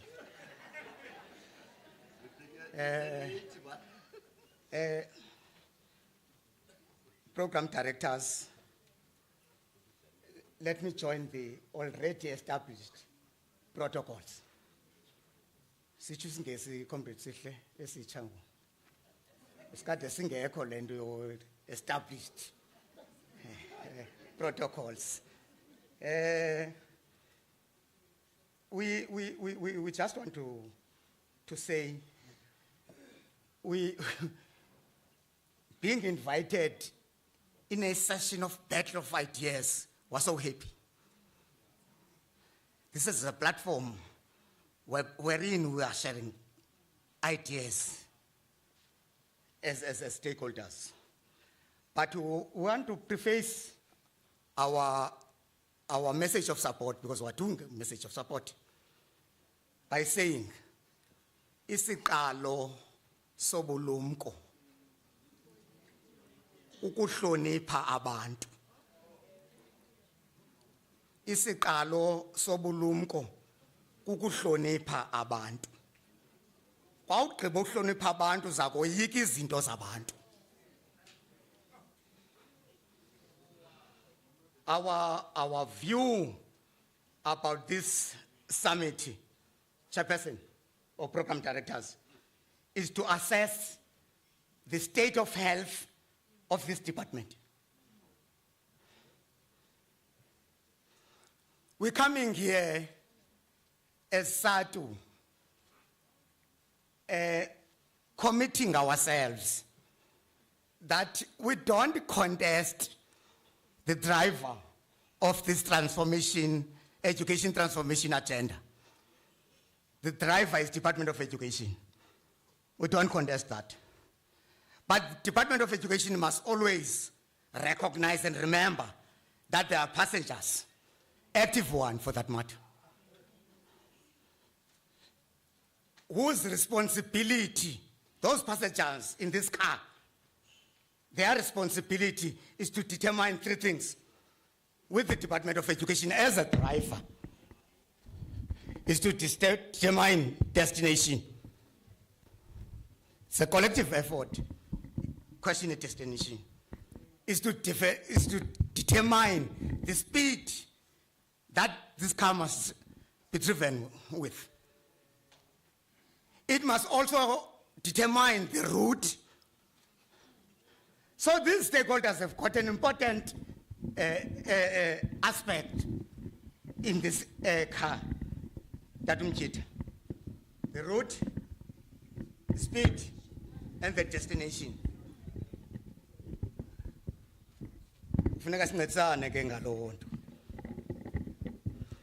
We're saying restructuring a schooling system is a big task that needs extensive, meaningful consultation with stakeholders. It's a big task.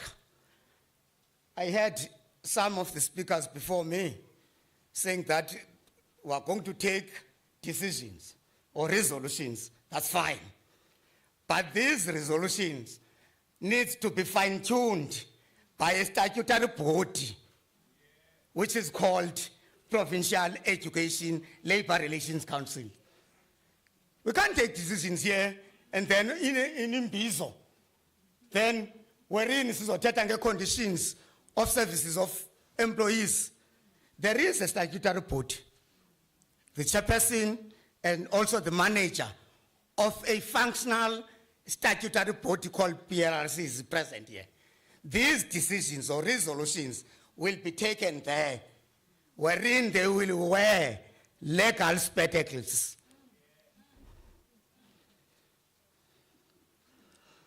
The terminology that is used here, it has to be discussed in commissions, chairperson. And it started to be small schools.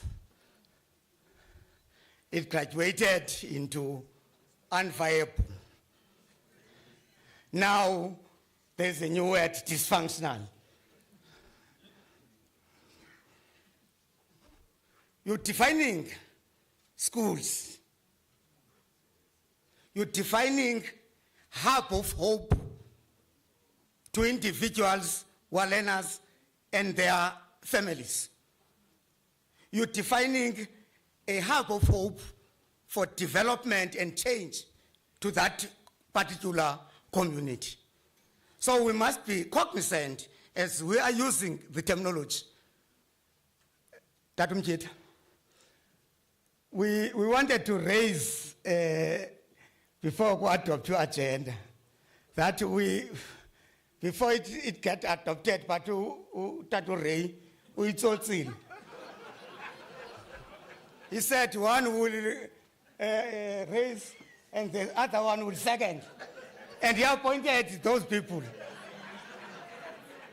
And we didn't want to be impossible in this summit by raising the order, which I person. But our concern, which we wanted to raise, is the issue of school rationalization and rationalization realignment program. We wanted to say this, we understand it as a combo.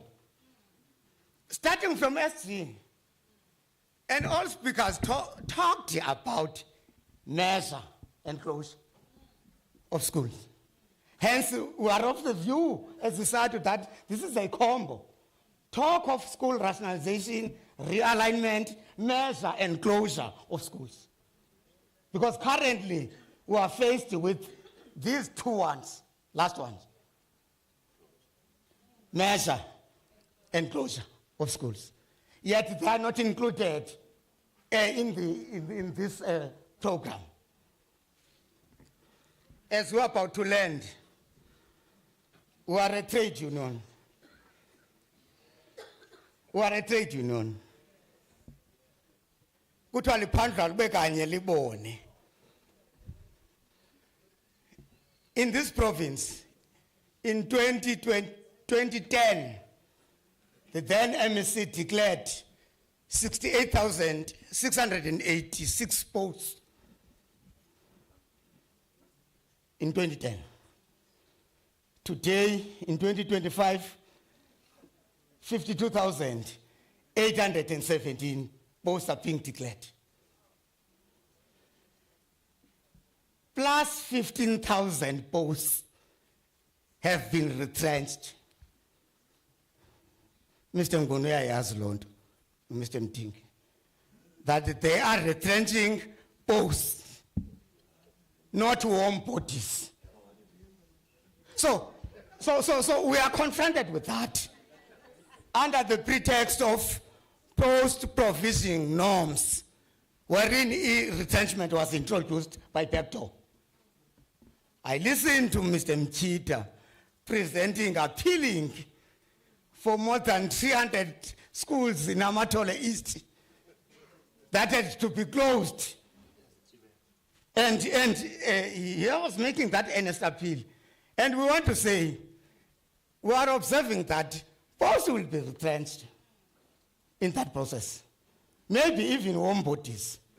We are of the view, if the department has started a process of retrenching employees, Section 189, that Mnguni, Hoffman expression, not the Pepto. I indicated that EPPN retrenched the Pepto, seemingly even the closure of schools in high retrenchment, if as he called properly. We're ending by saying, way forward to corner. I heard some people making recommendations. We can't, nothing can say recommendation. Some of them about colors and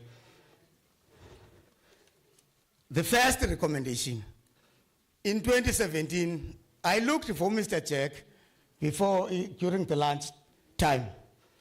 And I said, no, do you still remember in 2017, under the supervision or the leadership of the late Comrade Makupula, when he convened Mr. Jack, why district director was a Butterworth, Mr. Dwangu, why district director was a Dutwa, Mr. Skama, why district director was a Tofiva. He convened a meeting at 6. It was raining on that day. It was raining. And he convened us because we stopped the land realignment. It is when it was introduced fully, realignment.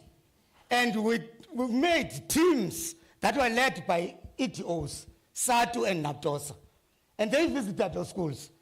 First thing they asked, as officials of the department, is there any timetable? No timetable for grade 8 and learners. Who are the teachers who are allocated to teach these kids? No one. And we said to MSc, you can't run these things like this one. And he called them, and he told them, rush slowly. Hurry slowly when we are dealing with this sensitive and emotive issue. So we're raising Londo, and we are saying, already in 2017, a rural education policy was developed in 2017. We are in 2025 now. And it's responding to what we were raising, the issue of small schools. I will make an example about that rural education policy. It's saying, for a functional primary school, you need 6 educators, not considering the learner numbers. That's what the policy is saying. Is it not responding to access and quality? Law policy. Why are we looking for other things?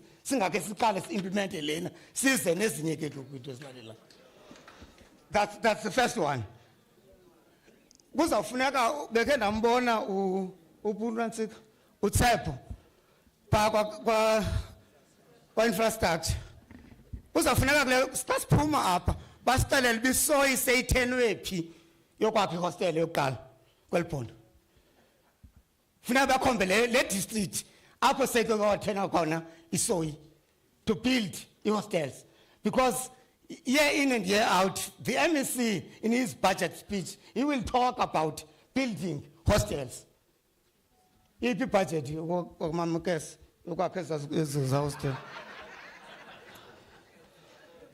the last thing that as we learned, what must we preserve as a sector?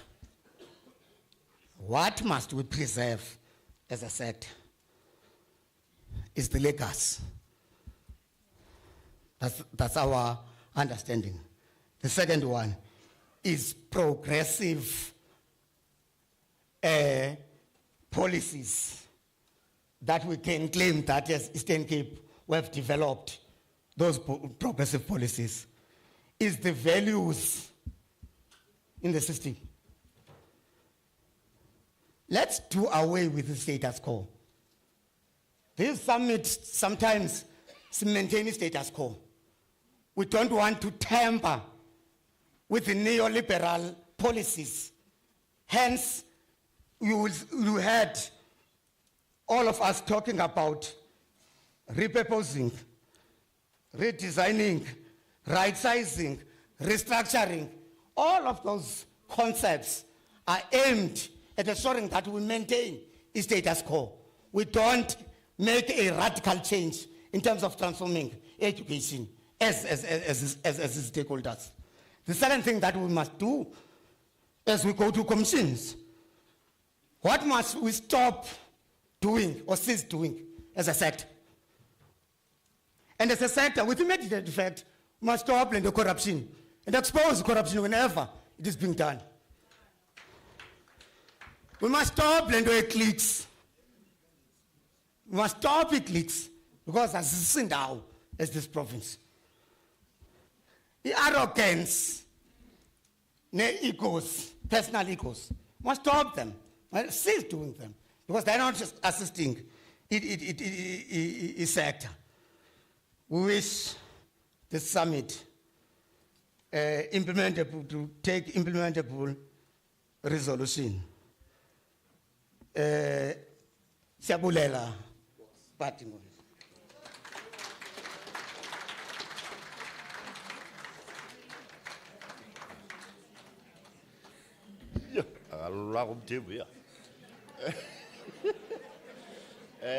Can I call in Laptosa? Is Naptosa in the house? Oh, Lois or scholar for this. Yes.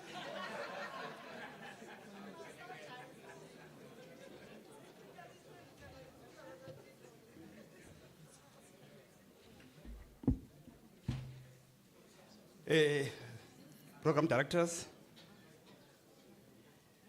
nam mandizeke mzekweni ndilandela the protocol sele establishiwe. Kodwa to start with ungaphinde Ray uvumele utata umphuphu athethe ku podium ehleli phansi.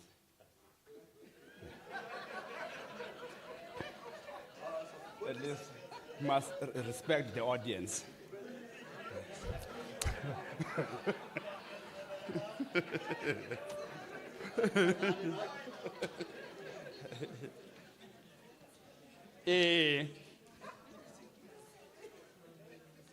I'm not gonna repeat things that has been raised by my comrade here, Comrade Dame, but just quickly, mandingene on the issue of the expectations of Naptosa from the summit. It is unfortunate, Ray, that you are saying, let us give the message of support.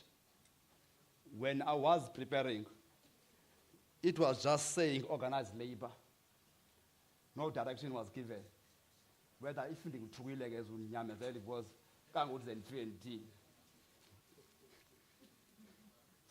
the premise where Naptosa moves from is chapter 2 of the Constitution, especially with section 29, subsection 1, paragraph A, that talks to the quality of education. I think the summit is in an attempt to ensure that our province, at the end of the day, must be able to provide the quality education to the children of the nation. As Naptosa,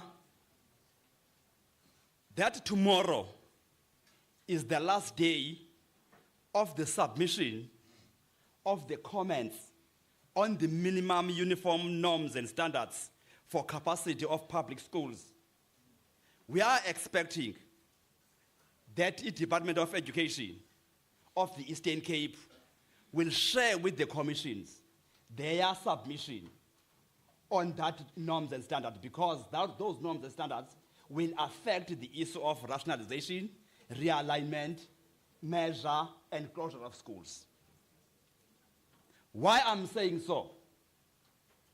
If you check there, the space per learner in grade R is 1.6 meters square. The space for a teacher from grade R to grade 12 in a classroom is 7 meters squared. A space for a learner in grade 1 to grade 12 is 1 meter square. Let me translate that into practical terms. There are 4 sizes of classrooms I know of in the Eastern Cape. Those who are 35 meters square, that were built around about 1978, 79 in the old Transkei Sky. There are the ones that are 42 meters square. There are those who are 49 meters square. There are those who are 60 meters square. From the one of the 35 meters square, if you subtract 7 meters square of the space of a teacher, you are going to be left with 28 meters square. Meaning which, for grade R, that classroom can take only 18 learners. Not above that. For a grade 1 to grade 12, that class can take only 28 learners. What is your plan with your 70, 80 learner classrooms currently? Because this policy, these norms are informed by the South African Schools Act as amended by the Bella Act.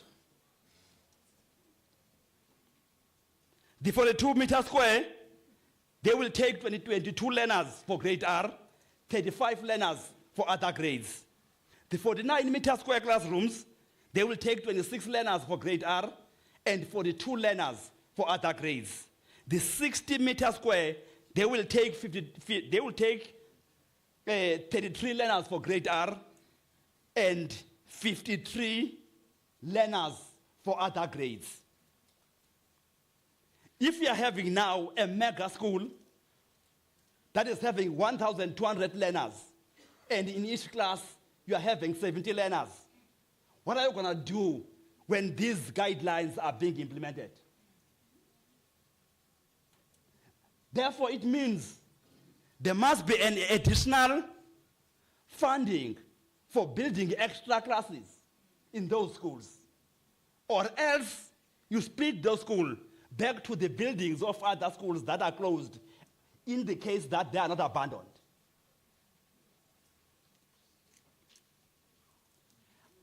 To add on, you must also consider the specialist classroom.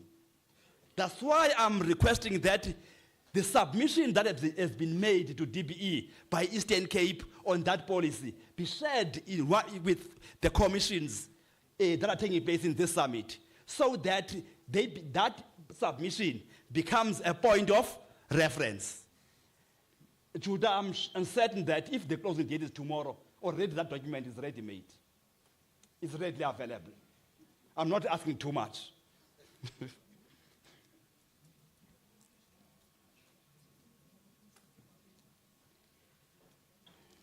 The scholar transport. The question that summit must be able to answer: where should the budget for scholar transport must reside? Is it proper for the budget for scholar transport to reside with the Department of Transport? Does it augur well? Can it augur well if the budget for health to buy medication can reside with the human settlement? Therefore, if it can't augur well, why therefore the budget for learners in education is found in another department? The reason why I'm asking this is that NAPTOSA has made a research and discovered that in South Africa, of the 9 provinces, 6 provinces, there is the budget for scholar transport reside with education. It's only 3 provinces where it resides with Department of Transport. At least a convincing argument must come up front this time around as to why.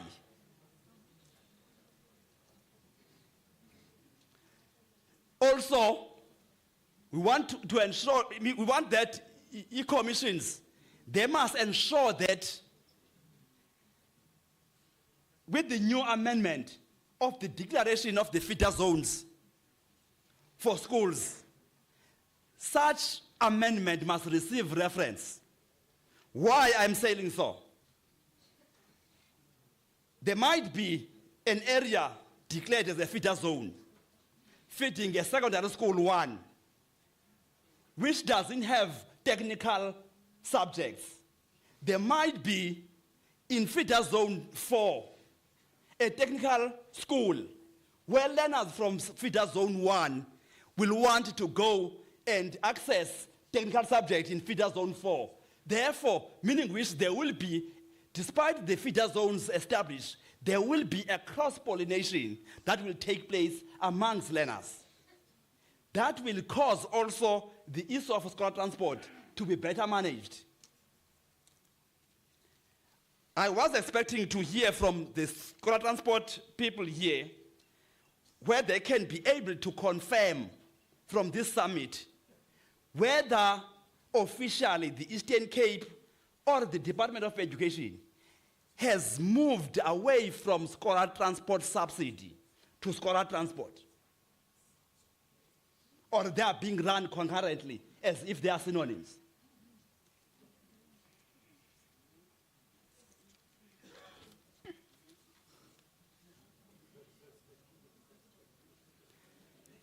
One caution NAPTOSA wants to make, we want to caution the officials of the Department of Education, especially there at the lower levels. Currently, there are 3 schools where learners are not fed. Why? An instruction was given to school principals of the schools that were going to merge to transfer the data from SA SAMs to the school that is the center school. But school transport is not there to ferry learners. Officially, teachers that are teaching in those schools, teaching those learners who are without school transport, are teaching there in schools with 0 learners. Why it is happening in that fashion? And whenever officials are being asked to put this in writing, this instruction, they refuse. They want to give instruction by telephone. Forgetting that chapter I of the PAM document is clear that whenever you are giving an instruction from someone, once that person asks that the instruction must be reduced into writing, you don't have any other option, is to reduce the instruction.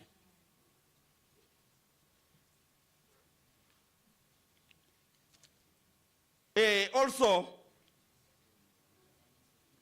Circular 19 of 2015 must also receive reference, especially in the commission that will be dealing with finances. And along with that circular, the question of the disposal policy. Because at times when school is being closed, there are items that deserve to be disposed. And disposal talks to finances. The standard operation procedures that were signed by the head of department and the MEC, there are steps there that are not relevant in other areas. If you go to where I was born in Tala, there is no local newspaper there. But there's a step there that says publish the intention to merge a school in the local newspaper. Such things, they need that to be reconsidered otherwise, because it doesn't work in every society. Also, want to caution the districts, both in the national policy on realignment and rationalization, as well as the SOP of the province. It is clear that whatever intention you want to do as part of rationalization, realignment, measure, and closure, you send out a correspondence to the unions that are in existence in that particular district. Once niqhuba inqola yenu yodwa iza kulaa nto kaMthembu ngoku ibe ngathi ngoku ii-passengers zizi-ornaments.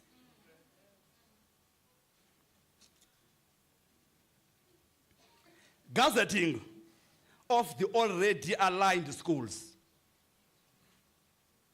There are schools who are from grade 1 to grade 9, but currently they are from grade 1 to grade 7. But on the SA SAMs, they appear as junior secondary schools. There are schools who are still called senior primary school, SPS, whereas they are no longer starting from grade 1 to grade 6. They are starting from grade 1 to grade 7. And there are 2 prototypes here. One of the presenters indicated as such, and I agree with that presenter. There are still schools that are called high schools, though they are starting from grade 8 to grade 12, instead of being called secondary schools. Terminology is critically important whenever we are dealing with a matter that is legislated. NAPTOSA calls us to remember that we are working in a regulated environment. And as such, personal feelings must not be allowed to overshadow policy. They must not be allowed to supersede. Yes, we encouraged the implementation of the policy, but not blindly. We must always look for the context of that particular area, because context from area 1 to area 3 will differ. We appeal also that the officials of the department, they must avoid to act as high political priests in the office of government, in a state department. NAPTOSA is wishing success to the summit. With those words, thank you very much, Ray.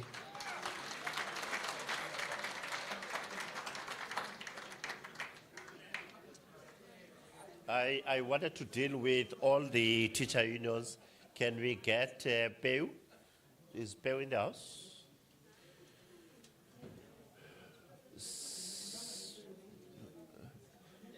Yeah, there's somebody coming.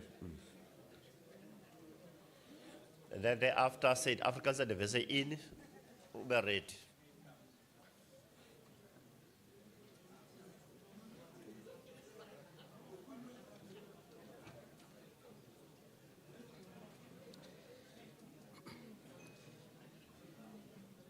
Manbulisa, Program Director, and shortly, let me just say protocol observed. As Professional Educators Union, we are in support of the objectives of this program, in that the program clearly outlines that small schools or very small schools are not viable, and it is very difficult to have quality education in those schools. The rationalization program, whilst developed with good intentions, primarily to optimally utilize the resources of the state, should not be implemented irrationally. The program of rationalization and realignment of schools should at all times be to ensure that education service to the children of our country is of quality and not lead to hard-to-teach schools driven by arbitrary fiscal discipline at the expense of humanity. Selfish interests should also not be advanced to frustrate the program and progress. The human resource management should be handled in such a manner that allows smooth integration of schools, absorb additionals within the system, and might relook into voluntary severance packages without penalties for the option of early retirement. Pride and prejudice must not be allowed to stifle the program. Let me also come with one example here. This program as we have seen, is scholar transport reliant. Scholar transport in its current setup is a problem. Even the parents and communities have witnessed it, as it is a problem currently in high schools where it is being implemented. Hostels and government-owned buses can be utilized to resolve that. There is an example of a school, a mega school that was built, and 5 schools were told that they will, by January this year, start there. January came, that did not happen, and it resonates with scholar transport.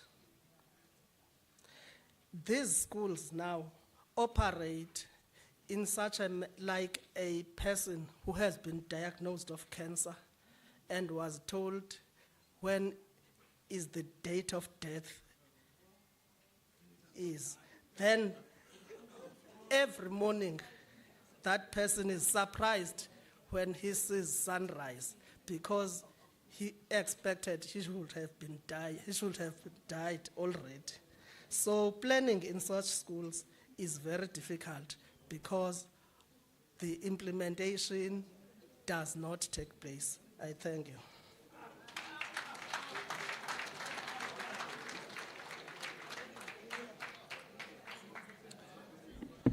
Thank you. Is it there? Mr. Mguni, you are not dead, man, cow. Colleagues, can we get South Africa's University in?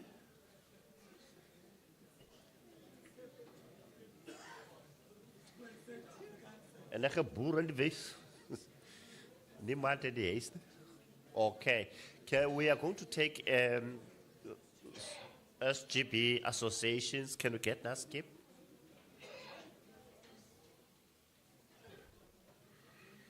Followed by FATSAS, if FATSAS is in the house.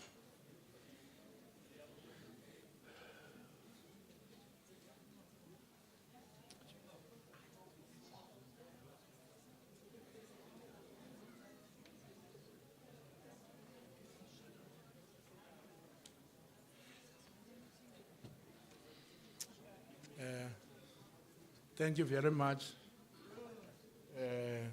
Kumpati Nkqubo. Nam and all protocol observed has been established. I'm standing on behalf of Mr. Monga, Peter from NASGP. I'm residing in Nelson Mandela Metro as a regional chairperson in this region. As we all know that our primary duty as governance at the level of the school is to support. As NASGP in this region or at the level of the province, we support the program or the initiative that was being established by the government at the national level through the province. As NASGP, we want to say, sons and daughters of the country, as you all know that you are in the department that is the mother of the department of all professions come from this department. And then as NASGP, we appreciate your hard work that you are doing in this particular department. We understand there are a lot of challenges that we are facing within the Department of Education, whereby you'll find that we have been reminded recently by the previous speaker, saying that let us not forget where are we coming from. We believe that if we can work collectively, we can be able to achieve, because we don't want to be seen in our lifetime whereby we drop the ball. I believe that the number of leaders that are within the house can be able to put aside their egos and make it a point that let us move all together to make our country, black in particular, so that we can be able to be seen as people that can produce these texts that have been written, that have been read previously. I also want to reflect on the issue of immigration of the people that are residing to each and every area, whereby crime becoming the animal in the house, whereby you'll find parents take decision to move their learners to other schools based on crime. Especially in the Nelson Mandela, there's a lot of killing, shooting, so parents will be always moving, and then it impacts to the schools. So basically in this summit, I will be very happy also there will be a reflection around Indaba safety, because our teachers and learners are at risk at schools. We are doing our utmost best as an association also to put our inputs in terms of strategies to make our teachers and our learners to be safe in our schools, so that the environment whereby you can teach learners, it's supposed to be an environment that is very much sound, so that our learners can be able to absorb whatever that is going to be said to them. I appreciate your hard work, as a team from the provincial level. I think we need to calm down, make it a point that let us zoom straight to the problem. As we were listening to the presentation across, there is gaps that we're supposed to close as leaders, all of us, irrespective of which stakeholder are you. Because the problem is now, we are moving, we are left the constituents behind. We are left the people who are supposed to serve, we are left them behind.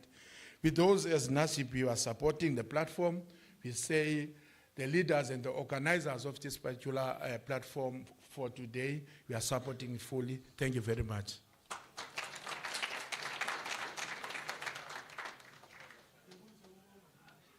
Do you have somebody from FETSAS? Oh.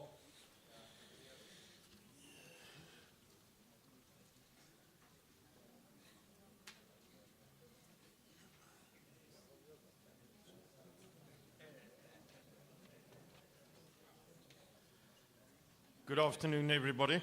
All protocol observed. We as FETSAS definitely support a realignment if it's going to be done effectively and in the best interest of learners. I want to say that before we look at realignment, I think we must also look at the functionality. I will rather keep a small school open than a non-functional school, keep that open. You know, and we must strive to send these kids, if we realign them, we must see to it that we send them to better education. And I can assure you, and I've got enough experience in curriculum and so on, I can assure you there's some of these small schools that are teaching much more effective than what is happening in big schools. Multi-grade teaching is definitely not to the advantage of learners because they sit 3-4 grades in one class. It's definitely not to their advantage and also not in the best interest of the teacher because that teacher must do 3, 4, 5 teachers' work in one go. But what I want to know, and that is what the department and Department of Transport must assure us.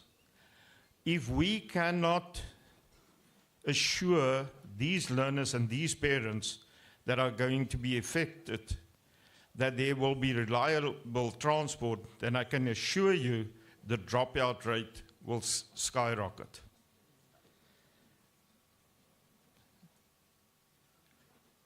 And what I also want to know is that when we realign, we must be very sure. At this point in time, we cannot assure that there is a teacher in front of every class. But when we realign these children and they go to the bigger schools, things like hostels must be looked at. We must assure that there is a teacher in front of those kids. Otherwise, we are not doing something in the best interest of the learners. But I can assure you, if realignment is going to be done effectively, we as FETSAS will support it. Thank you.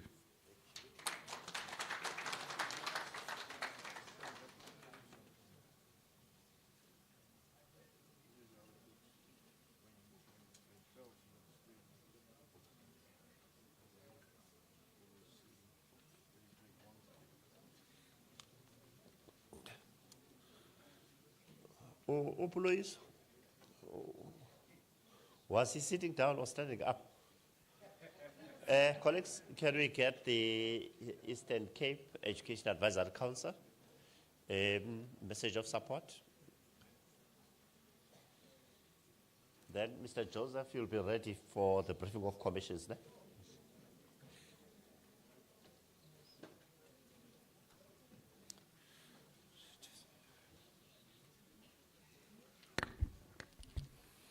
Thank you so much, Program Director. All protocols observed. Good afternoon, colleagues. My name is Mzuyanda Mavuso. Associate Professor and the Chairperson of the Eastern Cape Education Advisory Council. I won't waste a lot of your time, Program Director. Most of the things which I wanted to say have been raised and said by the colleagues. First and foremost, as ICAG, we congratulate the Eastern Cape Department of Education in its endeavor to ensure that this process of rationalization and realignment of schools is a success. We are equally of the view that as the Eastern Cape Department of Education is proceeding with this process, it must handle it with care because this is a fragile process. We are particularly intrigued to note that there are commissions which are going to trash out and come up with proposals in terms of how this process should be managed. It especially Commission number 4, which talks to management of finances and human resource. Commission number 5, which talks to scholar transport, provision and alternatives. And also Commission number 6, which will discuss the repurposing of the schools. We are of the view that in as much as the HOD has indicated some challenges when it comes to the provision of toilets, running toilets in rural areas, but we believe that alternatives to pit latrine toilets could also be considered in terms of that. And I know these commissions will discuss at length the proposals, but we are of the view that we should also consider issues of security, and the Commission should emphasize the issues of scholar transport and also maybe establishment of hostel facilities, because this process really is expensive. We do acknowledge that, but we believe that together as stakeholders working with the Department of Education, this process will be a success, and we support the driver of this process as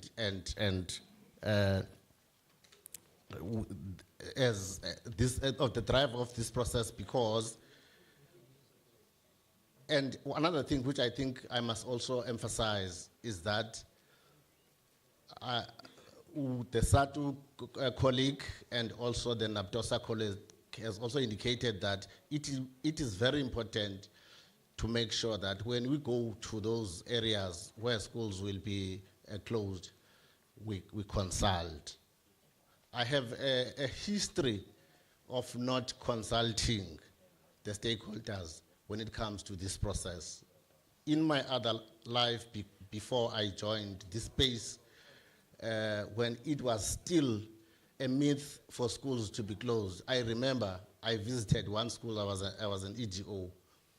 Communities there, they would riot the closure of their schools, saying that this school was built by us and cannot just be closed anyhow. And it was obviously not to the best interest of quality teaching and learning. So as ICAG, we are proposing that the Department of Education, as the driver of this process, must ensure that this process, fragile process, is handled with care, and all people involved in the process must support the process, so that at the end we see viable schools, we see resources channeled to the schools which will have been established, or mega schools, which will be the product, which we believe will be the product of this process. With those few words, Program Director, allow me, on behalf of the Eastern Cape Education Advisory Council, to congratulate the department and to wish you well as you proceed with this important process of realignment and rationalization of school. Thank you so much.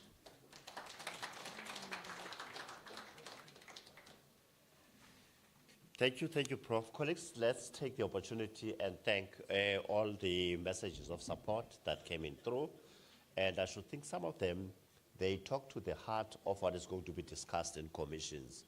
We want to request that all colleagues deploy people in each of the commissions so that each of the commissions can take care of some of the matters that were raised as areas of concern by the various stakeholders.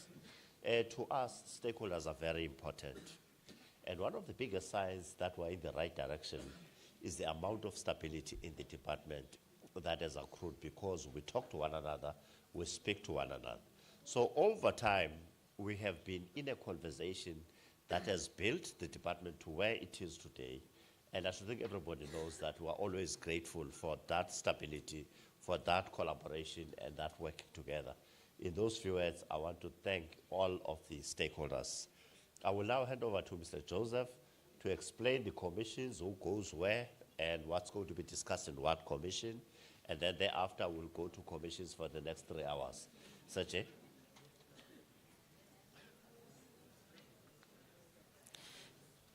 Thank you, program directors. Good afternoon to everybody, and all protocol observed due to the time constraints now.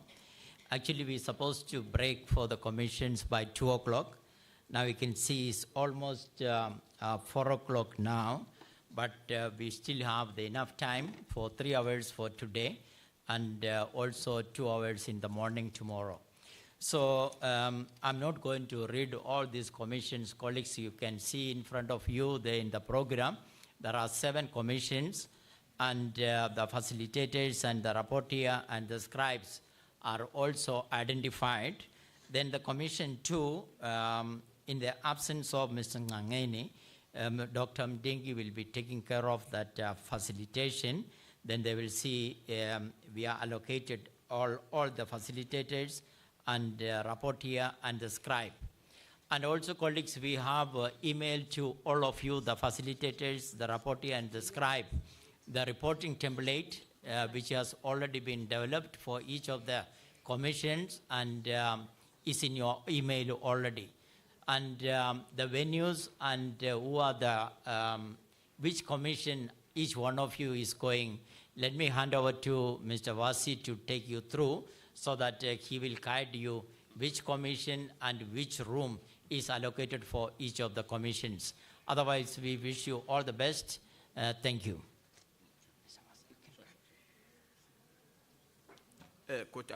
Good afternoon, colleagues. Let me rise on the established protocols. Colleagues, like Osej has said, we have got 7 commissions. And Commission 1, as led by Commission 1, as led by Mr. Mbangeni, with the support of Utatumbane and Ufundi Umakwete and Utando Uganda. They will go to room number 1. Room number 1, you go past the toilets, you pass the first room on your left, then the second one. It's a room for Commission 1. And there is a list.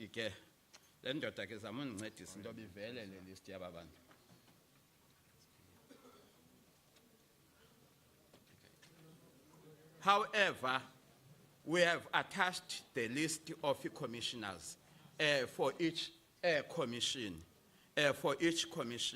I'm not sure whether it's proper that we read the names but if the singers fundi mos.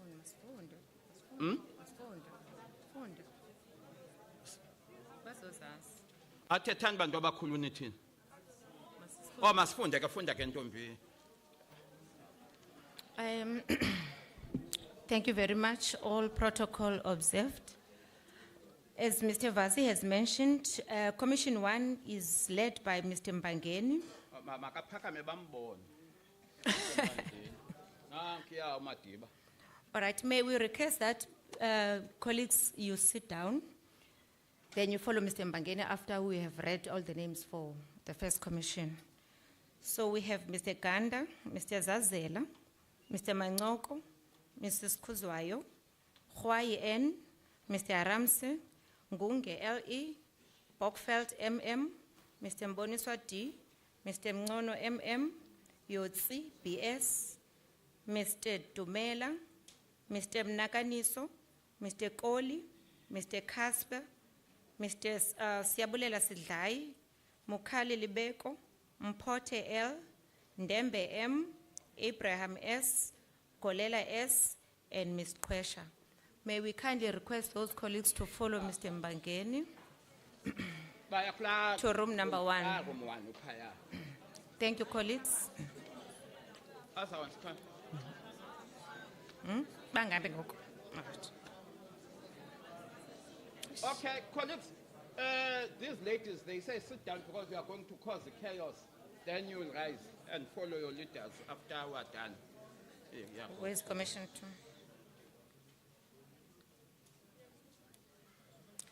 Commission 2, led by Mr. Z. Mngamngeni, Dr. Mdingi, Mr. V. Mabece, Ms. Ngetani, Ms. Widerman J, Mr. Ngapai, Promise Ndevu, Solile Sanqela, Mr. Tim Sue, Mr. S. Mnguni, Mamtolom, Dr. Mdingi, again, Mr. J. Ndlebe, Mr. T. Baloy, Songa NP, Pali I, Podlani NE, Dinabanye JJ, Dwatwa LT, Erasmus R, Ms. S. Nonkonela, Mrs. N. Teto, L. Mgulwa, Ms. N. Kili, Mboniso Ndende, Sipumle Chachelo, Simakhuhle X, Jafta D, Tukwe M, Mtia T, and Buyana A, that is Commission 2. A room next to the toilets. The second room on this block, just after Commission 1. Commission number 3, led by Mama Lupondwana. We have Mr. T. Pefole, Dr. Mkeleli, Ms. Makalima B, Sigwela P, Mr. Gogonzola, S. Zweni, Melekeli Yotsi, Mr. Sivuka, Madaza SS, Kwai Z, M. Valashia, Mr. Matocheni M, Mr. Makanda L M, Makapela M, Mzochana, Mr. Mzochana, Mrs. Yenzela, Mr. Niman, Dr. Sepapalo, Nosisa Giorgio, and Olile Khune, Mlonjeni K, Honi M, Nkose N, Mcebula NV, Miss Mkon.